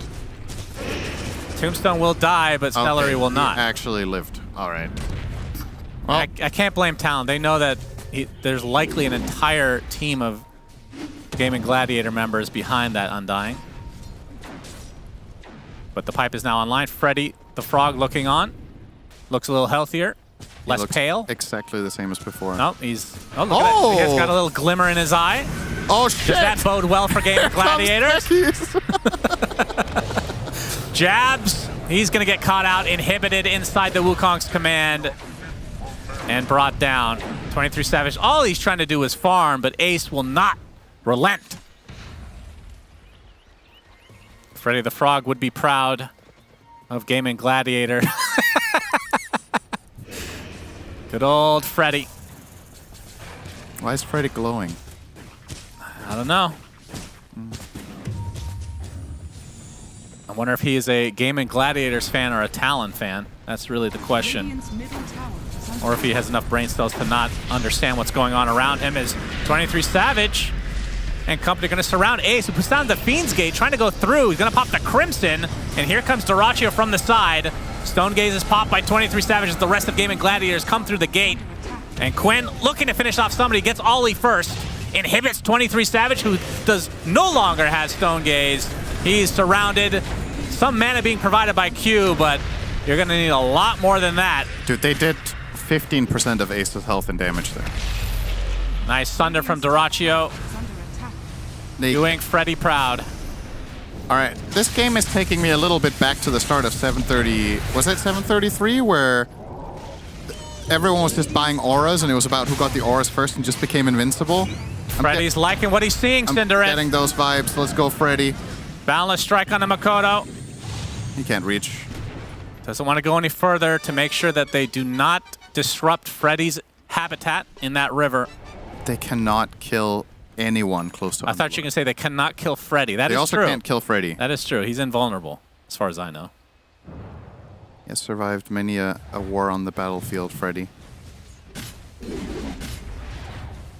Standing in the middle of the river and nobody notices him until today. Today he became a hero for no reason. Hey, you got to respect those that have been there before you, and he was probably there before. He built this country. Celery is... Celery! Oh my... Okay. He lives. As Dyrachyo finishes it off, and Quinn actually gets it. It's quite interesting on mid Monkey King, the shard. Wait, that means Techie's bought his himself, so it's between Undying and Quinn, huh? Yep. Celery and Quinn. Hey, who's this? Freddy's got a friend! is under attack. That's a squirrel. It's Simon. Simon the squirrel showing up with the worst animations I've ever seen. Wow, this takes me back to playing video games in the 90s. Very good. You were just playing Baldur's Gate 1 the other day for some reason. Does that look similar? I mean, there is a case to be made that maybe you don't spend the most resources on random little critters hopping around, but... True. He is cute, though. All the resources have to go into Wukong's command to make sure that doesn't crash. Poor Freddy and Simon. Imagine Wukong's command just spawning frogs. Oh, Freddy's BKB command. popped. Quinn gonna get off the Wukong's command, or actually cancels it here. Boundless strike. Ollie's taking the gate. Ollie Yes, suckers. successfully goes through the gate. And then Will TP out, and that leaves 23 Savage all by himself with no Stone Gaze. Goes into the pit to try to get denied, but Celery will claim him. Hilarious escape. Oh, Medusa not so lucky, though. And Freddy and Simon can only look on as Gaming Gladiators are dominating this game. And this is going to be the first Roche. Not that they really need it. This is a complete shellacking. What can Talon do, Cinderin? I think they need to call on the critters to help them. They need to draft more heroes into their lineup. What sixth hero would make a difference here, Cinderin? Spawning at level 1 right now. Nobody. Yeah. Makoto, sticky bomb applied, will Remnant out. I mean, the fact that Tofu could just stand there without a care in the world just kind of shows the state of affairs for Talon in this game number 3.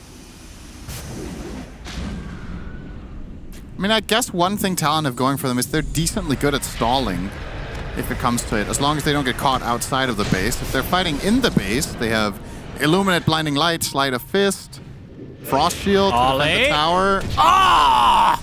Bonk. Delicious. Axes. They have a lot of wave spam. Okay, I think... But Dyrachyo is kind of stalling 23 here. Dyrachyo, will he actually get this kill? Fiend's Gate is there, but the pit will miss.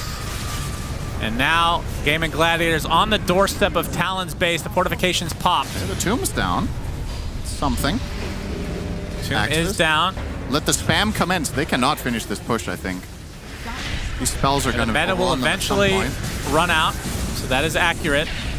Spam, spam, spam. Slide Ace will pop the pipe. The roar comes shortly after, but not a whole lot of follow-up as the Chain Frost coming in. Quinn jumps in, gets off the Wukong's command, but 23 Savage able to get out just in time.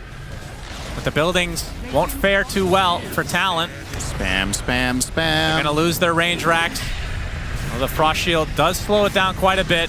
And Dyrachyo now in melee form. Still has that Aegis. And still has it for 320, so I don't know if they want to use it here. I doubt it.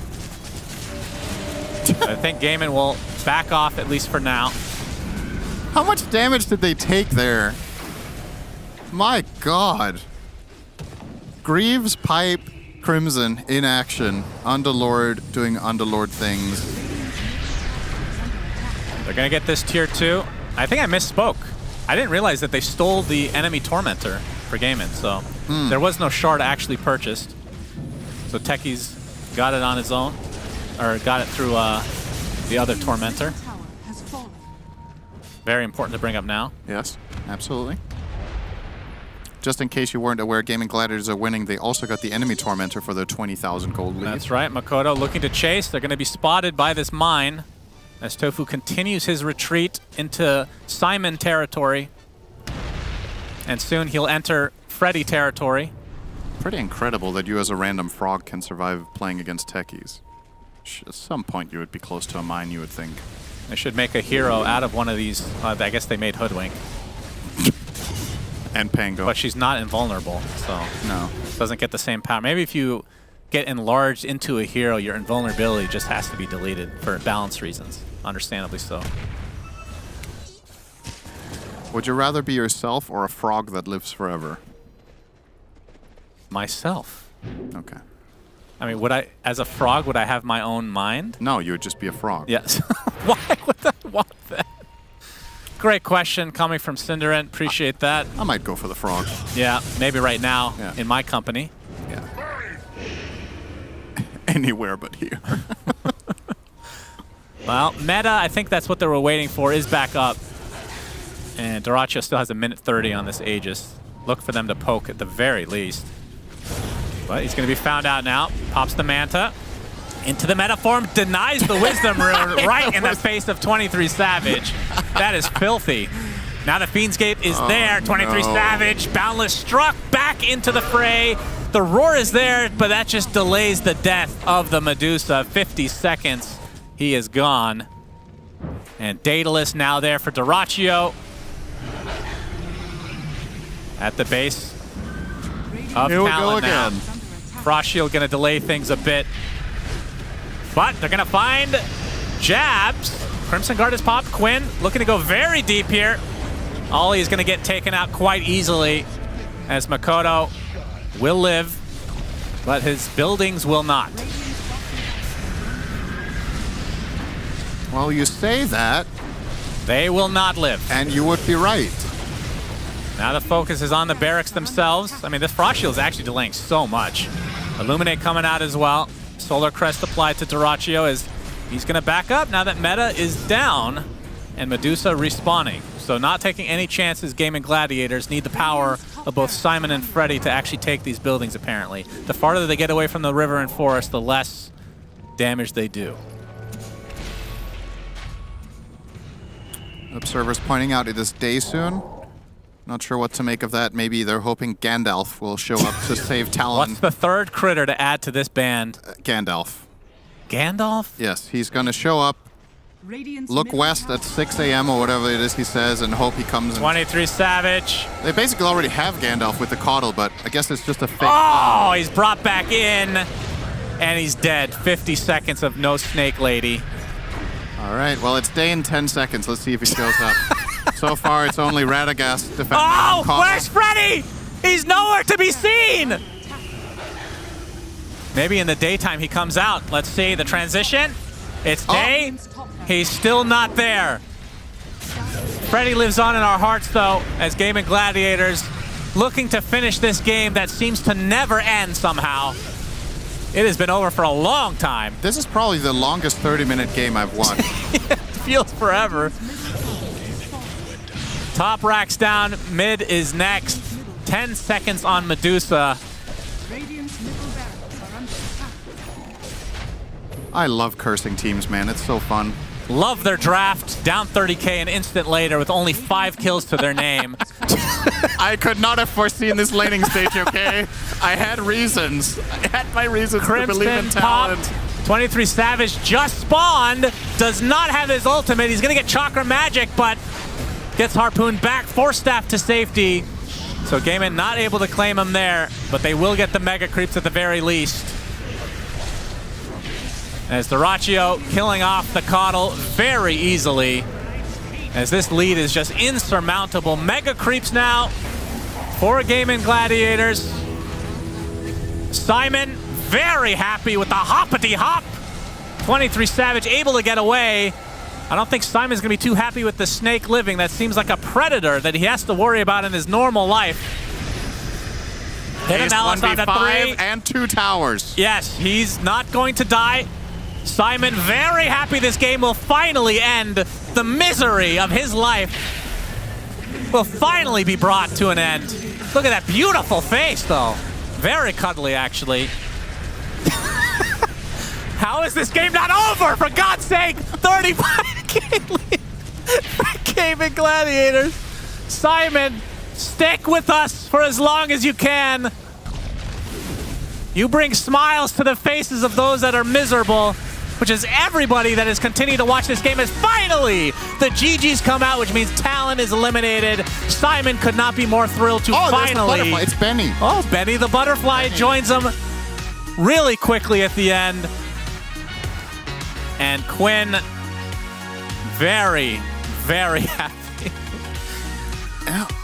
So is Celery. I mean, nobody's really thrilled because they knew this game was over 20 minutes ago. All right, Dyrachyo is very happy. He just found out that they won. He noticed the frog after the game ended. Like, oh, what a cute little frog. Freddy, Simon, and Benny. Yeah. All bidding Talon farewell as Gaimin will move on to the lower bracket finals, and they will face off against either BetBoom or LGD. Talon just got absolutely obliterated in the lanes. That's my analysis of this game. There you go. The first 10 minutes, they got run over and they couldn't recover.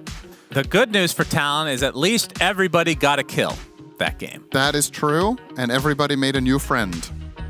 We made many friends, many furry friends. Well, butterflies aren't furry, whatever that, frogs aren't. Shut up, Cinderant. We made very important friends along the way, and that's all that matters. Let's go to the panel to break down Benny, Simon, and Freddy. Well, Benny, Simon, and Freddy were all on Radiant, so I think they are probably dead after Dire wins that game. I believe that's how it works. Good God. In Dota. Well, if you don't defend the Ancient, all of the flora and fauna on your side are incinerated. Aren't they called neutrals? So they're not technically Radiant or Dire? Well, as usual, I kill neutrals. Neutrals getting caught up in the conflagration. It doesn't sound very Radiant to me, in all honesty. Radiant there should be double the number of animals. Radiant are meant to be the good guys. What about all the spiders and the... What's wrong with spiders? They're not bad guys. Well, why aren't they on the Radiant side then? Because people are unfair to spiders. Spiders are they're the good guys. I have heard your treaties on... Look at Spider-Man. He's not a baddie. Depends what most of the time. When he had the Venom suit on, obviously he was kind of a baddie, but that wasn't his fault. And I won't spoil Into the Spider-Verse for anyone who hasn't seen it. In this situation, though... Well, no, I can't even... In our universe, yeah, Gaimin Gladiators go through... Are they the good guys? Apparently so. I don't know. Look at them smiling. They can't be baddies. Their Dota's been quite villainous recently. Winning every single tournament? Is that a good thing? Well, the baddies always lose, Neil. Name a film where the bad guys win apart from when Thanos snapped his fingers, but really he was setting himself up for defeat further down. Sorry for the spoilers. See, everyone always uses Megamind as an example of that, but I would say that he became more of like an anti-hero. Right. Exactly. So... Megamind was actually the goodie all along. That was the secret, I think. What a classic, underrated movie, Megamind. Big fan. Mainly because I resemble Megamind just a touch. So, yeah. We'll color you blue in post. Please. Meanwhile, for this game, Winter, analysis, Gaimin Gladiators, defeat and eliminate Talon. What is there to say more? Cinderella already said everything. I wasn't listening to Cinderin, so I can say stuff. I'm just pretend it doesn't matter if it's repeated. The lane just got they got destroyed in the lane. And after that, it was too difficult for them to play. We talk about how they had to defend their ancient stacks and whatnot, and they couldn't even defend the first cup. I think they got one of the stacks, but after that, they couldn't really stay there and farm. The Terrorblade just sat there and farmed the Medusa's farm, and after that, the game was just way too difficult for them. They got a couple of like good kills, pickoffs. There was one good chain force at the bottom tier 2 tower. I think that was only the only fight that I remember that they were able to get a good couple of kills. But they didn't even catch Duracho. They just missed catching him running away. Yeah. That was the kind of thing that just never seemed to work out for them. It was just way too difficult. They were too far behind. Like they can't expect the chain force to bounce so perfectly every single fight to win.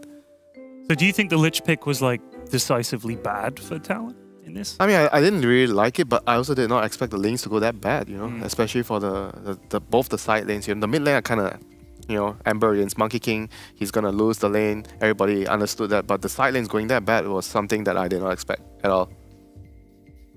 Rough stuff for Talon, but they get to go home with a cool $85,000, so it's not all that bad. I'll take that. Especially after they don't qualify to the Bali Major, so Talon are just kind of going to be sitting on their hands until October, really. Dude, it's actually a tragedy. Yeah. They didn't make. Well, it's not really a tragedy because. Oh no, believe me, I watched CDPC. It's not a tragedy. Yeah, exactly. I was gonna say there's a reason they didn't make it, and it wasn't. You know. There's a reason. It was their fault. They deserved not to go. Mushi gatekeeper. Mushi They didn't get past the gatekeeper. They did. They lost to Boom, didn't They they? did. That was so. Oh man. They lost to Mushi was playing. Yeah, I saw. I watched. Yules, Pangolia winning a game. Bring that back. That was a fun build. But no, I can't. They should. Yeah, they really fucked up the defense. What can you do, man? And it's not that big of a deal because yes, they will be going to Riyadh regardless, and yes, they will be going to TI regardless, but well, actually, so yeah, I guess they're not sitting on their hands until October. No, just until next month, in fact. Yeah, 3 weeks from now, Yeah. then they're going to be kicking it at Riyadh. Yeah, so they got plenty to look forward to. We've certainly seen some really good games from them. So this was just a bridge too far. But like they said, everyone's trying to beat Gaiman because they're a very, very good team. So I don't think there's any shame in going out to Game Gladiators. But I think certainly from what the analysts have been saying is this could have gone differently if the lanes had gone differently. I think that's a real shame. I guess it must suck to lose the game in the laning stage because you think, well, now we've got to play for half an hour. Everybody's going to be bored and this is going to suck. Yeah, and I mean, that's just how Dota works, you know. There's 3 lanes. If you lose all 3 lanes, you're gonna just sit there and game. AFK and wait for the enemy to end the game, you know, unless some miracle happens, some chain frost happens. But apart from that, the game was just way too difficult. Then give me some parting words of praise as we've seen the growth from Talon going all the way from Tour 3 DPC where it was quite shaky to now. What are you most impressed by with Talon?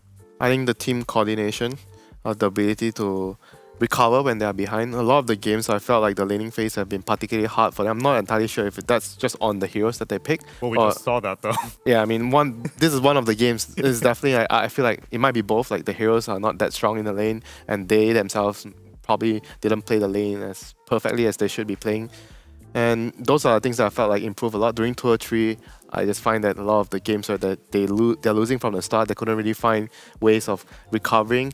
Pickoffs in particular, I feel like here that the games that I've seen them losing, they are able to find ways of killing heroes. One hero kill, 2 hero kills, and maybe they move into an objective after that.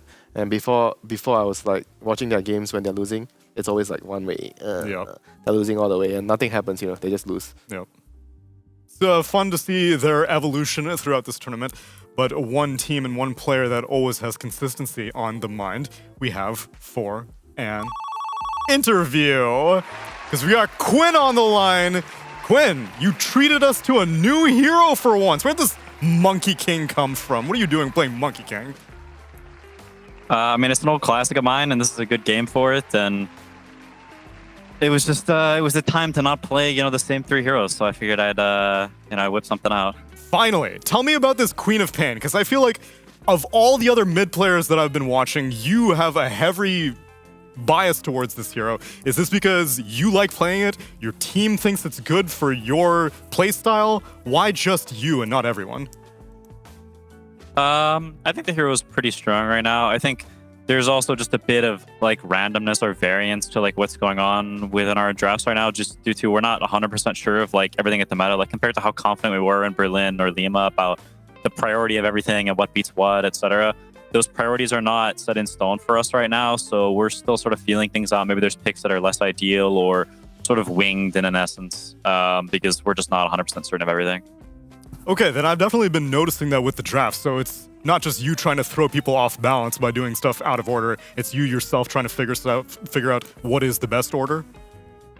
Yeah, we're just trying to figure out the priorities of things, and there's I don't know, the meta's sort of been like changing and developing over the course of the tournament, and we're not 100% set on it right now. Well, however set you are, it's doing quite well. Getting a minimum 3rd place. Sheepsticked. Any questions for Quinn? No. Okay, perfect. Winter. That's fair. Yeah.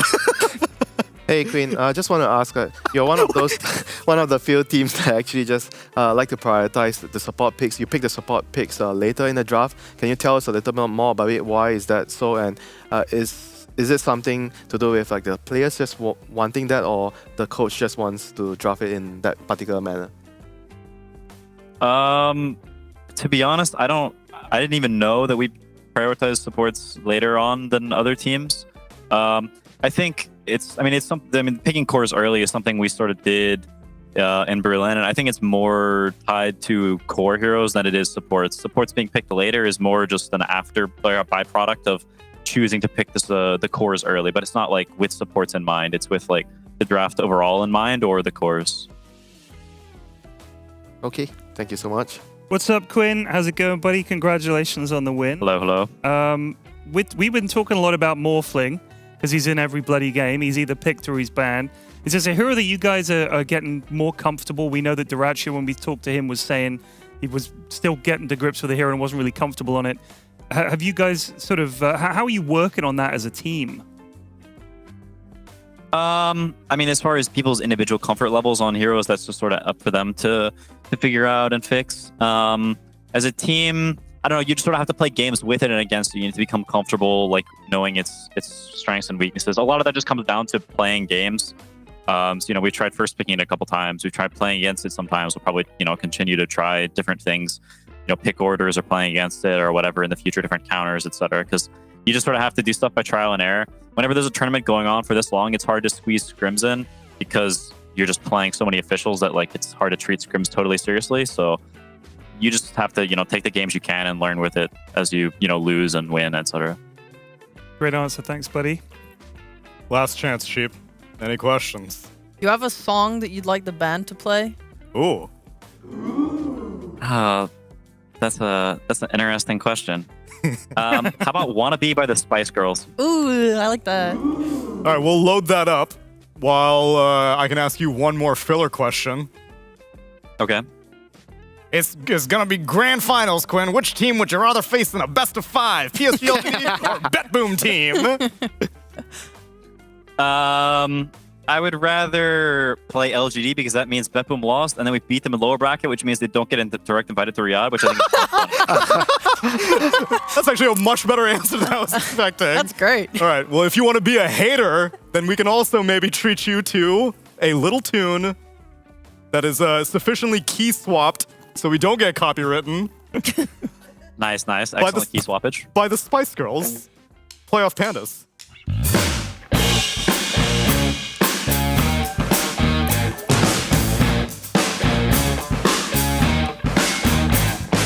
This cam's stuck me. This is so weird.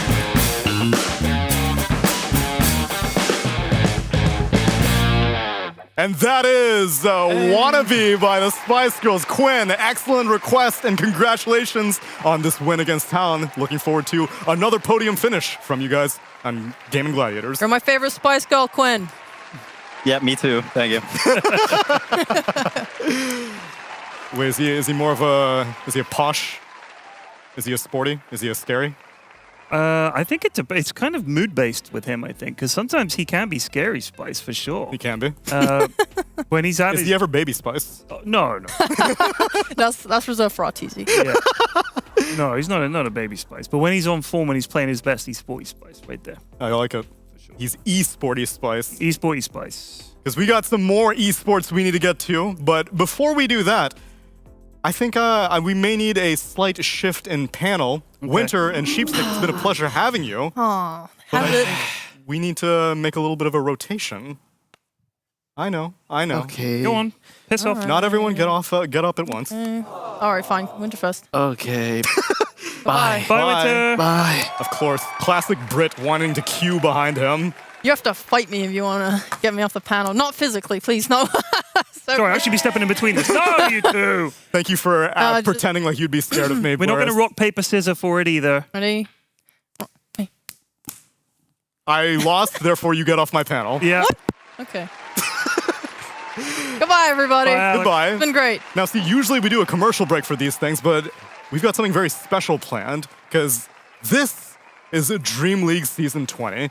20 seasons of Dream League action have preceded us, and to commemorate this momentous occasion, I would like to bring in some veterans of Dream League. Could I please welcome Cinderin?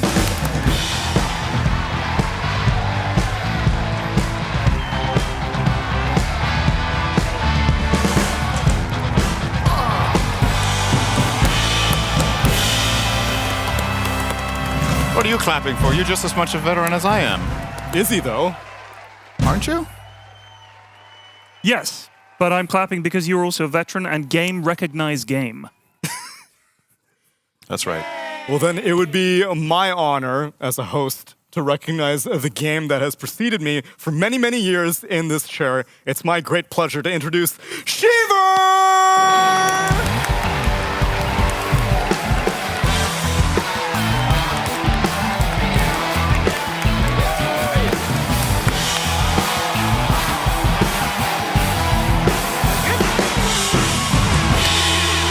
This is a panel constellation I have never been in. We've worked a lot of events. I don't think we've ever had this setup. This is very unique. This is correct. I like it. Let's This is keep a it. once in a lifetime panel right here. It is. But it's a special occasion for this, Shiver, because I know you've done a great deal of research and preparation. What was your first Dream League? Probably like 4 or 3. One of the two. Perfect. I've got video evidence that can actually explain which your first Dream League was. Can we begin a quick Dream League retrospective? Would love that. Ladies and gentlemen, welcome to the Aces ROG Dream League, where amazing happens because you're worth it.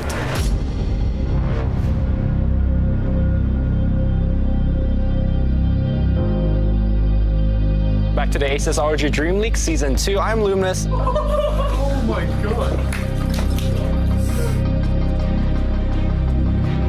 Today here at the Aces ROG Dream League Season 3. Welcome to the grand finals of the Aces ROG Dream League Season 4. Welcome to Dream League Season 5.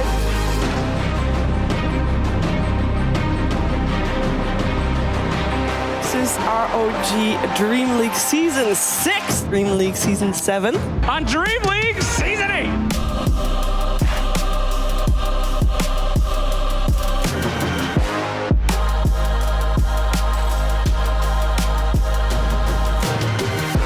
Season 9 show, otherwise known as the Shiver Show. Oh yeah, you're watching the course of Dream League Season 10.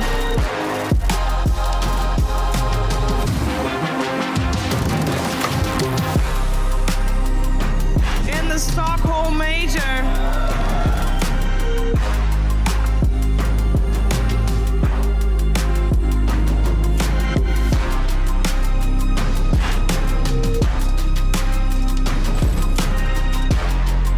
I feel like that's how we measure the quality of Dream League. The sadder he is, the better the...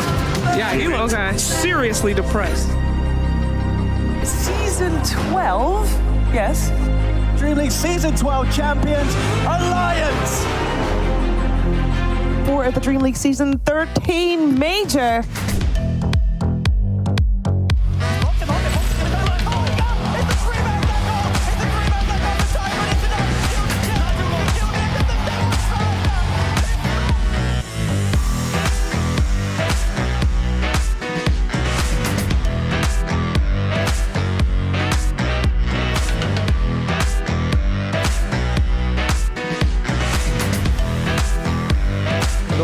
ready? Are you ready?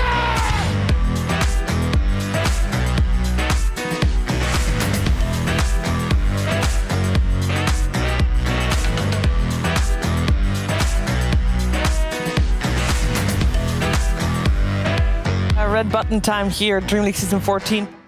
You're watching DreamLeague Season 15. Season 16! If anybody's keeping count, that's a lot. Welcome, you're watching DreamLeague Season 17.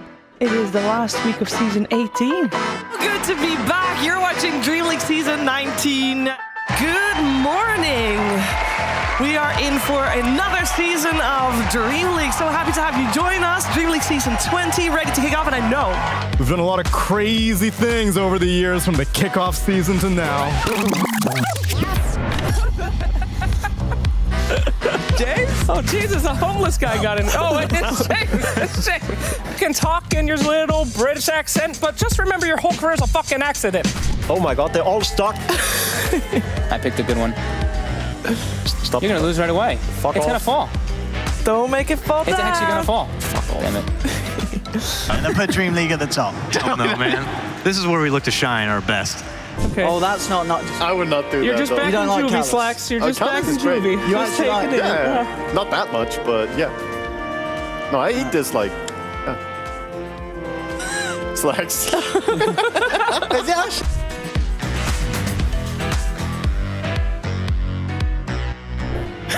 This does not look like a carrot. Oh, what the shit? Fix this.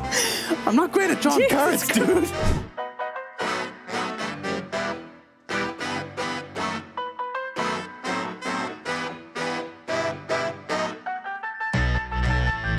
Compound called limonene. It's a hydrocarbon in the skin of an orange. Have a lovely evening. We'll see you guys next time.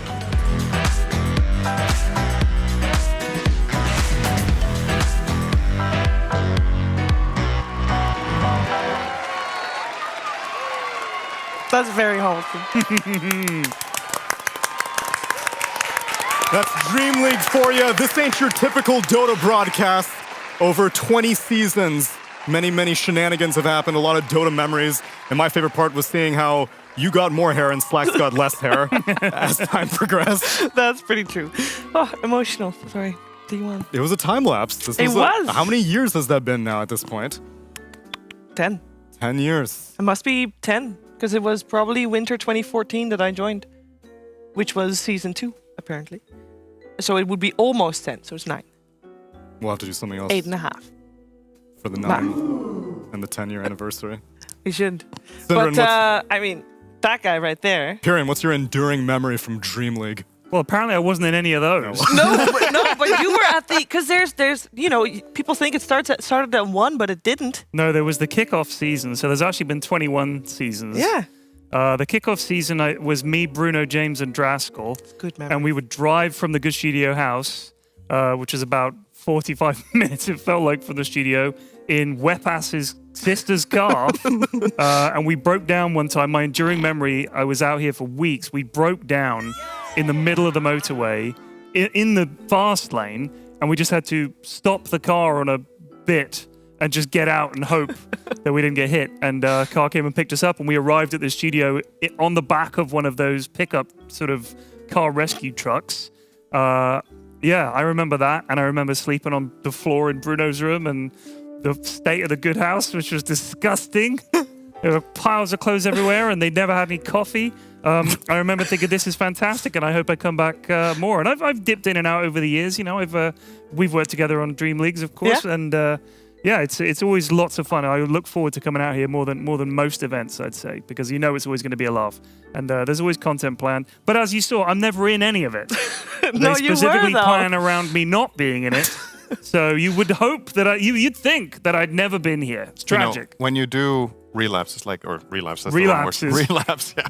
When you do a celebration video like this, you always take out the brand risks. You take me out, exactly. Specifically. Yeah, that's why James is only in there for like one scene. Yeah, I'm also not in it. Yeah, So, me and Sind is like real we would recognize never- real. recognize real brand. Yeah. But you played in some of them.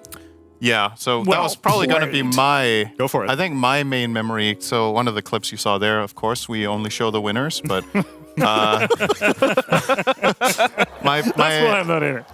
So my My most clear Dream League memory was losing the finals to the Team Liquid team there. Because we were... So I don't remember which season that would have been, because it would have been 2016, I think. We were playing with Escape Gaming, and we had a stand-in. I think we had Trixie as a stand-in for our offlaner at that event, and we were playing... we got to the finals, and we didn't really... It was a best of 5. We got stomped by Kuro's Liquid 2 games in a row. We were like, all right, we're starting to figure out what they're doing. And then game 3, we got a really good solution, and we still lost. Oof. But it got exciting. So it was an improvement. But that was good. No. But that was a good memory. It's been a lot of tournaments. I don't have any recollection of how many of them I've worked on, because it's been a little bit of a mix. I think the most clear documentation we have is you. Because they're doing like every intro with you. Every time. So, but it's like, I don't know how many it's been over the years, but I think my first one I was probably in season 3, I want to say. I did something with 3 or 4. I think for a while, at some point, we had a Dream League that spanned over like 6 to 9 weeks. I have no idea how long. It was a long time, and we had a different guest every week. And I know at some point you were I remember guest that. I remember several being times. guest. Yeah. And on several seasons as well. Yeah, so that sounds about right. Yeah. But yeah, I don't know which season it was the playing. I think that might have been season 8. I'm not sure. This would have been, because normally at TI as well, you'd be on a team until, if you guys didn't make it, then you'd step in as talent. I wondered if leading up to TI, you'd be playing on a team so you wouldn't be able to make Dream League. I think the only TI that actually really happened at was TI2, where I played and then we got knocked out and then I did some casting. I think after that it was completely one or the other. So at TI3 I was playing and I didn't get to be talent at all. I don't even think I was guest on the desk. And at TI6 I played, because I think Valve just made a strict distinction at that point. Like you're either playing or you're working. Let me tell you, regardless of who's been participating on the desk, on the couch, one thing has remained consistent here at Dream League, and that's... Shiver! Shiver! Definitely. Almost consistent. I think I missed 2 seasons due to illness. I think you are Dream League, though. You are Dream League, which is why I am only just keeping this chair warm for right now. Let me just adjust it because we got some more Dota to get into. It's a winner bracket final. PSG LGD versus... Oh, Bet Boom. There we go. That's the host, baby. Let's get into it after the break.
Just let it show what you feel inside.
don't think I've ever seen a video, apart from one other, that has tried to make me cry as hard. Crazy Frog?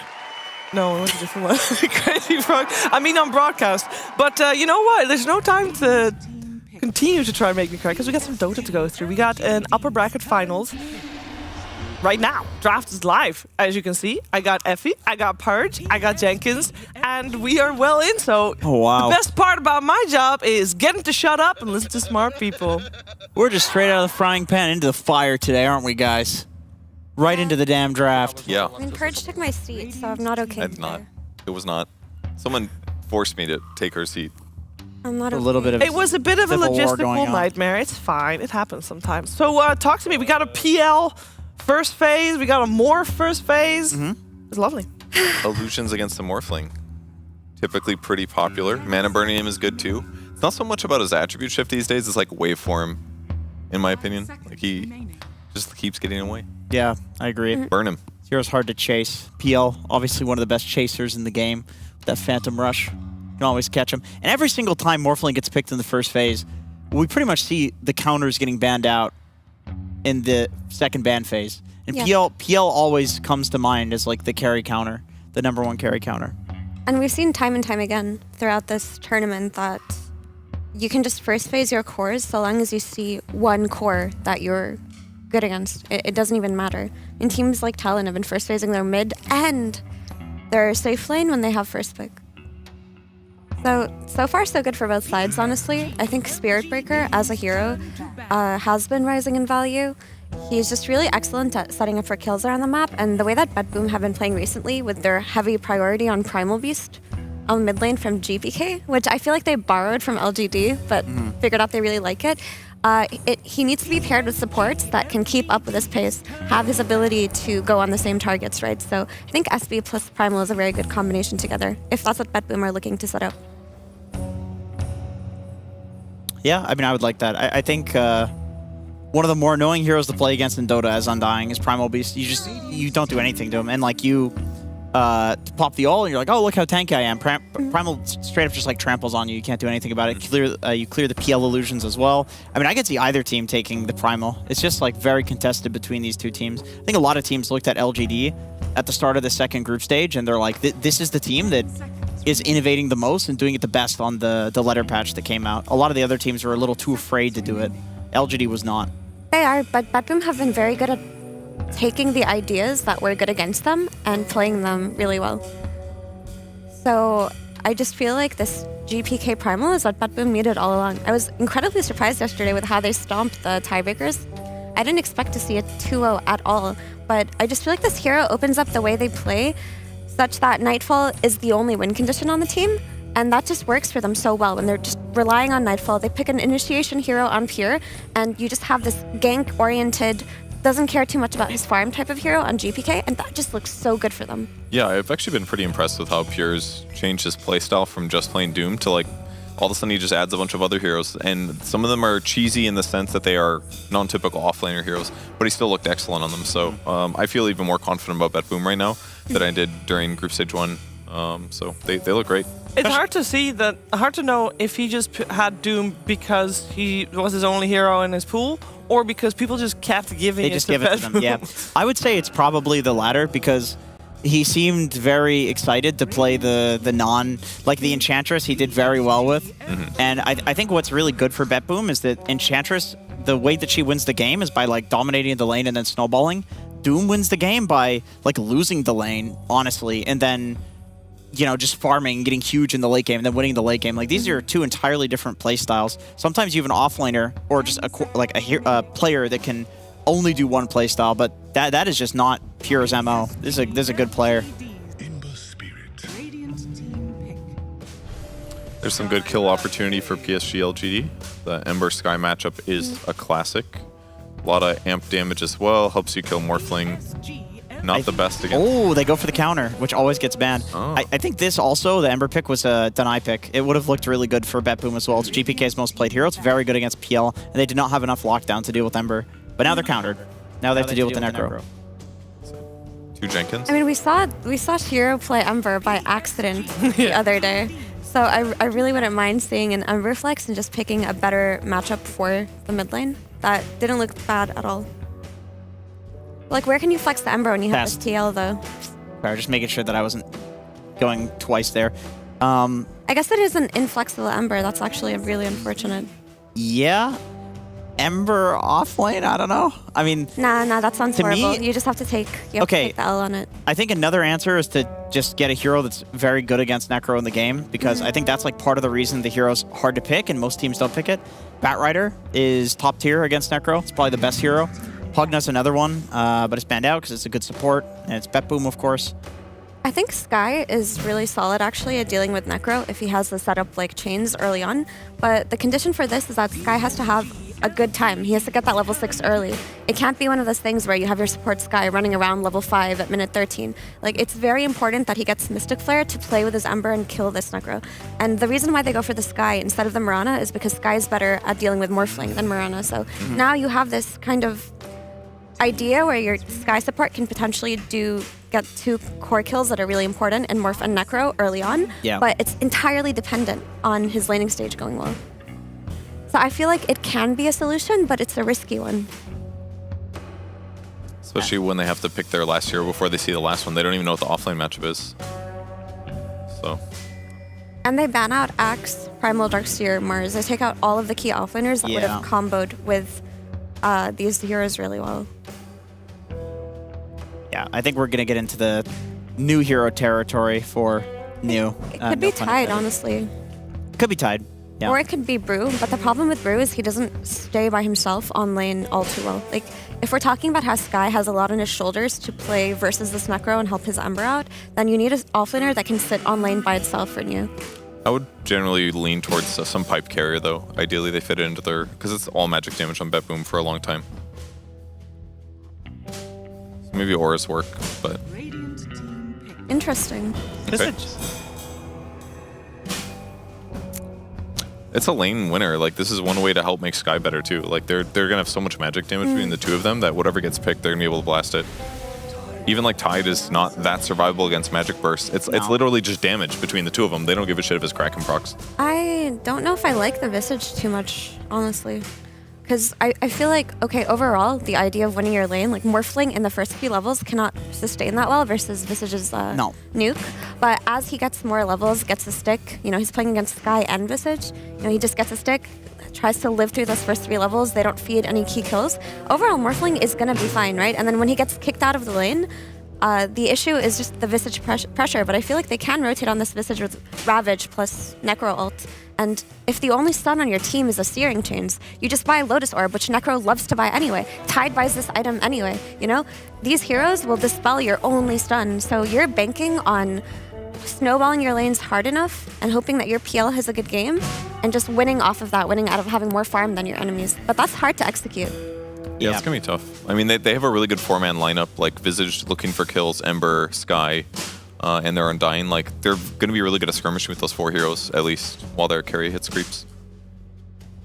I agree. I think the Visage Sky lane will be very volatile. Like, this could either be these 2 squishy ranged heroes feeding a lot, or they could be just killing Toronto Tokyo off cooldown with the nukes that they have. But I think it'll be one or the other. I don't see that being like a stable lane. That's going to be super volatile. Jenkins, you should probably head over, by the way. Yeah, I'll go ahead and head over. I'll finish the conversation with Effie and Purge. Good luck. Unfortunately, Cap is still taking a sick day today. Hopefully he'll be back tomorrow.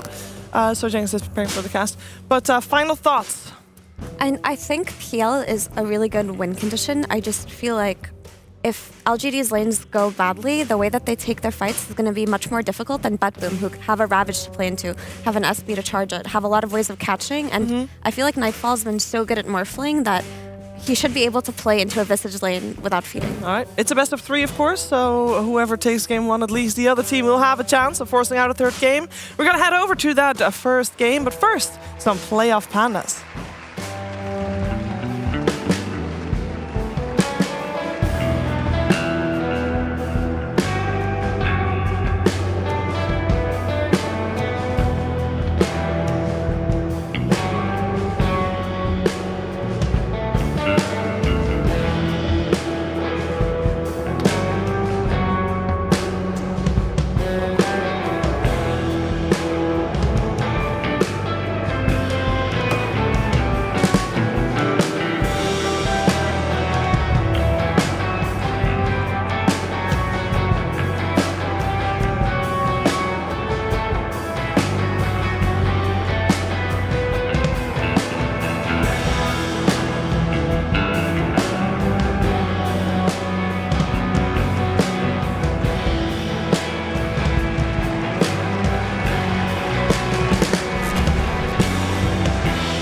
Hello, ladies and gentlemen.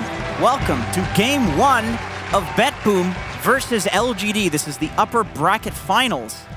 Avery, how you doing today? Yeah, it is. I'm going to be honest, man. I think you need to step your play-by-play up. Well, I've actually been practicing something, if you don't have mind. you? Yeah. All right, hit me with it, man, because nothing can be as bad as it was the other. So this is an OD Pixel impersonation that I can do. Okay. Oh, I'm OD Pixel. Give me a second. I need to grab. That was pretty weak. I just need a glass of water, and then I can. All right, drink some water. Come back with that. We'll see how good Jenkins can make his OD impression. Hello, Avery. Oh. Hey, how's this? That's pretty damn good. Well, let's get on with the action then. Bet Boom versus PSG LGD. My man, these highly impressed right now. Oh, hours of practice. Hours of consuming lots of OD Pixel content, a little bit too much, if I'm to be honest with you.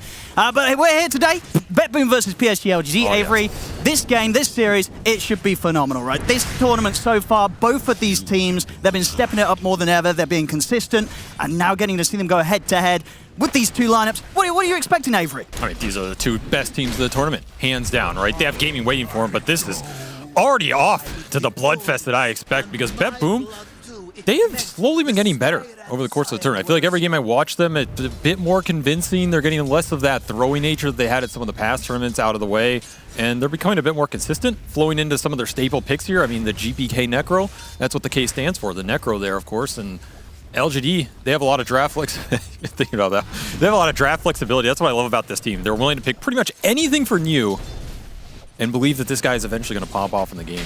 And what do you think of the pick for Neo this game, getting that Visage into towards the end of the draft? What does this sort of say to you in terms of what PSG LGD want to do this game? You know, what are they focused on primarily with this sort of lineup? I mean, they definitely wanted to control the tempo. They don't want to let Bet Boom get ahead here because they had a first phase Phantom Lancer. If you're going to first phase Phantom Lancer, you want this game to go late. You want to get the Morphling matchup to a point where he can't fight you back.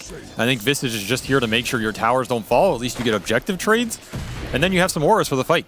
Right? If your PL has a rough start, if he falls behind on net worth, at least if you buff him up with the auras, then maybe you can take the man fight. And then you're feeling good. Because you need a pipe in this game versus the Necrophos and the Tide. You probably need at least one of the aura between like the Bongo Boots or Greaves or something. Then you're feeling good about your Ember and your PL taking these man fights versus the Necro, because the Ember's going to have a rough lane. Sure. I say that, but he's actually only... It's not bad so far, right? Yeah, he's even on the CS, 9-1 for 9-1. And in terms of like when PSG LG are going to be turning up to these fights and bringing the action, I feel, Bet Boom, their lineup, they've got great ways to respond, right? If they sort of sit there, present themselves in front of towers around the Tide Hunter, the Necrophos, there could be points of the game, right, where PSG LGD might struggle to find the damage, or do you think they'll be fine despite the beefiness of some of Bet Boom's heroes? I think as the game goes later, they're going to be happier cutting through it. You have a Dying Amp, you have a Skyrath Amp, so you have two ways to buff up the spell damage here. I always kind of believe Visage becomes one of those late-game offlaners that does the most damage in the fights. And the way New is probably going to itemize it, in the other Visage game he ended up going AC later on, which I really liked. Would not be surprised to see something similar here and just ramp up that physical damage. I mean, this hero's universal now. The right clicks, they're going to be popping. Excellent scalability from Visage. And as you say, in the hands of someone like New, who's not afraid to bring this sort of hero out, it could be deadly for Bet Boom. I gotta say, Jenkins, you're not only are you nailing the OD impression, the analysis is really stepped up here, you know. Gosh, you know, he's so smart, you know, when I'm doing the impression, I've got to make sure I keep up with the caliber that he normally brings. I respect that. Absolutely respect it. So this mid lane, are we going to start to see it get a bit tougher for the Ember as the levels begin to come in, or you feel like nothing to say he's going to be able to keep up as he has so far? I'm surprised he's doing as well as he is so far. I expect this to get tougher. I mean, usually if you're Necro, you want to pull ahead in the regen. Even if the CS is even, you should be draining NTS's resources dry, shoving the wave and getting to that level 6 first. The fact NTS is completely even is why we saw LGD first phasing the Ember versus unfavorable matchups like the Timber in the first place.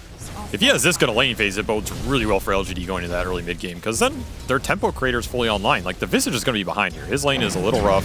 He's going to get out CS. He's not going to necessarily have super fast birds up.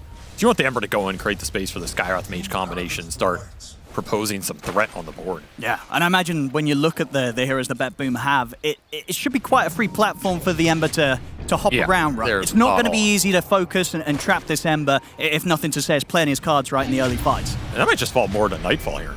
Like, if he can steal Ember, turn the chains back around, throw some play to fists out, then this Morphling's going to start to feel pretty damn good for Bet Boom. But now GPK is starting to pull ahead a little bit, starting to push that. And this is normally when I think you want to gank NTS if you have the capability.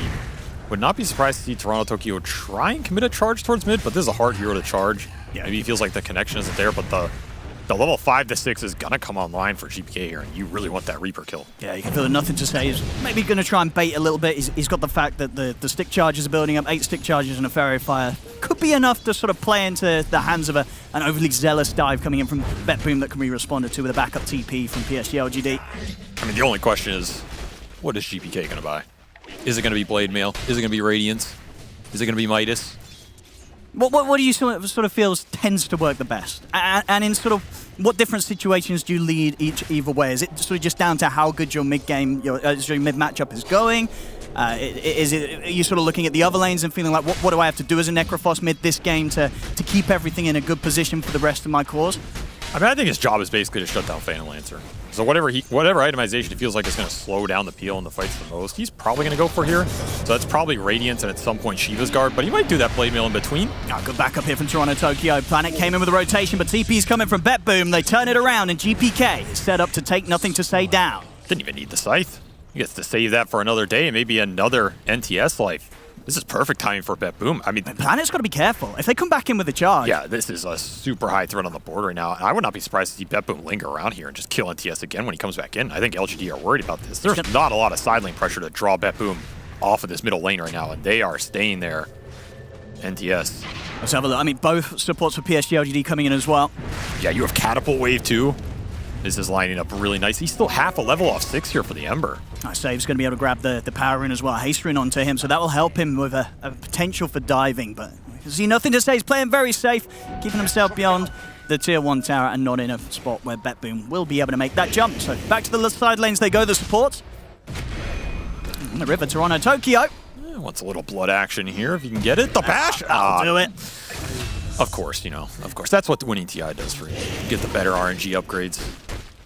Some good couple of kills early. I mean, we're already seeing it sort of show in the gold lead. Just 6 minutes in and already 2k gold advantage for BetBoom in this early game. Their lanes are definitely stronger, so I expect them to have this sort of start here. They've also shown they are a lane-dominating team at this tournament. I think only Gaming is as strong in the early laning phase. Definitely not LGD strength. They're like the 15 to 30 minute mark. There's aggression here. I mean, TP responses are definitely going to be coming in from PSG LGD. Aggressive play here from the Morph, trying to go in for Neo. The Ancient steals there, Nightfall. He's building up the strength, but he's only got so much to build up, and with the TPs coming in, he'll get chased down. He'll turn with one final adaptive strike, but he is gone. PSG LGD, they'll shut down BetBoom's aggression around the tier 1.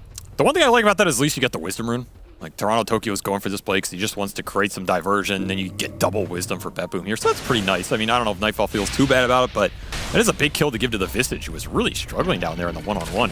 Like I was saying, these side lanes for LGD are a problem right now. The next 3 minutes especially, if you decide to linger, you are just getting your ass. I mean, Shiro, he's just straight up dead here. Pure and save.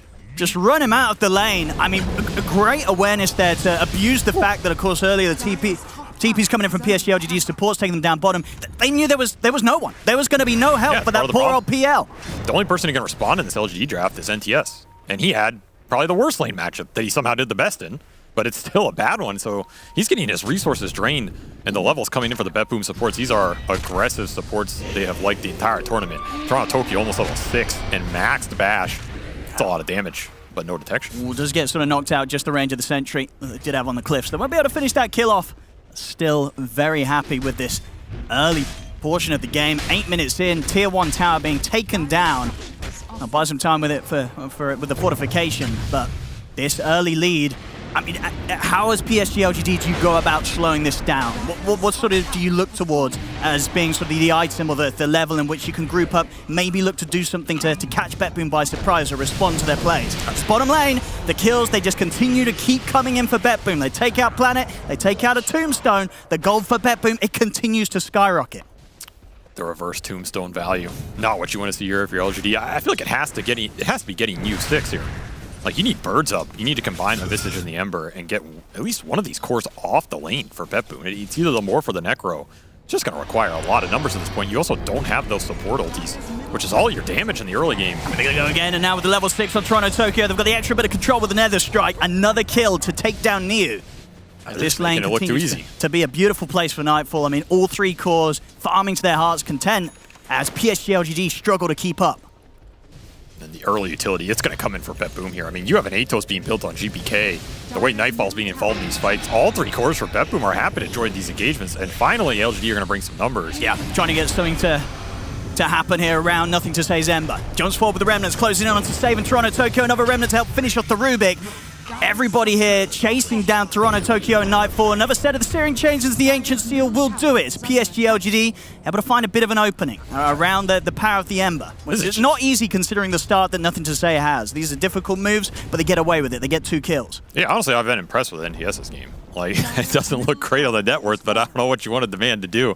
He was put in a rough position. Now he has to bail out his other cores. This will finally push New up to his level 6. So now you have some bursts to skirmish around, which is pretty nice. You just put him on the Rubik, put him on the Breaker in the fights. Pretty hard for BetBoom to deal with unless the Tidehunter wants to join. Pure, he's a greedy boy. He's going to continue to just farm, scale into his items. Those are the numbers LG's going to have to bring, and they're going to have to catch up on support levels here.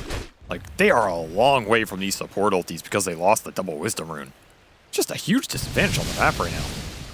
And for Shiro, as a PL when you're in this sort of game, I mean, to what point are you sort of hoping that your team doesn't start losing the tier 2s? You know, when can Shiro turn up to the action? Is it sort of that second item after the defusal, or you're kind of hoping to get sort of that third major item before you're really forced to take part? He's definitely going to hold out as long as he can before he feels like he's going to start to get flamed for the game. I think at the point he's like, all right, I can't hold off anymore. I'm going to have to join a fight because my team needs it. He will join. That's probably defusal plus Yasha or half the next item, I'd imagine. So they can get new here. Toronto, Tokyo, ults up, and another kill handed over to Nightfall. And the birds. They're just taking so much from them here. 5k lead, 11 minutes in. BetBoom completely crushing the early game. I mean, he might have to join these fights with just defusal at this rate. The issue is that's when the PL is the weakest. You're going in with 1 item and no defensibility against the Necro Tide. Even the Spear Breaker charges. Rubik, stealing spells, it's a lot of AoE magic damage to pump in early. Your Visage is not giving you any aura to help you here. And this is going to be a second item, Radiance for GPK. And yeah, it's going to be there so fast at this pace with how quickly they're taking the map objectives, and highly likely that when Shiro does turn up, he's going to have to fight into that Radiance, which is not going to be fun at all. GPK is going to just instantly destroy the army of PL illusions that try and throw themselves at him. Just the sustain for the lineup as well. Like, if Pure decides to go back for some auras here, then you're looking at a Necro who can itemize Greedy, and he has a Tidehunter building the 5-on-5 items to help the team as well. That Necro is going to be absurdly tanky here. Let's see what Pure decides to go for. He's looking at Blink. This is a very offensive build as well. Maybe he just wants to get the Ravage in there and start slaying the PL on the map. Yeah, I mean, getting a Blink at this sort of pace is just, it's just going to rub salt into the wounds. You know, when you've got this sort of lead and you're just able to start off the players aggressively, it's so difficult for them to deal with. Why You Smile, it's going to get caught in the crashing down of the Meteor Hammer. Shiro's here to help push them away, though, so Why You Smile gets the chance to step back to safety, won't quite tick out to the Meteor Hammer. Pure, he'll opt for the TP out, doesn't want to stick around as Shiro begins to burn down his mana. That's the defusal finish. I mean, on decent timing for Shiro, he'll at least get some space off of this. But Pure to TP mid, he did not go to base. And this quick move from BetBoom can happen back to top. It will. GPK will trade places, and they're going to kick Shiro back out of this area. They do not want to give the PL any space. This game could turn very ratty very fast. Like, you have the Ember Spirit for LGD, and this has been their #1 hero at stalling games out. This is why they like taking it up really early, because they feel like they can always get to late game if NTS is on the Ember. And like you were saying, the catch, I mean, the catch is decent in the fight, but pretty bad on the map, outside of Spear Breaker, which, I mean, good luck landing a connection here on the Ember. So, LGD, they're going to have a decent chance to stall this game out, but they really need the space to do it, which means you got to fight with your Visage. You got to get these tier 1 downs. Maybe that Tidehunter TP to mid. Pure might be regretting it here. It's going to open up a little bit of a window if LGD just want to force down this tier 1. That Watermelon cannot get down here. See how safe Nightfall plays. Probably doesn't want to show himself. Oh, yeah, has got backup coming in. So may set them up. I mean, Nightfall, he'll reveal on the lane. Yeah, this is pretty slow by LGD. I mean, BetBoom has smoked their Tide all the way back down here, and he has that Blink. I mean, you do see the response from PSG LGD. As soon as they see Nightfall show and start to hit the creeps, they're like, all right, this lad is not on his own. We need to get out of here. So they immediately bail on this operation. That's just more benefit for BetBoom. If Nightfall can show aggressively and they get space, he's going to lead into the high ground. He's actually able to take out one of the familiars there with the Anchor Smash. He's going to just try and set up straight away with the Meteor Hammer onto Why You Smile. Telekinesis helps keep the Undying in position. Sleight of Fist is there into the Mystic Flare. They've taken out Save. Oh, Reaper's Scythe, though, straight down onto the prime target. Takes Shiro out of the action. As this fight now Not an easy one for PSG LGD to continue to stick around with. They've lost 2 of their heroes, one being the carry with Shiro trying to get involved, but GPK, he was having none of that. I think Pure got a lot of those Ancients, too. I think he was hammering the Ancients. They go for more. Yeah, I mean, why not? Beyond the tower, straight in, the setups there from Pure as they take out Neo, and they can start putting pressure onto this tier 2. This 5-man is not a 5-man you are fighting into if you're LGD, and we saw it there. That's a high ground tombstone that lives the entire fight. Pure's like, I'll take your life, I'll take your Ancients. I guess the zombies clear a little bit of it out, but this is Shiro trying to get involved and instantly punished. He just doesn't have enough illusions up. The zombies, they're doing a little bit. NTS has a shield rune, and still, you're getting nothing out of this exchange except save. Not happy about that one, but he'll bite the bullet for the overall team good here. Yeah. And now you're up to 7K. Big risk to take, turning up as the PL, but clearly, you know, these risks have to be taken when you're in this sort of spot. 15 minutes in, down 7K as a team. The SGLGD know that they're going to have to take some drastic action to find some sort of chance of breaking back into this game 1. I think that is a fight Shiro should go to, but he also has to be coming in a little later or on a better target. I think going in that deep when the Rubik's already been picked off just did not end up putting him in a favorable position. I think if he sees GPK commit to the fight, you burn some mana, that's a much easier opening. I think PL Ags is probably LGD's best timing to start swinging these fights around, because then you can just play the poke game, you can play on the outskirts, you can throw out the Ags, Lances, now all of a sudden you're burning double the mana, you're dealing some serious damage, and then all of a sudden the war of attrition can start to add up on top of the tombstone of the birds. But that's a lot to farm to here for Shiro. Is that Ags is a dream after Yasha, which he doesn't even have. GPK, just a talisman away from having that Radiance Manta style done on Nightfall. And that next time's going to be sped up even more. Some more kills to be involved in. Pure setting up onto YU Smile. As BetBoom, they head back towards this bottom lane. They're ready to see if they can maybe catch Nothing to Say. Telekinesis there to set up. Got the Sleight of Fist and a Remnant prepared at the side. So we'll manage to jump away. He's got to stick around, grab some of the Lotuses. Toronto Tokyo still got eyes on him. Chains are there though. Nothing to Say. Still an extra Remnant to play with, as they won't continue to spend any further time hunting for him. He'll get out. He needs to stay aggressive on the map, and he's going to have to keep doing that for a long time at this rate, but he cannot take the safe farm away from his Phantom Lancer, and he also has to force reactions out of BetBoom so he creates space and they don't fall behind in a net worth lead. A difficult position for NTS to be in, but we have seen him excel at it before, and at least you got a tier 1 out of this. So in theory, you can start to get into that Radiant jungle, take away some farm, trade out the net worth a bit more evenly, but the vision is punishing you very hard right now, as LGD do not have a lot of space to operate, and those Radiant Observers are seeing pretty much everything right now. On top lane, they're going to look for the dive, see if they have enough damage and control to take him out. There's a Ravage. They're going to hold back on using it.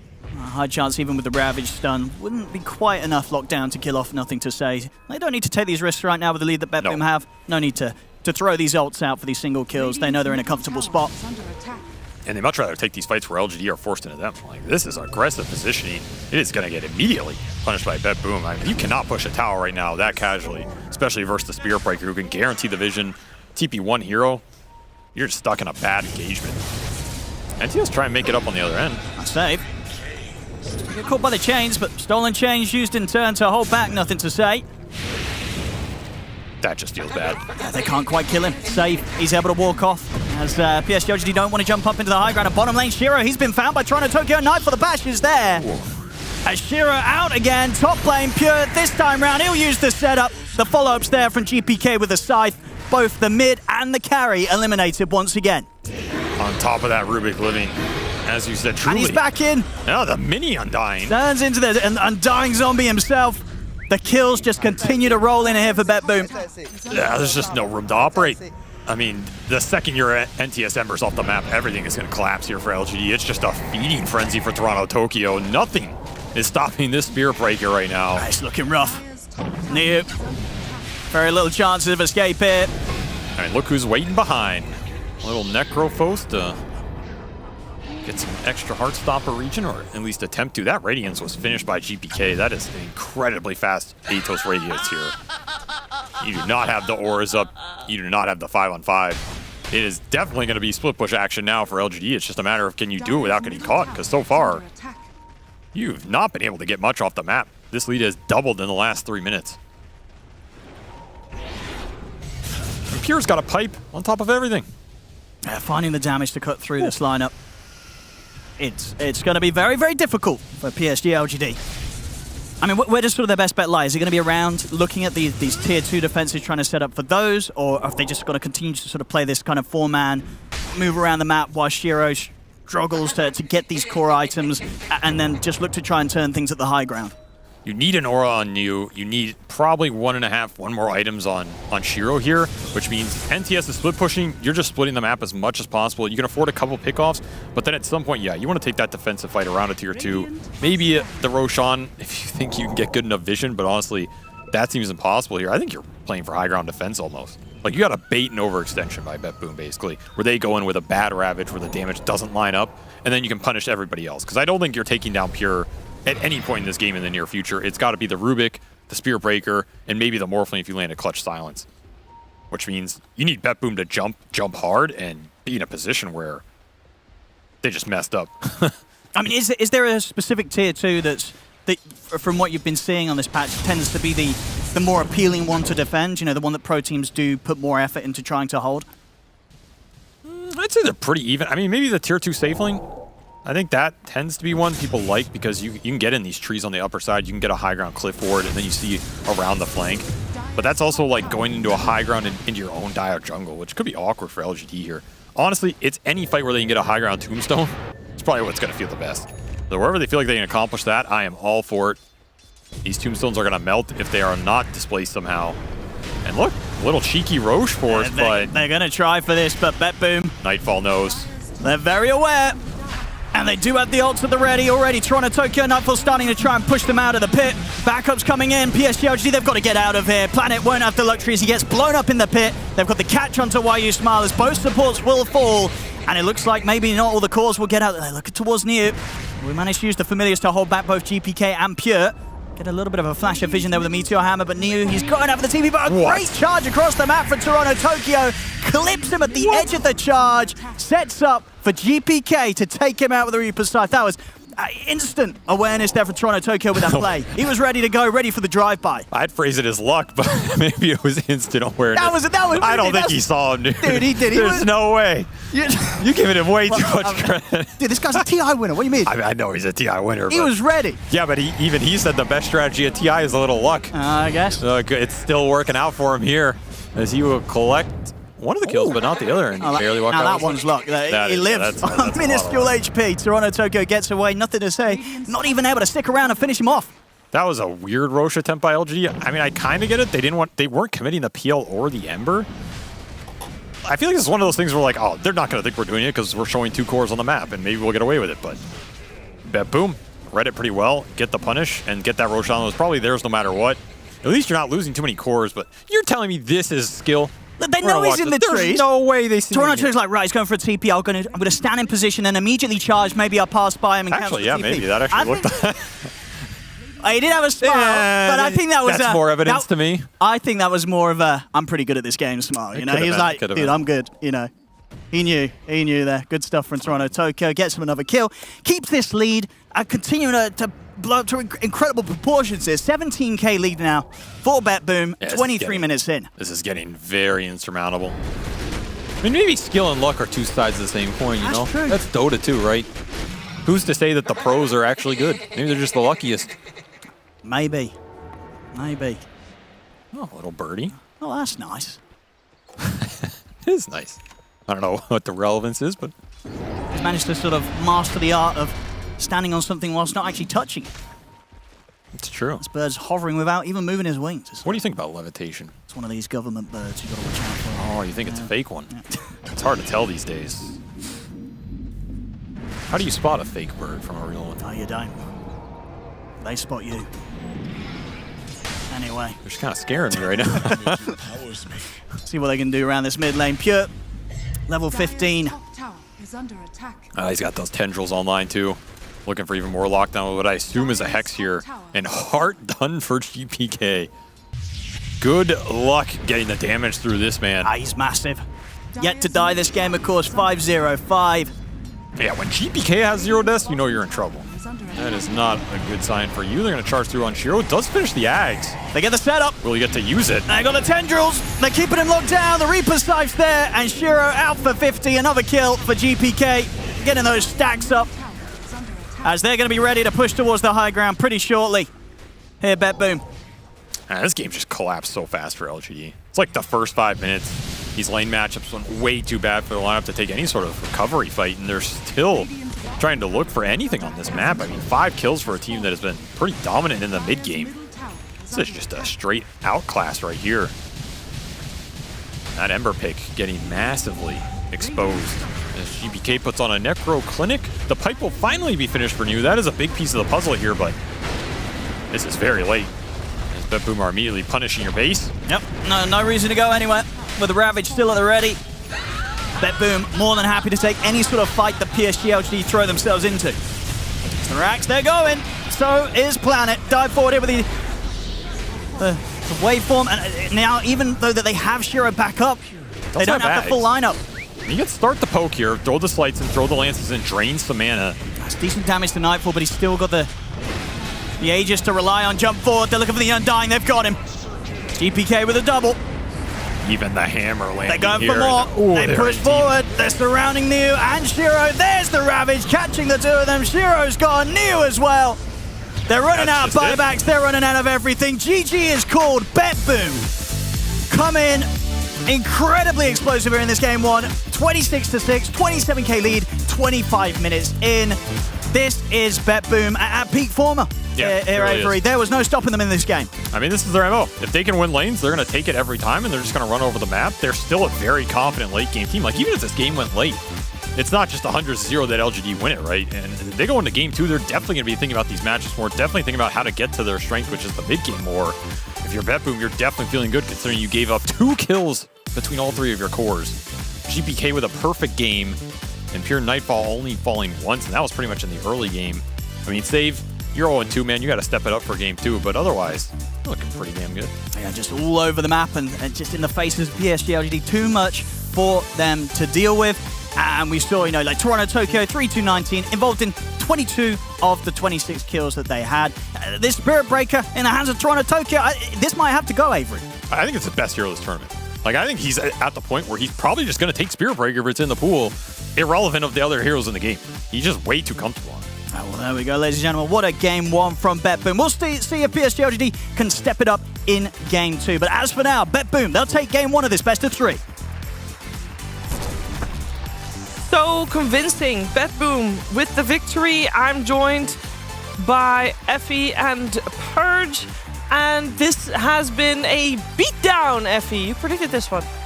Yeah, I mean, I thought the Visage pick was bad, and their draft is way too hard to execute, in my opinion.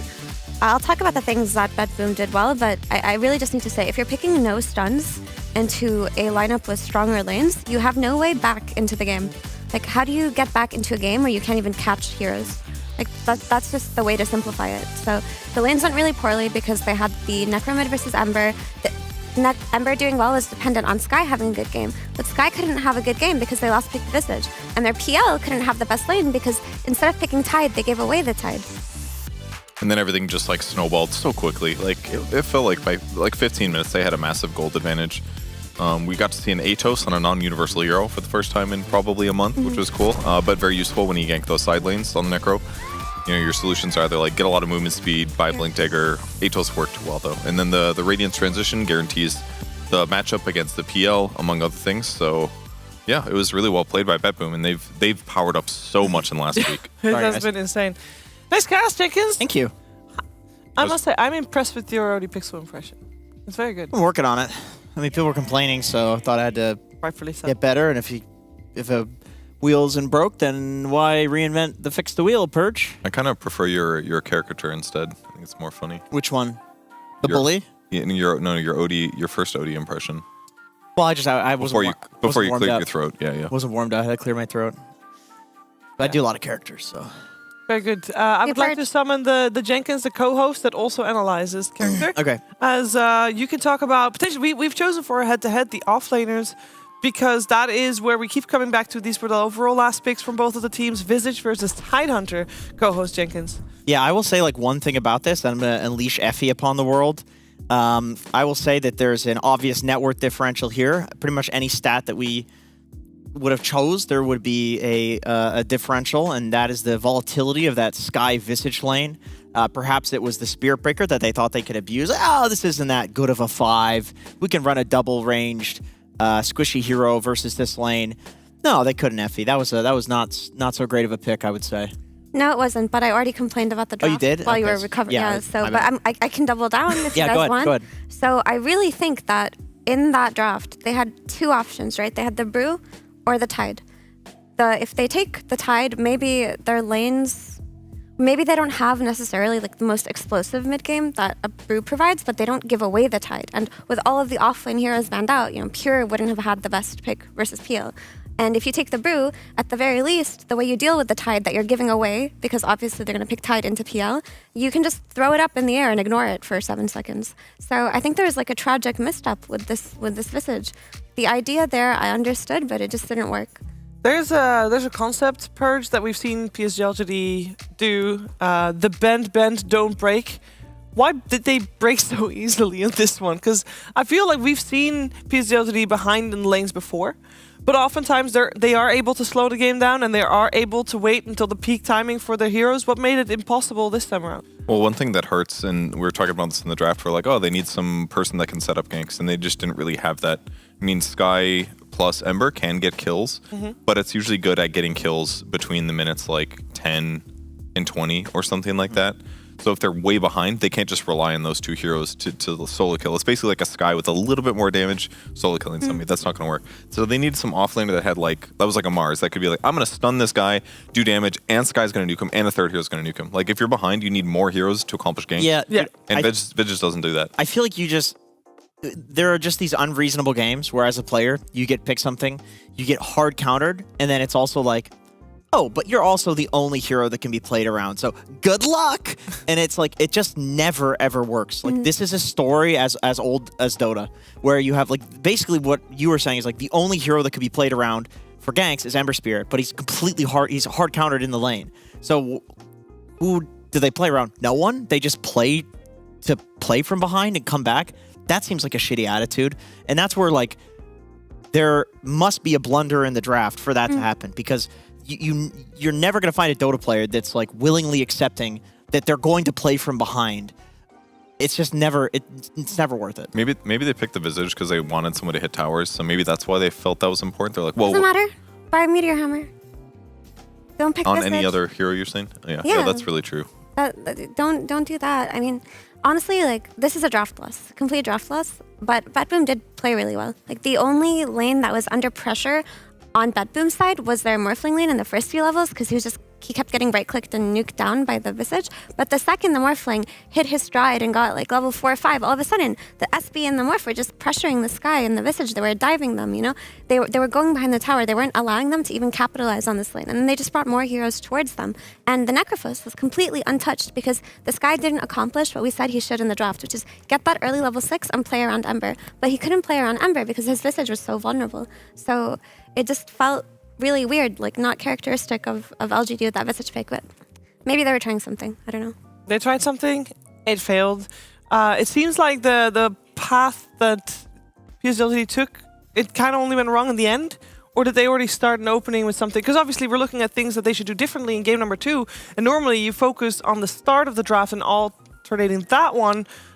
But if that was fine, was the start fine? Was it only the end where it went wrong with the Visage? I think the start is fine. I mean, getting more for white to Betboom? I think, okay, maybe that's an issue, but I guess like I'm thinking about like the PL pick. I don't feel like the PL pick was that bad, but you do know that you're probably going to be picking that into a losing lane. I think there's a lot of good offlaners that do well against PL.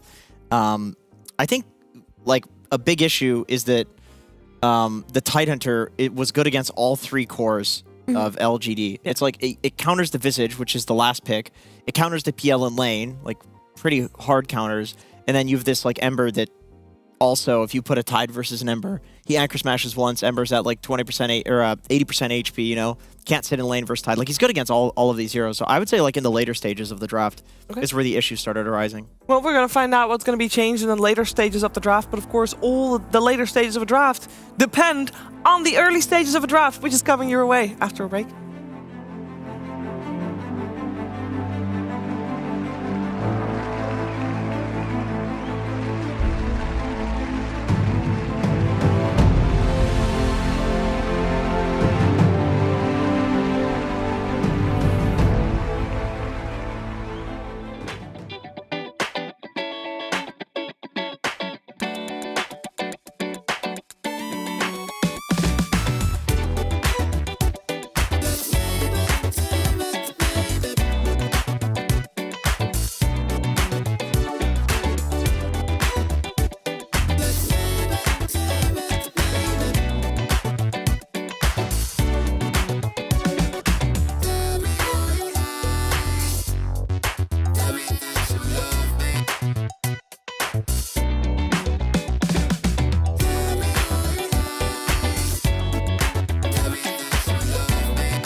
I've never felt a lover who's more alive.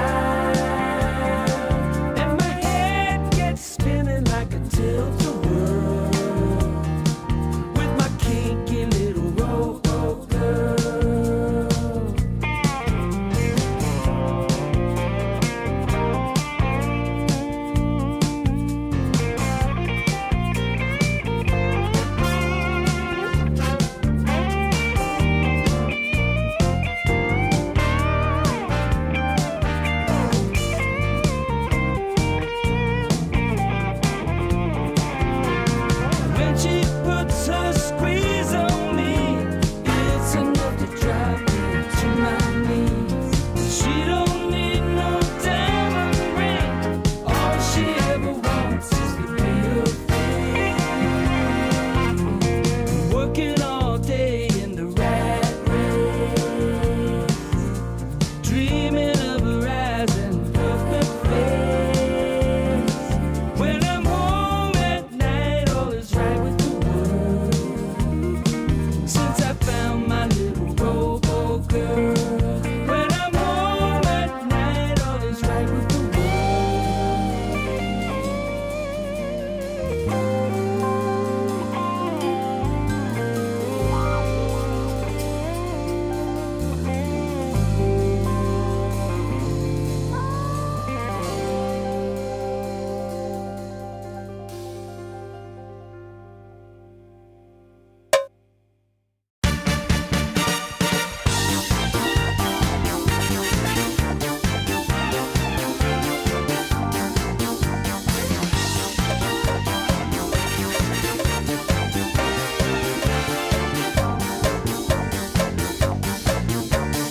I've been waiting for tonight,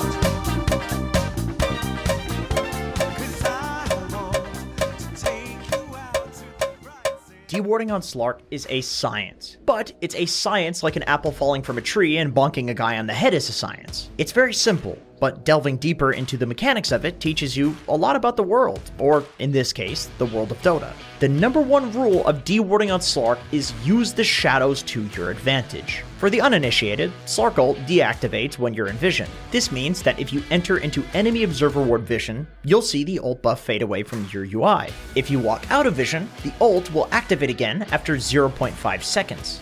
Basic Dota mechanics can be abused to locate the exact location of a ward by spending a bit of time searching. For instance, take a look at this clip right here. As Slark walks up the high ground, he notices that his ult turns off, but there's nobody in sight, meaning that he's standing on a ward. Once he hits this location, the ult turns back on again after the 0.5 second delay. That means that this cliff is now blocking Slark from the ward's vision, so he has narrowed down the ward's location to be north of the cliff. So, the trick here is to find an exact spot that you can stand behind a tree, where if you move just a little bit, your ult turns off again. In this moment, pay attention to how the shadows move. When the shadows cover a spot and Slark's ult turns back on again, it means that that new sliver of shadow is exactly where the ward is. To be frank, this is part of what makes Slark such a menace right now. Sentries are a limited resource and the map is gigantic, so it's very hard for supports to confidently deward everything. But since sentry range is so huge now, you can typically go plunking sentry wards around like this and nailing D-wards. This is why any Slark worth their salt will always walk around with at least 2 sentries in their backpack.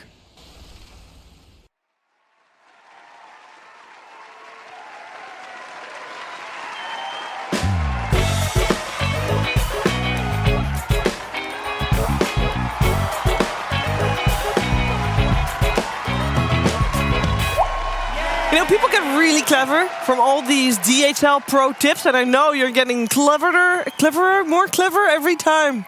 What's the right word for that? Stop looking at me. He loves the Stop videos. looking He at loves me. listening to his own voice as he explains what to do, and I know you do too. That's why you know exactly the question. That is, what is the number one rule when dewarding with Slark? And if you do know, don't type it right now because that means you're giving away the answer. If you have the answer, you go to esl.gg/DHL pro tip. What is the number one rule of dewarding on Slark? That's not the question I gave them, dude. That is literally what it says on my lovely prepared cue card that is upside down. They made that way easier. I gave a hard question.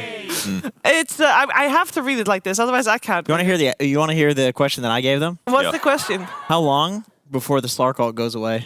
Oh, well, that's too I easy. retain that information. I have retained. You said it several times. That was too easy of a question. didn't say it Anyway, several times. if you do give the right answer, you have a chance of winning What do a you know? €200 Steam gift card. That's a lot of money. That's a lot of games. That's a lot of cosmetics. Make sure you check that out. It's esl.gg/DHL pro tips. Into the draft as we have game €200 gift certificate, guys. €200 Steam Game card. gift voucher. It's actually a lot of money, guys. So don't make fun of that. Can you Effie, zoom I in know quickly? you are dying to talk about this opening because Can I it get a is zoom? vastly different from our previous game. Have your shoes covering my monitor? Thank you. One sec. Can I, Effie, this is is really my chair. important. You Can I cannot get a zoom? control how I'm enjoying it. Thank you. Get out of my swamp, donkey.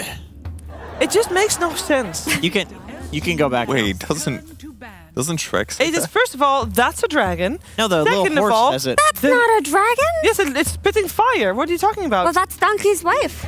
It is. Yes. True. Or his children. Okay, we really have to talk about the Dota. We're almost out of the second ban phase. Okay, And, a lot has happened. A lot has happened. Tide has moved up in priority a bit. Quite a bit.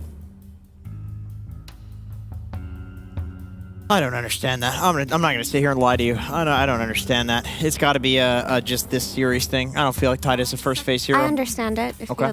So, BetBoom have figured out that Tide plus Techies is a way to counter Morph in lane. They pressure him super hard. Like Tide, I thought Tide didn't do that well versus Morph, but I was completely wrong. He CS's really well. He can push the wave into tower with Anchor Smash, and Techies is constantly providing that chip damage with magic that he can't heal through. So every time I've seen this lane be played, I think they played it yesterday. Let me check really quickly. But when I saw, if I'm thinking about the right game, they completely crushed Jirachio's Morphling with this lane. So because LGD had a first pick and they first phased that Morphling so they don't give it away to BetBoom, they just responded with their Morph counter, which is through the lane and not through the game. So I think it's cool. See, I would wager that if LGD picked a strong 5 laner to lane with the Morph, like let's say they go with the Clockwork, which is good against Tide and very good against Techies because you can't suicide through the cogs anymore. I would say that this is not going to look like a good lane. But Clockwork's a bad hero, so. They had a Chen with Morphling on Gaming Gladiators and they still got crushed on their Morphling. So I'm just saying that this has worked before for them. They wouldn't be putting it in their first phase if they don't think that they can destroy Morphling with it. And I think PSG are generally weaker laners than Gaimin, so I understand why they would go back to what they think is their solution to Morphling. I hope for LGD's sake I agree with what you're saying, and I think that's why they have to pivot in the draft and recognize that the way that they outlane this is by picking a very, very strong laner. Which I think it has to be like a kill laner. I don't think it can be Chen, like the slow chip harass. I don't think you're gonna slowly harass and chip better than a Tide plus Techies for all the reasons you mentioned. I like what you said, Effie, but why the Pango though? What do you think's up with that? So I think they just wanted to secure an NTS hero that can't be completely countered by something like a Necro or some gotcha pick by a GPK. And they didn't want to take the Ember because Ember is a lot harder to secure. They're going to have to expend bans to protect the Ember in the first phase that they wouldn't have had to expend for Morphling. Talon does open Morphling Ember very often, but I think LGD are not that comfortable with it because their Ember just lost. Yeah, that makes sense. Yeah, the Morphling's more important to protect. So, yeah. Good. How often does a team draft 1 through 5 in that priority in the draft? Very rarely. PSGLG is doing exactly that, right? Because Shiro position 1, then NTS on the Pango position 2, Beastmaster Neo position 3, Rubik Shirley position 4. I don't know if you watch Neil's panels, but Ted's been hoping for Morphling 5, and I think this just might be the game that ruins that for you. Okay.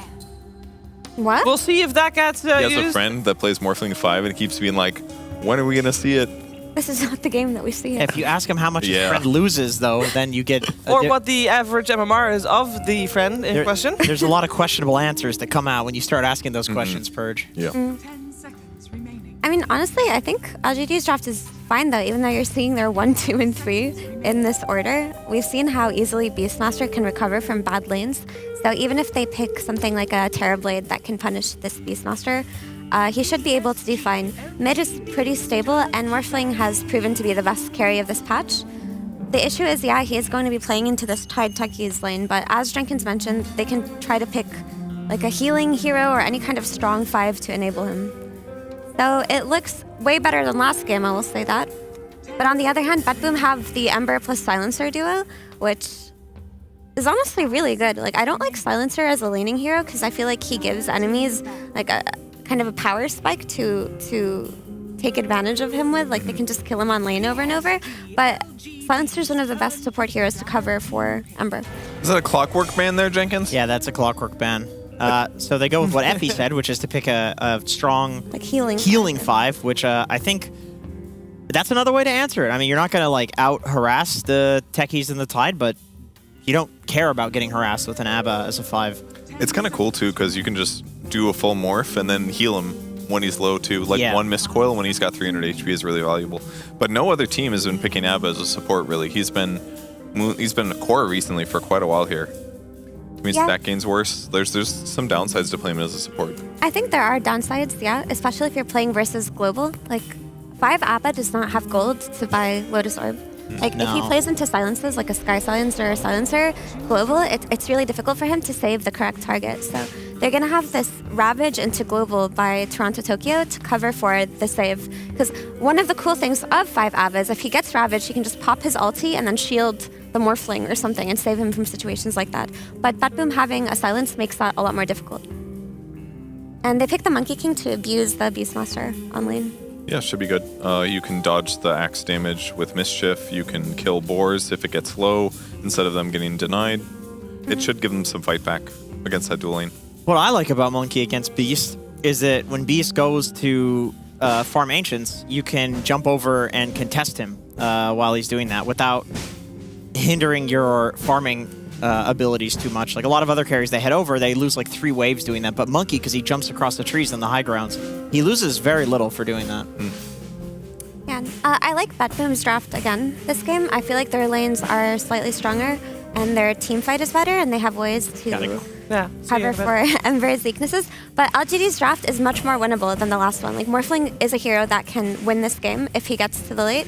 They just have to find a way to make it through that lane pressure that Batboom always applies. But LGD are much better equipped this game to do that. Yeah, I'm still worried about the Abba as a 5, but it does help stabilize the Morphling, which he definitely needs. But I like the other heroes. Game 3, yay or nay? Maybe. Maybe. A fence sitter on one side? I'm going to say yes. All right, more Dota. 50-50. We all are a fan of that. You know what we're also a fan of? The Playoff Pandas.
Welcome back, ladies and gentlemen, to PSG LGD versus Batboom. This is Game 2 of the upper bracket finals. I'm here with my friend Avery.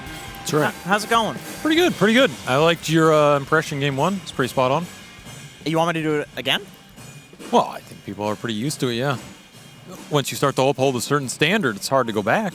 Okay, can I request that the pip is on the screen? Because I think I'm gonna go get makeup here.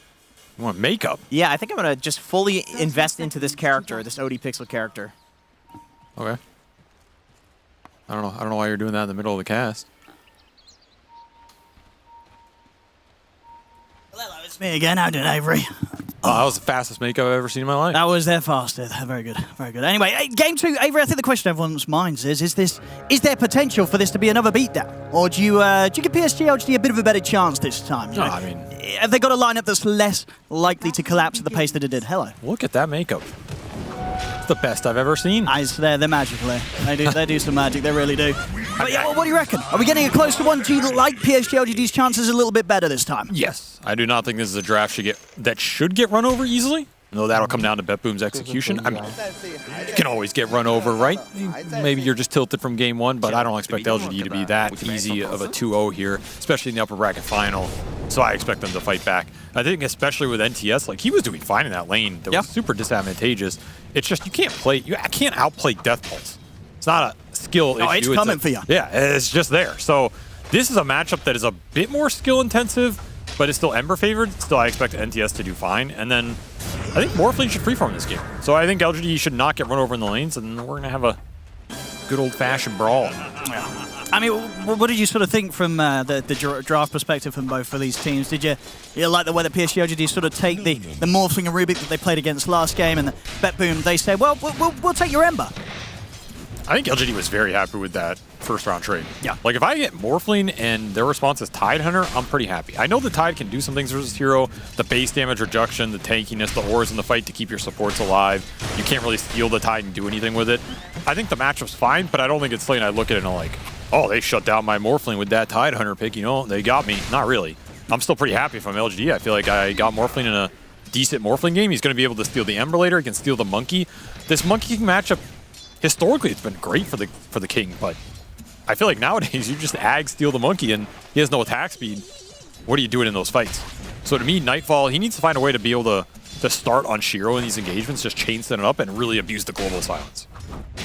And what do you sort of think of having Why You Smile on the Abaddon? Do you think, considering some of the heavier nerfs this hero got, this is back at the role that we'll probably tend to see this hero a bit more played once again? It's an interesting pick. This hero does kind of suck versus silences, and there's not a huge amount of backline jump for LGD to find the silencer to start the fights, but it is a very good Abaddon game versus the Tide Hunter Ravage, versus the Ember Spirit removing the chains, Sustain versus the Techie's Burst that BetBoom want to play off of. All of those aspects make it great here. If Y can be in a position where he just saves his Morph or Pango once from like a big stun initiation, then the pick pays off. That's really all it comes down to. It's just a question of, are you going to be able to do that into the global silence? So he might need one big item, like a Lotus, a Grieve, some Dispel, and then I think it's smooth sailing. Yeah, super different vibe, really, right, from Toronto, Tokyo this game. Last time, he was the one to go in. Very different. And this game, he's the one that really doesn't want to go in. Nope, maybe the exact opposite of a hero. As opposite as you get, right, in terms of support Pretty much, plays. yeah. One gets smarter as the game goes on, the other makes you play dumber as the game goes on. It's -2 ent every kill for Spirit Breaker.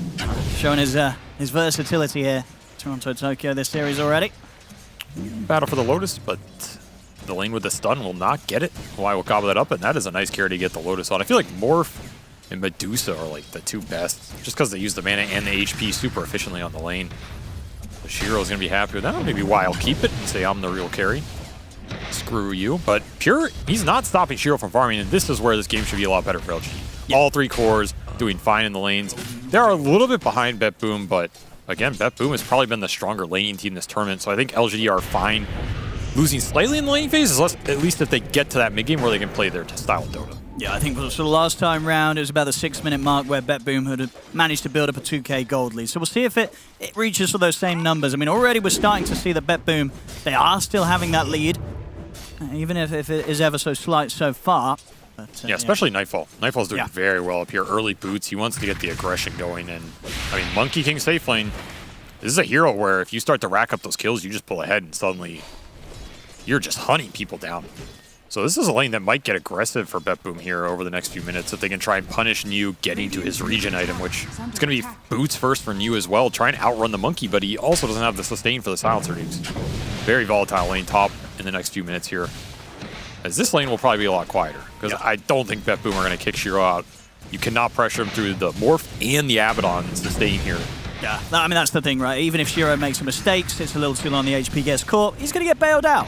So, very nice few part. scenarios that he can die. Like, the Abaddon pick is also great versus Silencer in the skirmishes. If we're going into the mid-game, you remove the dots, remove the nukes on the other heroes, that part's really nice. That's why I think the global is really key here. And maybe those levels on Toronto, Tokyo, very valuable. Another reason these kills could mean a lot if you can get them in the lane. So trying to get the chase down onto Neo, but a good telekinesis from Planet. Enough to break the distance, make sure that Nightfall wouldn't be able to chase him down. I mean, honestly, this is the part where BetBoom can try and punish on these lanes right now. If Nightfall can find the kill connection, if maybe GPK can rotate, he's still not 6, a little bit off here. I mean, if he had 6, he might just go top. I think with the 5, it's a bit too hard, especially with no chains points. So New, he's getting out of this very tough period with the Arcane Boots rush. That also bodes better for LGD this time around than last time, where that Visage just basically chain-fed. No easier way to put it.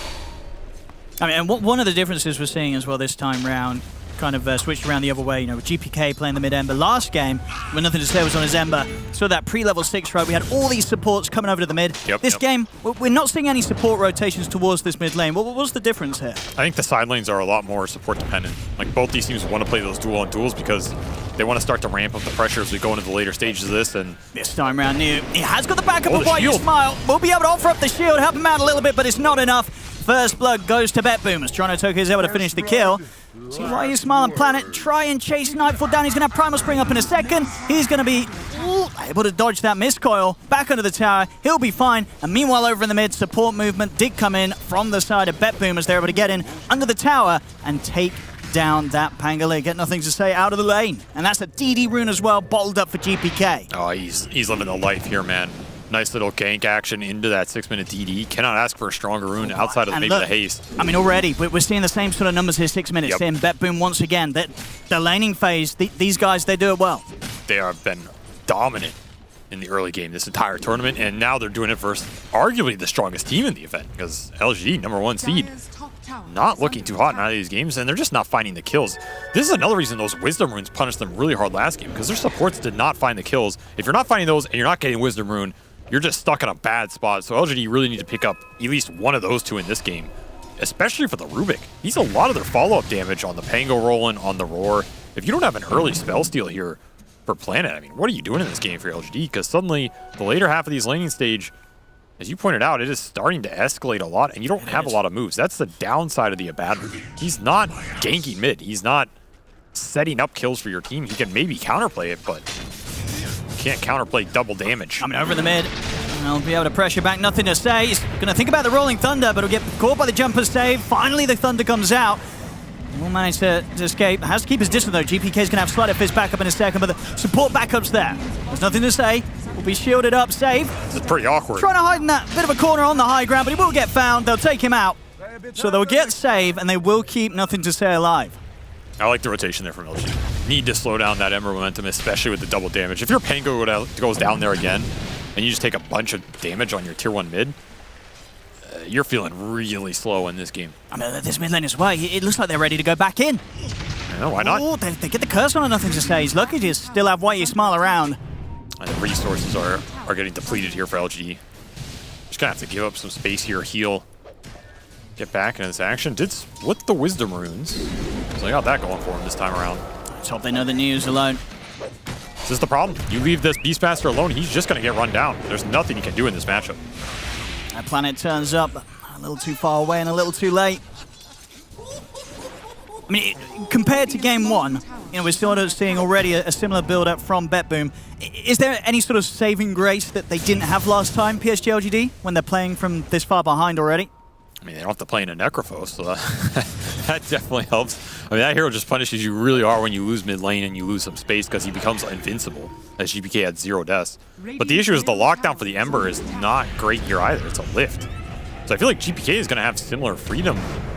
You just need the ult. They're just going in. Neo, the shield's there in time, but the chains come out afterwards. Neo, he's going to be going down. Boundless Strike and the Wukong's command. Both taken out of the lane. This game's getting even more brutal quicker than it did in game one. It's not looking much better. I thought it was going to be an easier early game, but maybe BetBoom are just on another level here. Is Pure. He has ended up winning this lane a lot harder than I thought he would too, and he's just pressuring the tower with this Meteor Hammer. This is the nice part about the Morphling Tide matchup. Morphling is not great at stopping him from just hammering the tower in Fog, which has been what is happening down here, and this tier 1 is just gone. So now Shiro's going to have to linger down here without any TP potential support. It opens up a Monkey rundown, it opens up a Global Silencer play potentially on him later. When your Morphling is threatened or shoved out of areas like this, it feels really bad, and I mean, Ancient Stack, he got a little going, but nothing for New to fall back on. He's level 4 3/4 here on the Beastmaster. Is this a Dota hero? They gotta find a couple of tomes of experience or something for this man. Revert the patch, please. I'm in bottom lane. And with Pure doing as well as he's done, there's going to be nothing down there that bullies him out of this lane. He can farm wherever he wants. I mean, where is PSG LGD's best place to make a play? It's got to be mid tower, I think. Like, you got to play through the Pangolier here. Nobody else is contributing any damage in these early fights unless you bait a fight out onto the Morphling, but that is just a high demand from Shiro this early in the game, and he has a Blade of Attack. GPK, Arcane Rune will TP top, so his TP is going to be up another 50 seconds here, and he will run them all out. Won't quite catch them with the chains. You just need NTS defusal. That is like what LGD should be prioritizing here. It's what they need. Get that defusal up, then you can start skirmishing, burning some of the mana away from this Ember. You have another Ancient stack over here, so a couple comeback mechanisms set up for LGD. And that has got to create the space for New, who has been relegated to medium camps on the bottom side of the map. It's a rough life. This is a very rough life. Orphan New down here. Let's see what they can do around this tier 1 push. There's nothing to say. He considers going with the ult, but he actually stops it. This might cost him his life. It will. Global silence is there. I guess he felt the first time round that Global would have been there anyway, so finishing it wouldn't have done him any favors. He's gone. Maybe he just feels like he'd rather die and have the ult up. I mean, maybe. And use it too. Like, the way this game is going. Pressuring all the lanes for Bet Boom. Now Wu calling out for Planet. That's going to be another one. By the looks of it, The Planet, more no way to save himself. GPK on a killing spree. Well, this game is looking more one-sided than the last one. It really is. LGD could figure nothing out in that break to help them in the early game, and it's just going to be back to split push struggle, it would appear. Especially if they cannot control the Ancients right now. I mean, Toronto Tokyo just stacked theirs. And I think Pure accidentally blocked it, but that tells you how confident Bet Boom are in controlling enemy triangle right now. They're stacking enemy Ancients at 12 minutes. I mean, who dares go up there on PSG LGD? Nobody wants to step into that part of the map. And this was the comeback goal. This was the levels for the LGD supports. They will hit 6 on Planet, and you got his off bottom. You have to connect the team fight soon here. Your towers are dropping, your Ancients are dropping. This lead is going to balloon if you do not find a core pickup. Looking for Nightfall. Might have a chance of getting him here. He's going to stand near the edge so the Rolling Thunder bounces him out, but they'll be able to drag him back with the telekinesis. Backup's on his way, though. Nightfall's still alive. He's going to be able to live. The Ravage is there. Catches nothing to say. Nightfall's not going down. As Planet, he'll hide up in the trees, and with a Primal Spring, will manage to get away a little bit. But the slight into the Quelling Blade there. GPK making sure there's no survivors. Do not want to turn into that Monkey King this game. The way Bet Boom are playing, everything backfiring, man. They haven't found any momentum in here. They still don't have Abaddon 6. He didn't even have boots for that. This is an absolute beatdown. Yeah, I mean, when they're performing as they are now, they look unbeatable. Maybe LGD just getting too greedy as well. Like, you go back to this draft, just pick a lane you know is going to win, so you have something to play through here. Well, because you feel that they should have anticipated that all the lanes were going to be tough, that there wasn't necessarily a setup here that could have gone in their favor. I mean, I think the Morphling lane is fine. Like, that lane's whatever, right? It's just a Morphling tide. But this Look at these Pango, Ancients. he loses to Ember, and the Beast was blind pick. So you're giving Bet Boom 2 free matchups that they ran through, and yeah. They're going to lose this Ancient stack. I mean, if you lose this Ancient stack, your chances are basically going to 0 here. You don't even have this Pango Diffusal. I mean, what is your damage here to skirmish with? I mean, this coil? They're going to lose this Ancient stat. They're going to lose this Wisdom Rune. You're just stacking for Bet Boom at this point. And Nightfall, he's diving tier 2s. This game has absolutely gotten out of control. I mean, those camps stacked, I don't think any of them went to New. I don't think they did. Yeah, you might need to hope that someone's computer just blew up here. You can get a 5v4. I don't even know if you're winning that. I mean, yeah, Pure, I can't remember the exact time in the last game, but it's another very fast one, maybe even faster on this Meteor Hammer into Blink. He's so rich. That's on its way out. Just feels like a comfort pick for him. And we'll see this again. You know, all these efforts put into Nightfall. Nightfall, you know, heads up, stands near the wall here to try and get bounced up and maybe to safety. Planet does put a stop to it with the lift, but they just don't have the straight-up damage. They can't burst him. Pure's there with the Ravage to cover him. And then at this point, GPK ready with the chase down. They know he's up in the trees, and GPK ready to use that Quelling Blade mid-slight to cut Planet down. That's just pure style right there. He was impressed with himself there. With the ping, the excited ping there. It's like, damn, I'm so good. You guys are lucky to play with me. He has been on a roll this tournament. Definitely impressed. I mean, he's going to have 0 deaths for this series.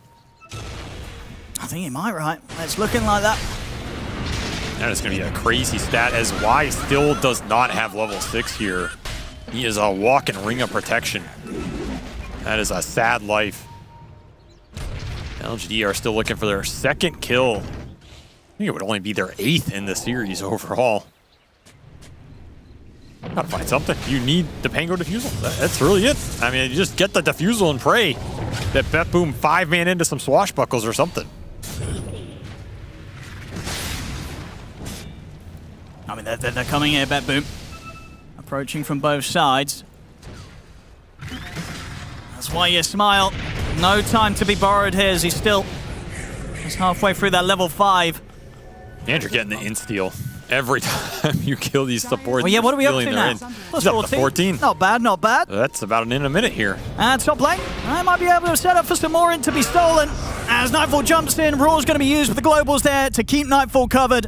And now the retreat has to begin for PSG LGD. Planet, he'll get caught. +2 for Toronto Tokyo. Just save your int, boys. Stay at home. Save the intelligence. It's just bleeding out. LGD, they're going to keep all 3 cores up here. Try and turn. Still missing the damage, but maybe just the nukes are enough. Let's see if they can get Nightfall. This time round, it looks to be successful. They'll take him out, switch into the Monkey King form and use the Boundless Strike against him. Shiro manages to find the kill. It's something. Link up. Pure. He can chase with Ravage. So they really want to commit it for NTS out of mana, but he will let him go. And finally, LGD strike back. Yeah, I mean, it's been a while, you know? Yeah, first time I feel like it's been a week since I've seen LGD kill an enemy core. It's something. And that'll be defusal for nothing. Okay. So now... Okay, maybe the beginning of something. We have some damage online. We get some space with the Monkey King down. Finally, these skirmishes are a bit easier here. I mean, these comeback kills are worth a lot, right? That was basically a 1,000 gold kill total. Oh, having trouble seeing it.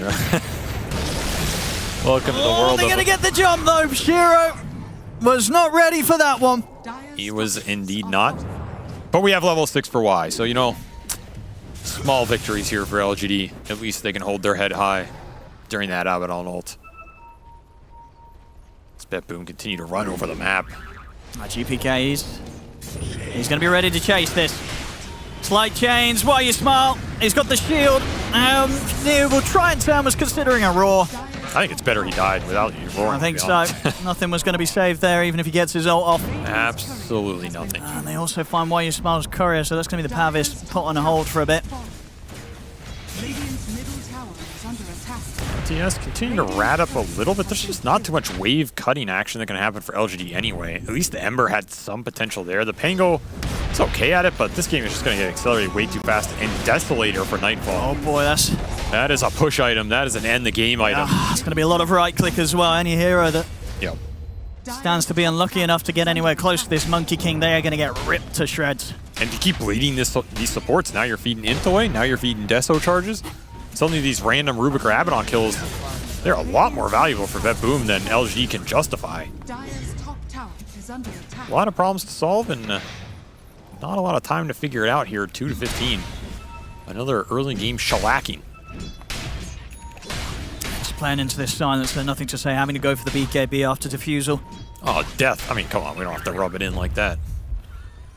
That's an unfair chart. What's a couple deaths in Dota? That's just comeback gold. That's true. With, you know, just fattening up the enemy for those potential big juicy kills. Ooh, not getting out of here. Or maybe Swashbuckle. Wand. He has got a full wand and a Rolling Thunder. He won't get either of them off. Okay, but he didn't feed any Int, you know. Gave a couple Deso charges, but at least your mana pool is intact. That's space for the rest of LGD to farm up a little bit. Pushing towards... Actually, Axis finished for New. This is a tough item to use when you're behind, though, because you have to run in to use it, and I don't know if he's running in this game. Into Ravage, into Global, into Wukong. It just sounds rough. I guess at the least they've got the protection of the Abaddon. So it's not, there may be a shield's thrown out. It can live a little longer on the front lines. Not as concerned about the Ravage. And he has Invis down here, so maybe New can set something up, be a little cheeky. They definitely cannot go on Pure. He's level 12 tied with a Silencer and Techies ready to back him up. Yeah, you gotta find the supports if you're LGD. Open up the fight for your cores, especially Toronto Tokyo. If they can find the Silencer, then that fight becomes a lot easier. Toronto Tokyo, 0 deaths of his own, has been a ghost this game. He's tanky as hell, too. He's actually got 1,500 HP with Pupil's Gift Force Staff. So this Silencer isn't even that guaranteed to kill if you find him with the Beast somehow. Dire's middle tower is under attack. Pure's just going to go back for the ores. I mean, why not? This lineup can turn into a very quick push lineup here for BetBoom off the next Aegis. With that Deso, with Gush, going into these heroes, stacking the minus armor. The kills are going to drop fast, and your towers are going to drop just as fast here. Especially you have the sustain to back it up, so I like this itemization from BetBoom. They got ahead, and they're just building to abuse the fact they're ahead. If LGD can come back, then maybe you get a little punish off this, but it is not going to be much. See Planet. He is ready to try and make those game-turning plays. He has his Blink Dagger. If he can get some sort of big steal, I imagine what was top of the list is the Ravage, or are you looking at the Tide, or are you trying to find the Silencer? I mean, if you go Blink first on Rubik in a game like this, you're trying to steal Ravage. Get that Ravage. Like, that's it, right? Yeah. Otherwise, you're buying Glimmer of Force or something else. So Planet is going to have to make it pay off here. Pay off big time, because you are not contesting this Roshan. The area of control for BetBoom is insane. Their lineup is very strong around the objectives, especially when they're the ones there first.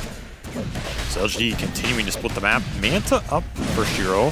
So at least one hero has a global dispel online. But these others are a long way away. NTS still trying to close in on this BKB, which is 500 off. I don't really know what that tip is about. Maybe a stolen Wisdom Rune?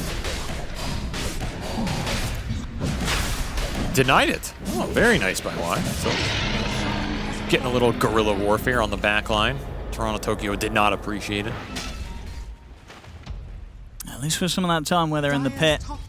PSG LGD able to get a bit of a push going onto this tier 2. As soon as they see that Roshan has fallen, now they've got to be much more careful with how they linger around this area of the map. They'll smoke up. Where are you smoking, though? Just going to go through the gate and try and catch someone bottom. And BetBoom are already out of there. It's going to be a dead smoke for LGD. Yeah, they're reading this sort of move. I mean, BetBoom, they were ready to just charge straight at them top, and that maybe inadvertently has meant that nobody's going to get left on that bottom half of the map and get caught by this twin gate play from PSG LGD. NTS is going to linger up here. Wow, weird spot to linger. I mean, GPK is continuing to get every power rune in this game, by the way, so that also helps his never dying total. This is a lot of time wasted for NTS. I guess he's just waiting for BKB regardless. And you're probably going to try and force a fight if you're LGD when the Aegis expires. Try and line as much net worth up as you can. Just a question for BetBoom of, do you go high ground? Do you take this Deso? Do you take the Greaves completed on Pure and just jam it into LGD's base here? I'm kind of down, honestly. I don't know. Do they have a lot of outspam? Not really. I mean, the high ground defense fight for LGD is probably the best one they're going to get in this game, but you have such a significant lead here. You have global to back it up. As long as you don't get flanked and killed in your supports. Yeah, I mean, under the sort of the safety of the global, it's just going to be so hard for Planet to find those big steals that you really do rely on when you're trying to turn a game like this one. Yeah, that's the other factor. I mean, he's trying to steal Ravage. Just cover it with global. Yeah, it's not easy. Somebody's got to find that silencer, and as you said earlier, not really having the best of heroes to do it with. Maybe, if nothing to say, is just able to full commit under the BKB. I mean, I don't think God could find this silencer, even if you prayed. I mean, yeah, Toronto Tokyo last game, they couldn't hide from him, and this game, they can't find him. I think that's like a meta plan, you know? It's like I'm going to do some extra mental damage by being in their face for one game. I think so. They're never going to see me the next. And it's what he had the highest kill involvement out of the team last game, and I think this game, he's on trajectory to just have never died. He's 3-0-6 so far. So, yeah, some great stuff from the support role there from Toronto Tokyo. And you wouldn't have said that at the start of the year, right? I feel like he's come a long way on the road. Like, he was really struggling on 5 at the start of this year on this team, so the fact that you can come here, play some clean gameplay versus top team in the world, it's got to go a long way for his confidence going into TI. At least you know you have the capability, right? Your team can't flame you anymore. No, it's top stuff. Top stuff, absolutely, from him. There's double damage for GPK. You got to get out of it, PSG LGD Planet. You'll be out in time. Well, at least they're dodging here. I mean, the lead's going to build for BetBoom, but that is an inevitability. And it looks like they're at least going to be able to hold on this game a little longer than last game. Last game came to a conclusion, That's 25 true. minutes and That's 49 true. seconds, so unless something crazy happens in this next minute, they'll be surviving a little longer at the least, even if it does end up. You know, after the series, when Zhao 8 comes in the room and screams at everybody, you'll have some dignity. That's where you can point towards and be like, but Zhao 8, it was, we lasted we were on longer. an upward slope. You know, what do you have to complain if about? If this was a best of 5, you know. That they would have reverse swept it, I bet. That's what they'll be telling him if this one does continue to go downhill. I mean, do you think this is the point where you drop the question mark? The old emo classic. What do you mean if we just put a... Oh, what, to begin the You're going to turn? turn the series around. I mean, you've got to have a high ground hold for that, right? You've got to get a kill around your base, and then maybe... Then you can drop the question mark. Then you can slip one in, yeah. All right, we'll see. We'll see if that comes out from LGD. Take a page out of their... Advanced tactics. Yeah, their fellow regional companions. I mean, it's got to be Ags on Shiro. That has to be the turning point, right? Get the Ags on the Morphling. It's close. Stat steal the Monkey King, and then suddenly you're taking a lot of damage away from Beppoon, gaining a lot for yourself. It's going to be a powerful item in this game. I mean, not the position that LGD want to be getting that item in, but it's still going to be very strong. Problem is, Aegis is up for 50. We're going to push a BKB for Nightfall here. It's just so hard to take down, especially with Glimmer Force Staff behind him and that Greaves from Pure. And there goes the fortification. So Beppoon, no reason to hold back now. They'll keep the push going. Pure's looking for the jump in. They've found Planet. They'll take out the Rubik. Not going to be alive for any sort of potential steal on this defense. Abusing that Aegis period. They know LGD do not want to take the 5-on-5 yet, especially with Mew trying to farm up his own BKB and Shiro trying to finish this Ags. He needs 10 more gold. This Rax is gone. Not in time. The pokes from NTS will not dissuade Beppoon enough. They get what they came for. That Ags done for Morphling. Maybe LGD can commit on a chase? It's just so damn hard. They can't dive any further outside of the base, not whilst these ults are up for Beppoon, whilst Pure's got the Ravage ready. They just have to let him take the racks and back off. Beppoon not to be punished at all. I do think LGD are going to smoke here in the next minute, though. Even though it's going to be an obvious move, I think they feel this game is slipping away, which it is, and if you can't get a fight with this Morphling Ags timing, I mean, when is your next window? Well, they're going to try. This is the correct play, but it's also a very difficult play to land. Because who do you don't want to go on Pure, right? No. You've got to get around this tide. There's no way you can go on Pure here. You're going to need to skirt around him, find a weird angle, get a good obs up. This is all on Y in a way. I mean, Shiro's just hitting neutral creeps, so LGD have already abandoned this move. Y is thinking about getting a deep obs up. At least something for their troubles.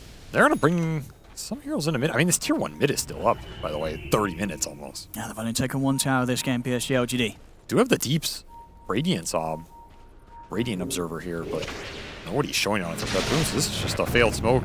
They missed their timing with the BKB on you and the Ags on Shiro, which means you're back to farming for a next set of defensive items here. I mean, Ags on NTS will be great, and that BKB on Shiro, you're a ways away.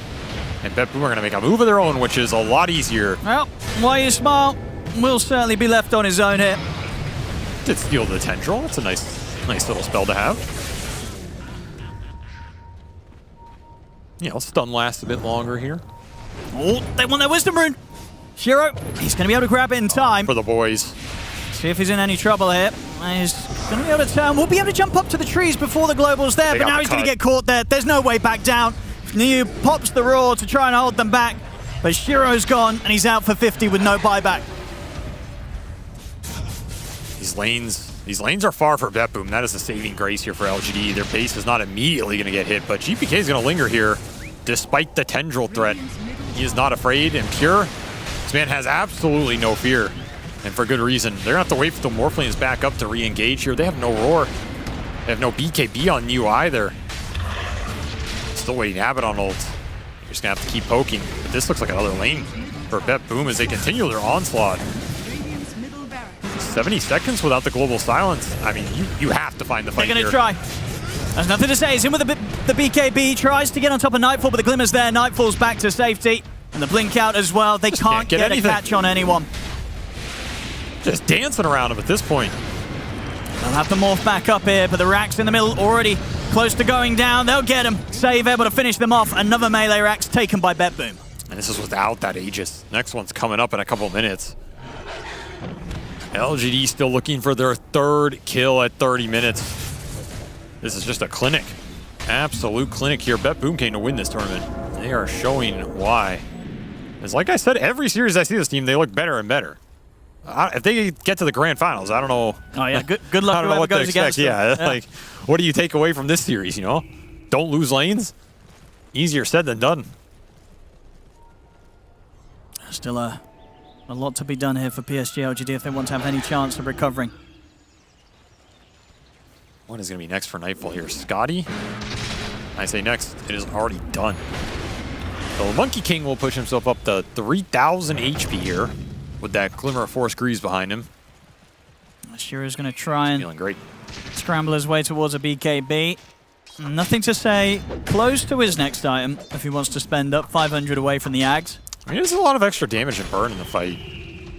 And if he's able to get sort of With lucky with the lucky shot as well, you know, these disarms could cause issue for the Ember and the Monkey King. I just think the jump is, like, what do you do about the jump from Bet Boom, right? The Ravage jump with the Tendril, with the global follow-up. The Abaddon can't save you. They can just drop a Wukong. That's the type of fight you need buybacks for in a high ground defense, and I mean, there's no way LGD are saving for buybacks in this game. No, they've got to go all in. And Hex done for Pure. I mean, that just makes it easier. He doesn't even have to lead with the Ravage. I can just jump, Hex, follow up with the Ravage, and that's pretty much guaranteed death to any of them. Maybe if Why You Smile's in a prime position before he can get a save off, but as we've seen so far, Bet Boom very, very good at knowing when to lay down the global and make sure that Why You Smile just has no sort of fight to take and heroes to save in the midst of these team fights. And I think that's why LGD are smoking here. As good as the high ground defense is most of the time, that is not a fight that's going to go well for them, especially if they give up Roche. So this is your desperation smoke of the game. You're hoping to find the back line. It's just Smoker's point. They've got eyes on Toronto. Took a bit of immediate global silence. Global silence, and the Hex comes out. Immediate reaction there from Bet Boom. The Ravage out onto the 3. Save jumps over towards Shira and Why You Smile. They get the roar off onto Nightfall, but there's no damage to threaten this Monkey King. As Nothing to Say goes down. Neil will get chased out. Planet will manage to jump in with a stolen Ravage, but he can't even kill Toronto Tokyo. Nobody goes down on Bet Boom. Triple kill for GPK. It is over. GG is called. Bet Boom, they take this series 2-0. And it wasn't even close. This team, they're going to be storming onwards without anything holding them back. And honestly, good luck to whoever ends up going against this team, Avery, because they look better than ever. We saw signs of this in the group stage. It's only improved from Bet Boom, and now they're looking unstoppable. This is a great position to be in, not just for this tournament, but for going into TI in a couple months, right? This team is finally coming alive, fulfilling the expectations that were placed on them at the start of the year, and maybe feeling a little less pressure now. This is a big target to take down. LG has looked formidable this tournament. Their drafting has been all over the place. But Bet Boom, they're just confident in their picks. They run the Pure Tide Hunter twice. It's a hero that is becoming a problem for a lot of teams on top of that Doombringer. And LG did not have the answers this series. And like you said, who is going to have the answers for Bet Boom all of a sudden in the best of 5 grand finals? That is going to be a tough nut to crack. I do not envy that position because these guys are coming alive. They had a 1 core death between the 3 this game, even less than the last one. Just a perfect series from GPK. He died 0 times. I don't think I've ever seen that from GPK in this man's entire career. No, there's no tilting today from this lad. This is perfect stuff from him. Perfect stuff from the whole squad. What a game. What a series. I mean, maybe after game 1, we were like, there might be a chance for something different. No, it was a little bit longer, but it was just as painful as Bet Boom. They completely just smashed through PSG LGD, and they'll be moving on. Bet Boom 2-0 today against PSG LGD. And they're not just moving on to the grand finals, which they are, of course. They also are now guaranteed able to attend Riyadh Masters. So congratulations to Bet Boom. Big celebrations as we saw on the cameras. A fantastic win. Again, there didn't seem to be any chance for PSG LGD in this game. They just fell flat. I think we all were expecting a little bit better from them in this series, but credit to Bet Boom for being able to look so incredibly dominant. I'm joined by Effie, Pert, and Jenkins. And Effie, this was once again, it was not good for PSG LGD. Bet Boom are just so good at lanes that if they come out of their lanes with a net worth lead, they are horrific to play against. And at the start of the tournament, the issue that they had was like sometimes they would get a little bit sloppy in the mid game. Maybe they'd take a smoke that doesn't work out for them. Maybe they kind of misunderstand their power spikes. But that has not happened in the last few days. It feels like they're playing so tight, so formation heavy, and they're just not making mistakes anymore. Because after the lanes, they were just throwing 5 heroes at lanes and holding these choke points and not even caring about distributing their farm on the map. They were more so about, we will never let them hit any creep without bringing all of our heroes here. And that was just really cool to see. Yeah, and LGD just kind of fell a little bit flat with the picks. Earlier in the tournament, they were kind of doing weird stuff that people weren't expecting. But as the meta has developed, there's these defined heroes they feel they have to pick, and maybe it's forcing LGD into these structural picks that don't really suit their style of having like pre-prepared strategies. Because so far in both games, it just didn't work out. The ABBA 5 was level 5 at 15 minutes in the game. His ulti never came online.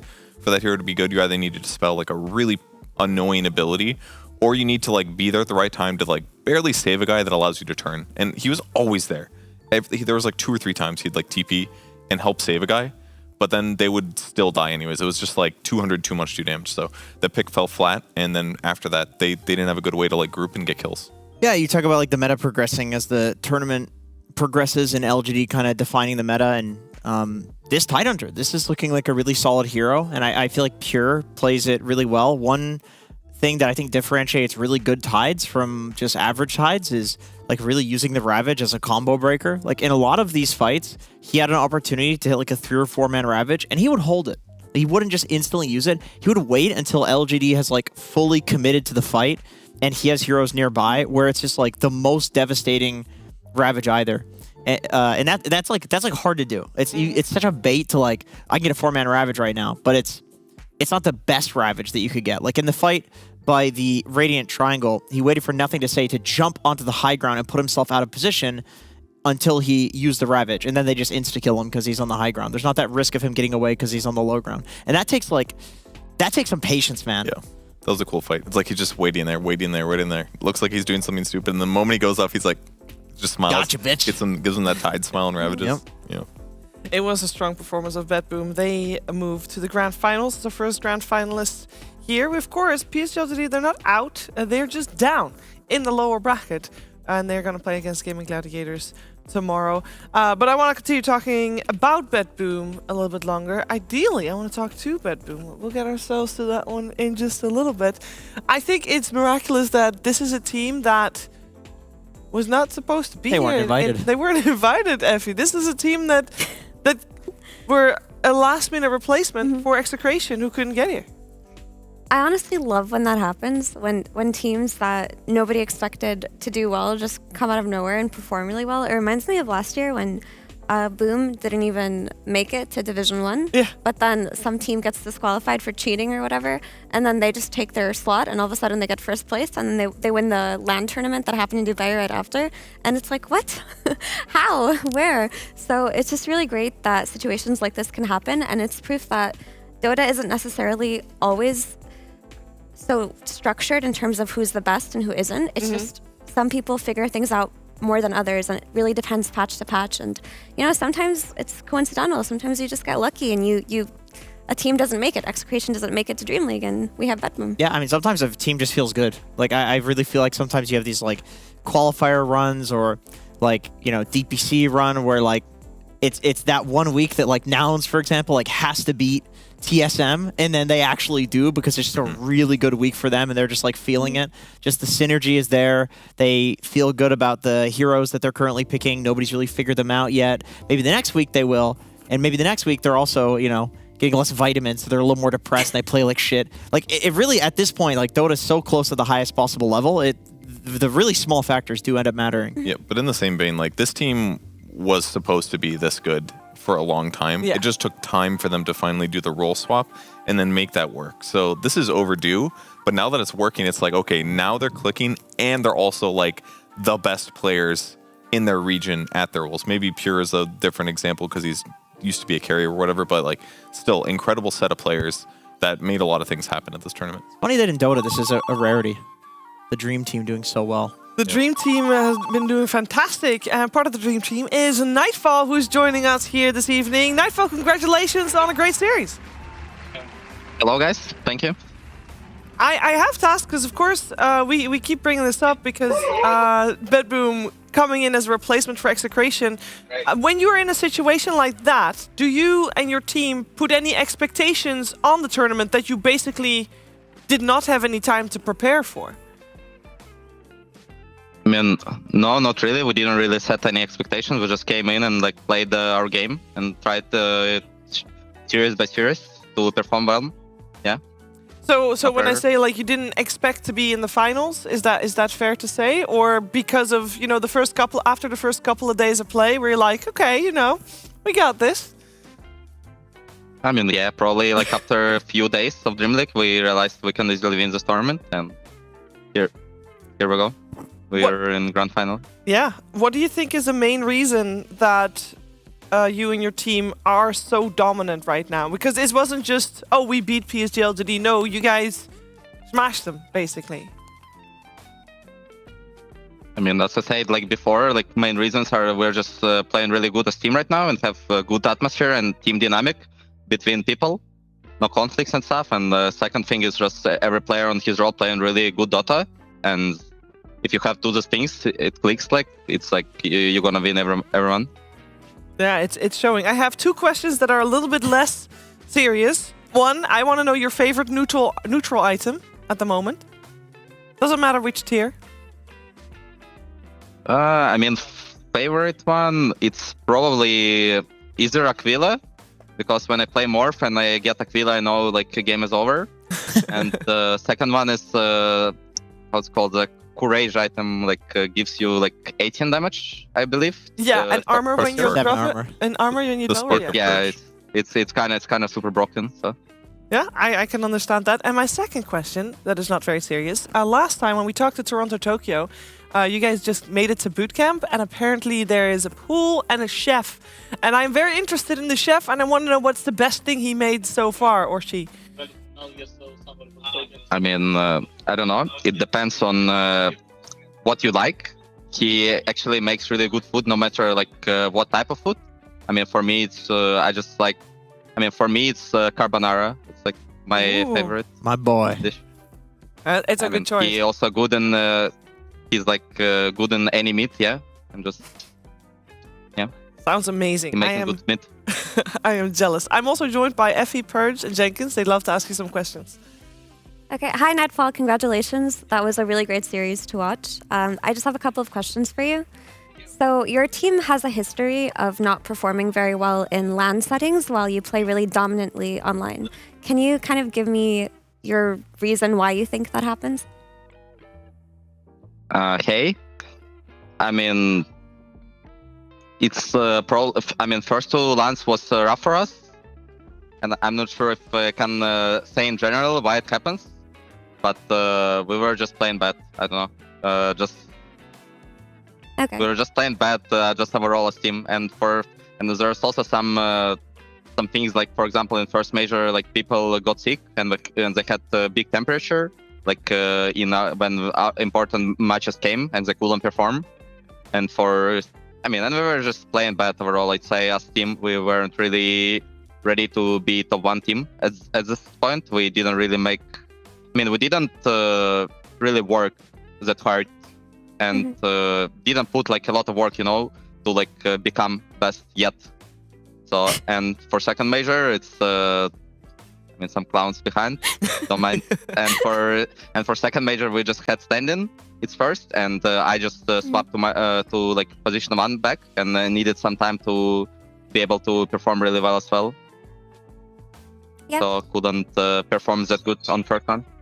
That makes sense. So how do you think you're gonna do in Bali now that there don't seem to be, or we can't see that there are, external circumstances, and now that you've done so well in DreamLeague, do you think that you're finally going to break the curse? I don't want to promise anything, but we believe in our chances to win of this. We think we're in good shape right now. Okay, good to hear. And I wanted to ask you about your drafting process. Your drafts have looked really good the last couple of days. So I'm wondering if one person on your team does it, if your coach does it, or if you're all involved in pitching ideas during the draft. In our team, I'd say most people involved, but it's mainly our coach, me, Safe, and sometimes Toronto. Yeah, that's the main ideas comes from these people. Okay, thank you. Hey, would you guys say that you have the meta figured out right now? Do you feel like very confident drafting against every team? Is that how you feel at the moment, by any chance? I'd say we have pretty good understanding of meta and what's good and what's not, but it's still a new patch, so we're not perfect yet in our like rates or in our peak rates or in our hero pool. We're not perfect yet, so there's still room to improve. Okay. But right now we feel really good on this tournament compared to other teams. Great. In drafts. I was curious your opinion about Terrorblade in the meta. It seems like every team picks them occasionally in various states. How strong do you feel Terrorblade is right now? I mean, I don't think it's super strong hero. Like, it's not S tier. It's not like top 3 hero, but like it still can work. Like if there's right game for it, and there's quite. I mean, there's right games for it. Like sometimes you can pick it. Like I don't know, one out of like 5 games. There's can be a game for it, and when it's game, you can pick and win with it. But I don't know. You also need to play. You also need to first have really good TB player, because like on this hero, like every timing is super important, and like you have to build the right items and realize them. Like realize your timing is first, and second, your team also have to understand how to play well around TB, or this hero gonna look like garbage. Gotcha, thanks. And one more question. Did you guys know as you were about to... Do you feel like you improved a lot between the beginning of the tournament and now? Or do you think you were as good at the start of the tournament and you just realized like, oh man, we're the best team? Do you think you improved or... Yeah. Or are you just the best now? I mean, I think we were in a good spot on the start of tournament, but I definitely feel we improved during it. Like, I wouldn't say... I mean, in start of tournament, we were playing way worse than we're playing now. Playing and drafting both. So yeah. Cool. Hey, Big N, great to see you. If I sent hundreds upon hundreds of ducks to go and try to kill you, how many ducks do you think you could survive? And what would be your strategy for defeating the duck army? I mean, I probably will just run away, so there's no strategy. There's no point for me to trying to kill them as one person if I don't have any weapon. But they would. So, yeah. But they would. Can you choose a weapon? You can choose a weapon. I mean, if I have a weapon, I think it's easy. Okay. To survive and kill. Because they would keep chasing you endlessly, no matter what. I mean, if I have no other way, obviously, like with any weapon available, I will just like Like machete. Yeah. Okay. I have a Dota There's question. no other way around. Okay. You're pacifist. I respect it. I respect it. Not in Dota, though. So in Dota, if you're in a pub against somebody, is there anything they can do to you where you just are pissed off and you're spite motivated and it's like, I'm going to kick this guy's ass. Like, I'm going to win this game. I mean, not really. I don't really care. It's hard. I mean, especially if in the enemy team, it's hard to piss me off. Maybe if like my own team plays like super bad and like they don't listen, maybe on the way. All right, that makes sense. You can't beat your own team, unfortunately, but well, sometimes you can. Mentally, you can. Sometimes you can. Mentally, for sure. Okay, thank you. All right, Nightfall. Okay. I saw on the cameras you guys celebrating, obviously, after the match just now. And I wonder, how big is the knowing that you and your team have now qualified to Riyadh Masters a part of that celebration, or was this a celebration mostly for reaching the grand finals? No, I mean, it was mostly a celebration for Riyadh. So. Yeah, I can imagine.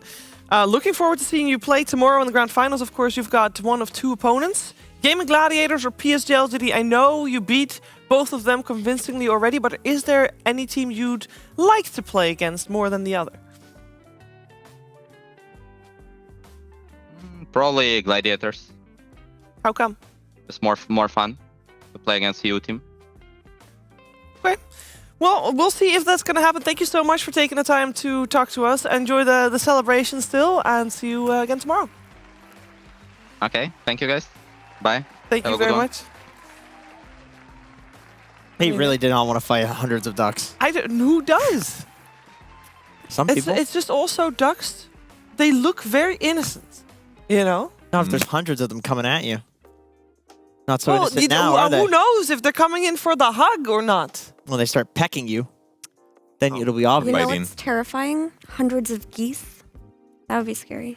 You think geese would be more scary Yes, than ducks? they are mother They are- effers. They are bad guys. Geese are bad guys.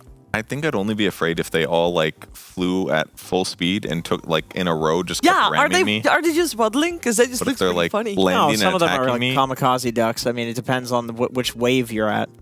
Like wave 1 and 2 obviously will be the little ducklings, easy ones. You just kick you have them. to kill ducklings at You first. squash them. What would you do, Kazu? How many ducks? I didn't listen. I will probably kill them all, apparently. I think that's the answer Jenkins wants. So, is that what you want, Jenkins? No, I want to know how. Let's not talk about Jenkins. I want to break down the draft of Bet Boom that they had against LGD, because that was a disgusting answer that I saw from them. So first of all, I want to show you guys how LGD were able to beat Morphling in some of their last games. A lot of it came through some of their support heroes. This time it was AA paired up with Void and Tinker. So that was one answer. Let's hold up. We're coming back. Number 2, they last picked an AA against it the other time. So once again, the +5s are really big answers to these heroes, at least with how LGD drafts. So let's have a quick look at how BetBoom went into the draft today.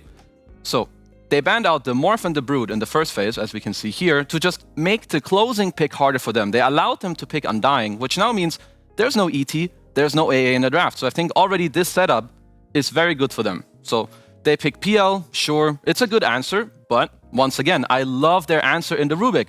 Rubik always has a lot of damage, and you can always look to spell steal to figure out which the real PL is, to either find him or break the Lincolns so that Morph can turn into him and kind of own him.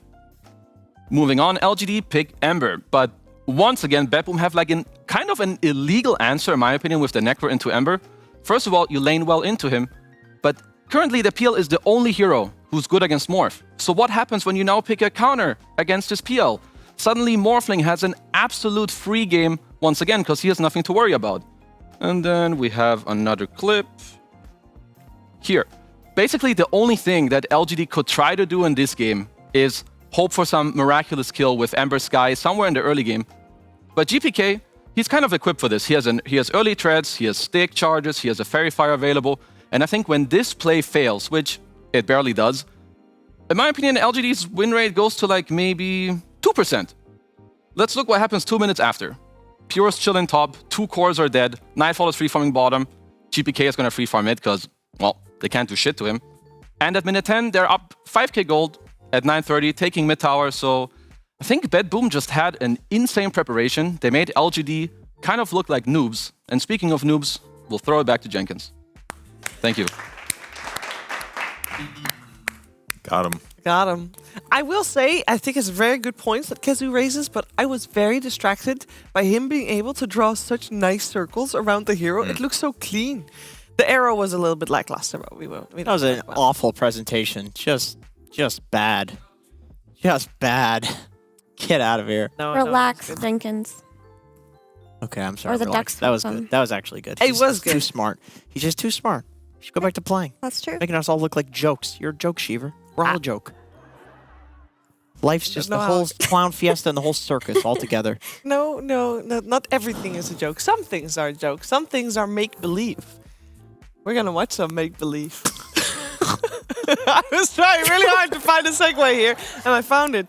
A lot of you know what's been going on with the DHL Dota 2 adventures and are very curious how it's going to end. And we're going to find out how me and DHL Man, played by Slacks, are going to try to stop evil side shop man's So evil. evil plan. Let's find out.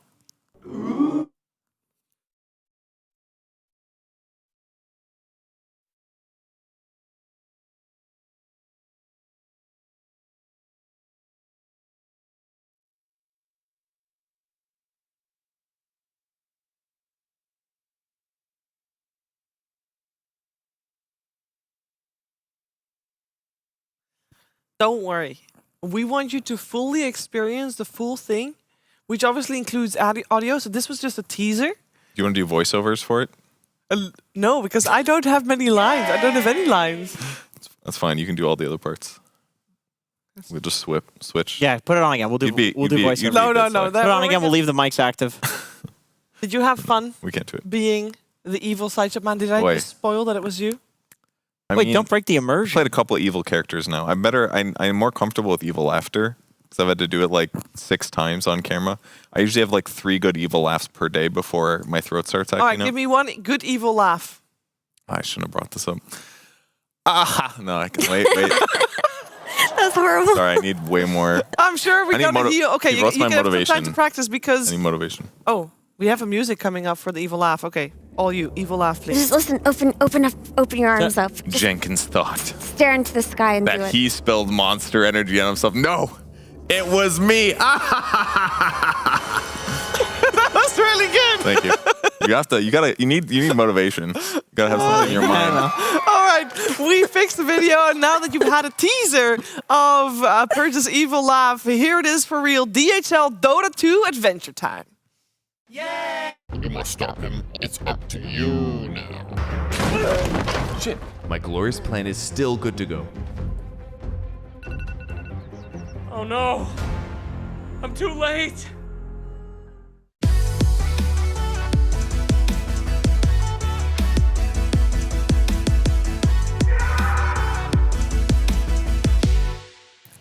Grow strong, my little babies. We'll infect all Dota 2 players, and I'll be better than everyone else on the planet. Rapier first, it doesn't matter.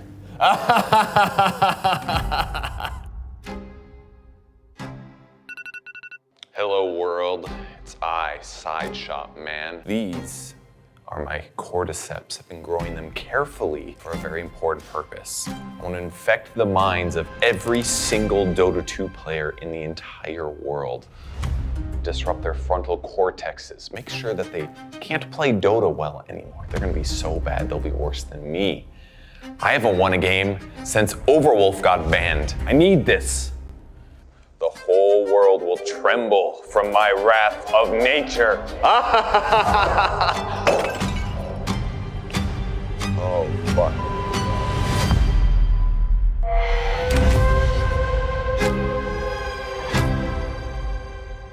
Oh no, these guys are infected too for sure. Love it. Another game with the infected. These pubs have been out of control for weeks now. Trackpad! Last pick or feed. That's just great. Worthless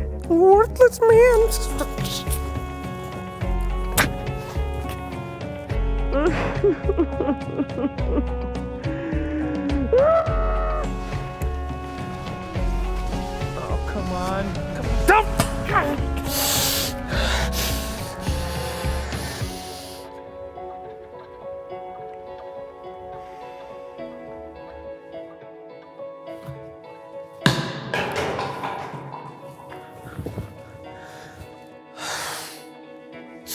That's sweet of you.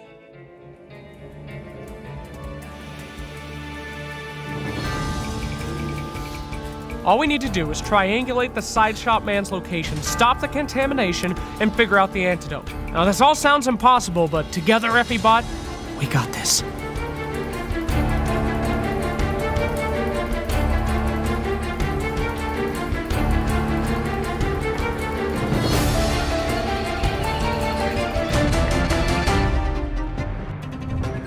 Everybody, it's you! You're immune! But how? Oh, right. What you got in ya? Oh. Thanks, buddy.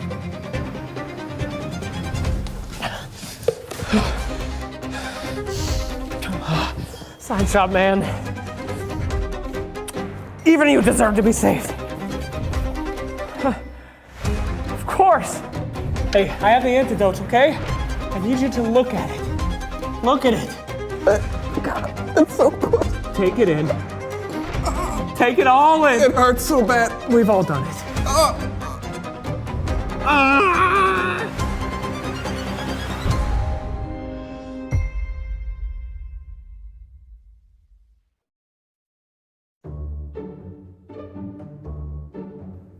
Where the hell have you been? I've never seen you look so tired. Everybody and I had to save the world. There was a curse. Everybody was in danger. Those were just normal mushrooms. You were gone for weeks. People were worried. Okay. Well, then explain what's going on with my pups. Bro, you've got a 2K behavior score?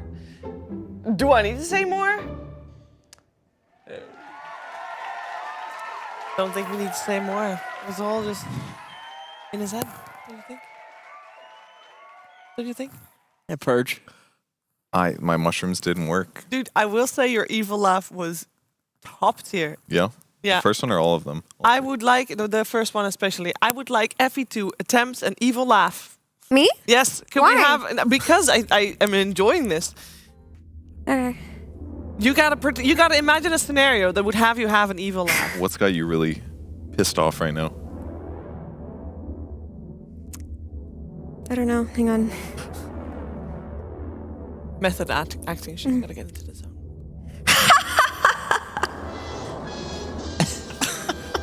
Is that good? It's okay. Sure. Jenkins, you want to have a go? Sure. I have a Let me try friend. again. I have a friend, Ben Dangles. Did mushrooms, fell in love with a tree, and his life was never the same afterwards because he could never feel the same love for a human being. Seems like at Ben least Dangles. simple relationship. Strong. No, the tree. Unbreakable. The tree wasn't sentient after it wore off. Oh. Could never get the same feeling that's again. Unfortunate if he thought the tree was sentient. Can we have an evil laugh from Jenkins, please? Give me motivation. What's happened? You spilled Monster on your clothes for the 6th time today. Why is that evil? The monster on the clothes. It's making you mad. You spilled Monster on Purge's Took clothes. my Jenkins juice away. I'll make them suffer. I'll replace all the monster energy with magic mushrooms. You're gonna fall in love with the tree. Ben Dangles. Oh, your life will never be the same.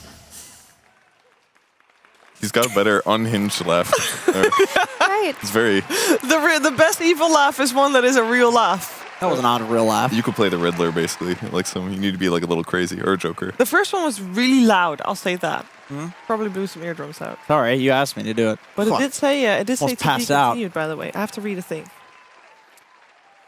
Those must have been some great mushrooms. I forgot that I had to read this. This is good. We're almost 10 years into Dream League. I got the hang of this soon. At least the cue card's the right way around. That's good.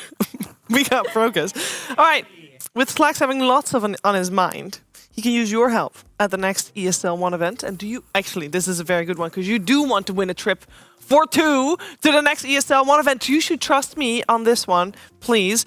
So if you do want to win and meet Slacks, I think that's a side product, but also very important. You want to win this, you can. If you go to esl.gg/DHL and you can apply. You really should do this because it's worth it. Yeah, Purge, you and your wife's boyfriend could go. Yeah, I'd really like to spend time with him. It'd be a great time. Bring your Nintendo Switch along. Yeah, I'd let him play it the whole time, I mean. Purge just stick 1,000 ducks on Jenkins. He won't know what to do.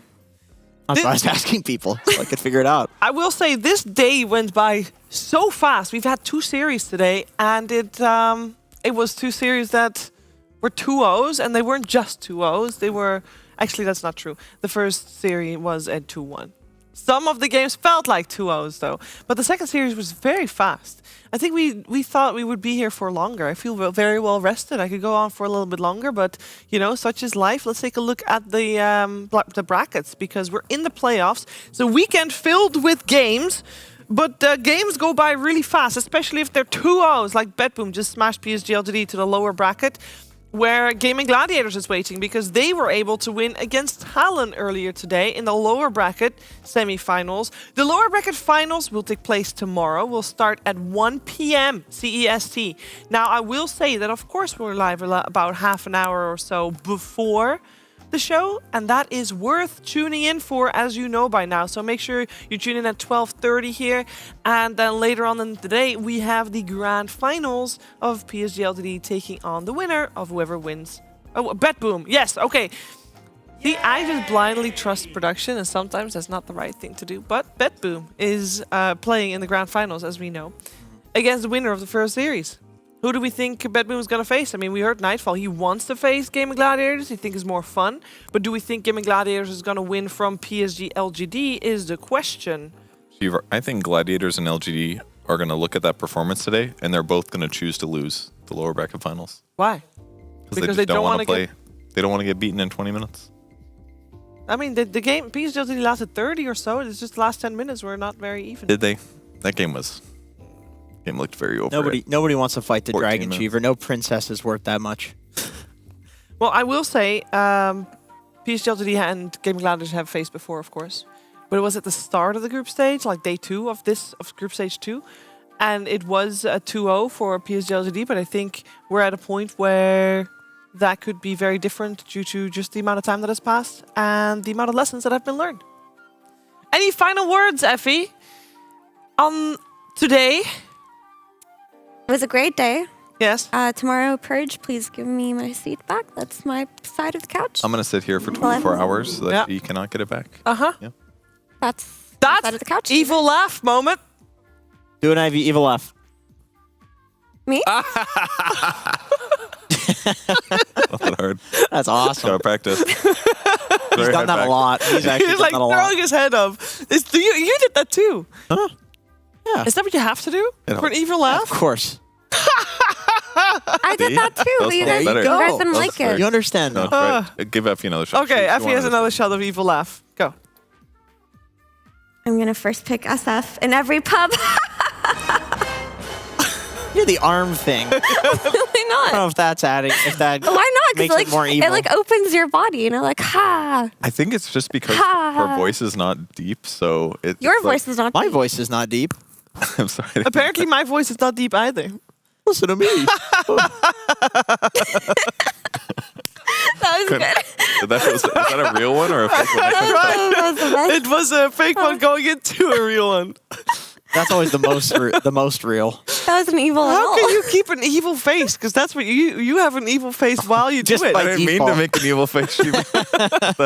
How can you do an evil laugh without actually laughing? It's my normal face.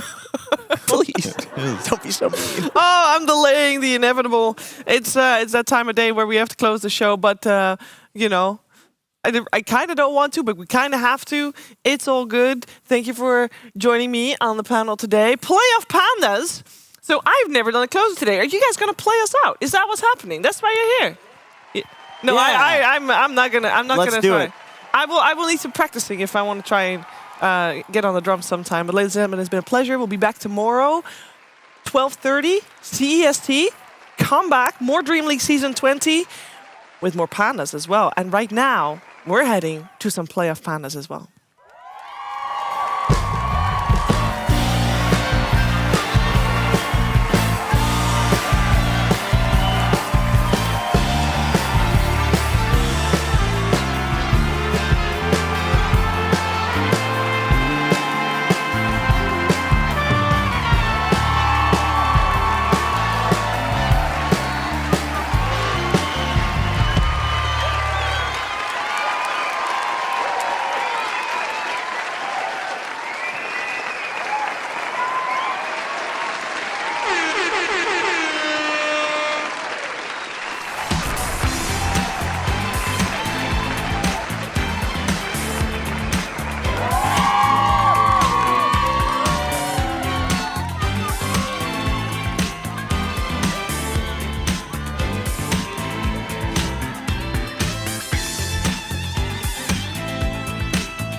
love it, you wear it.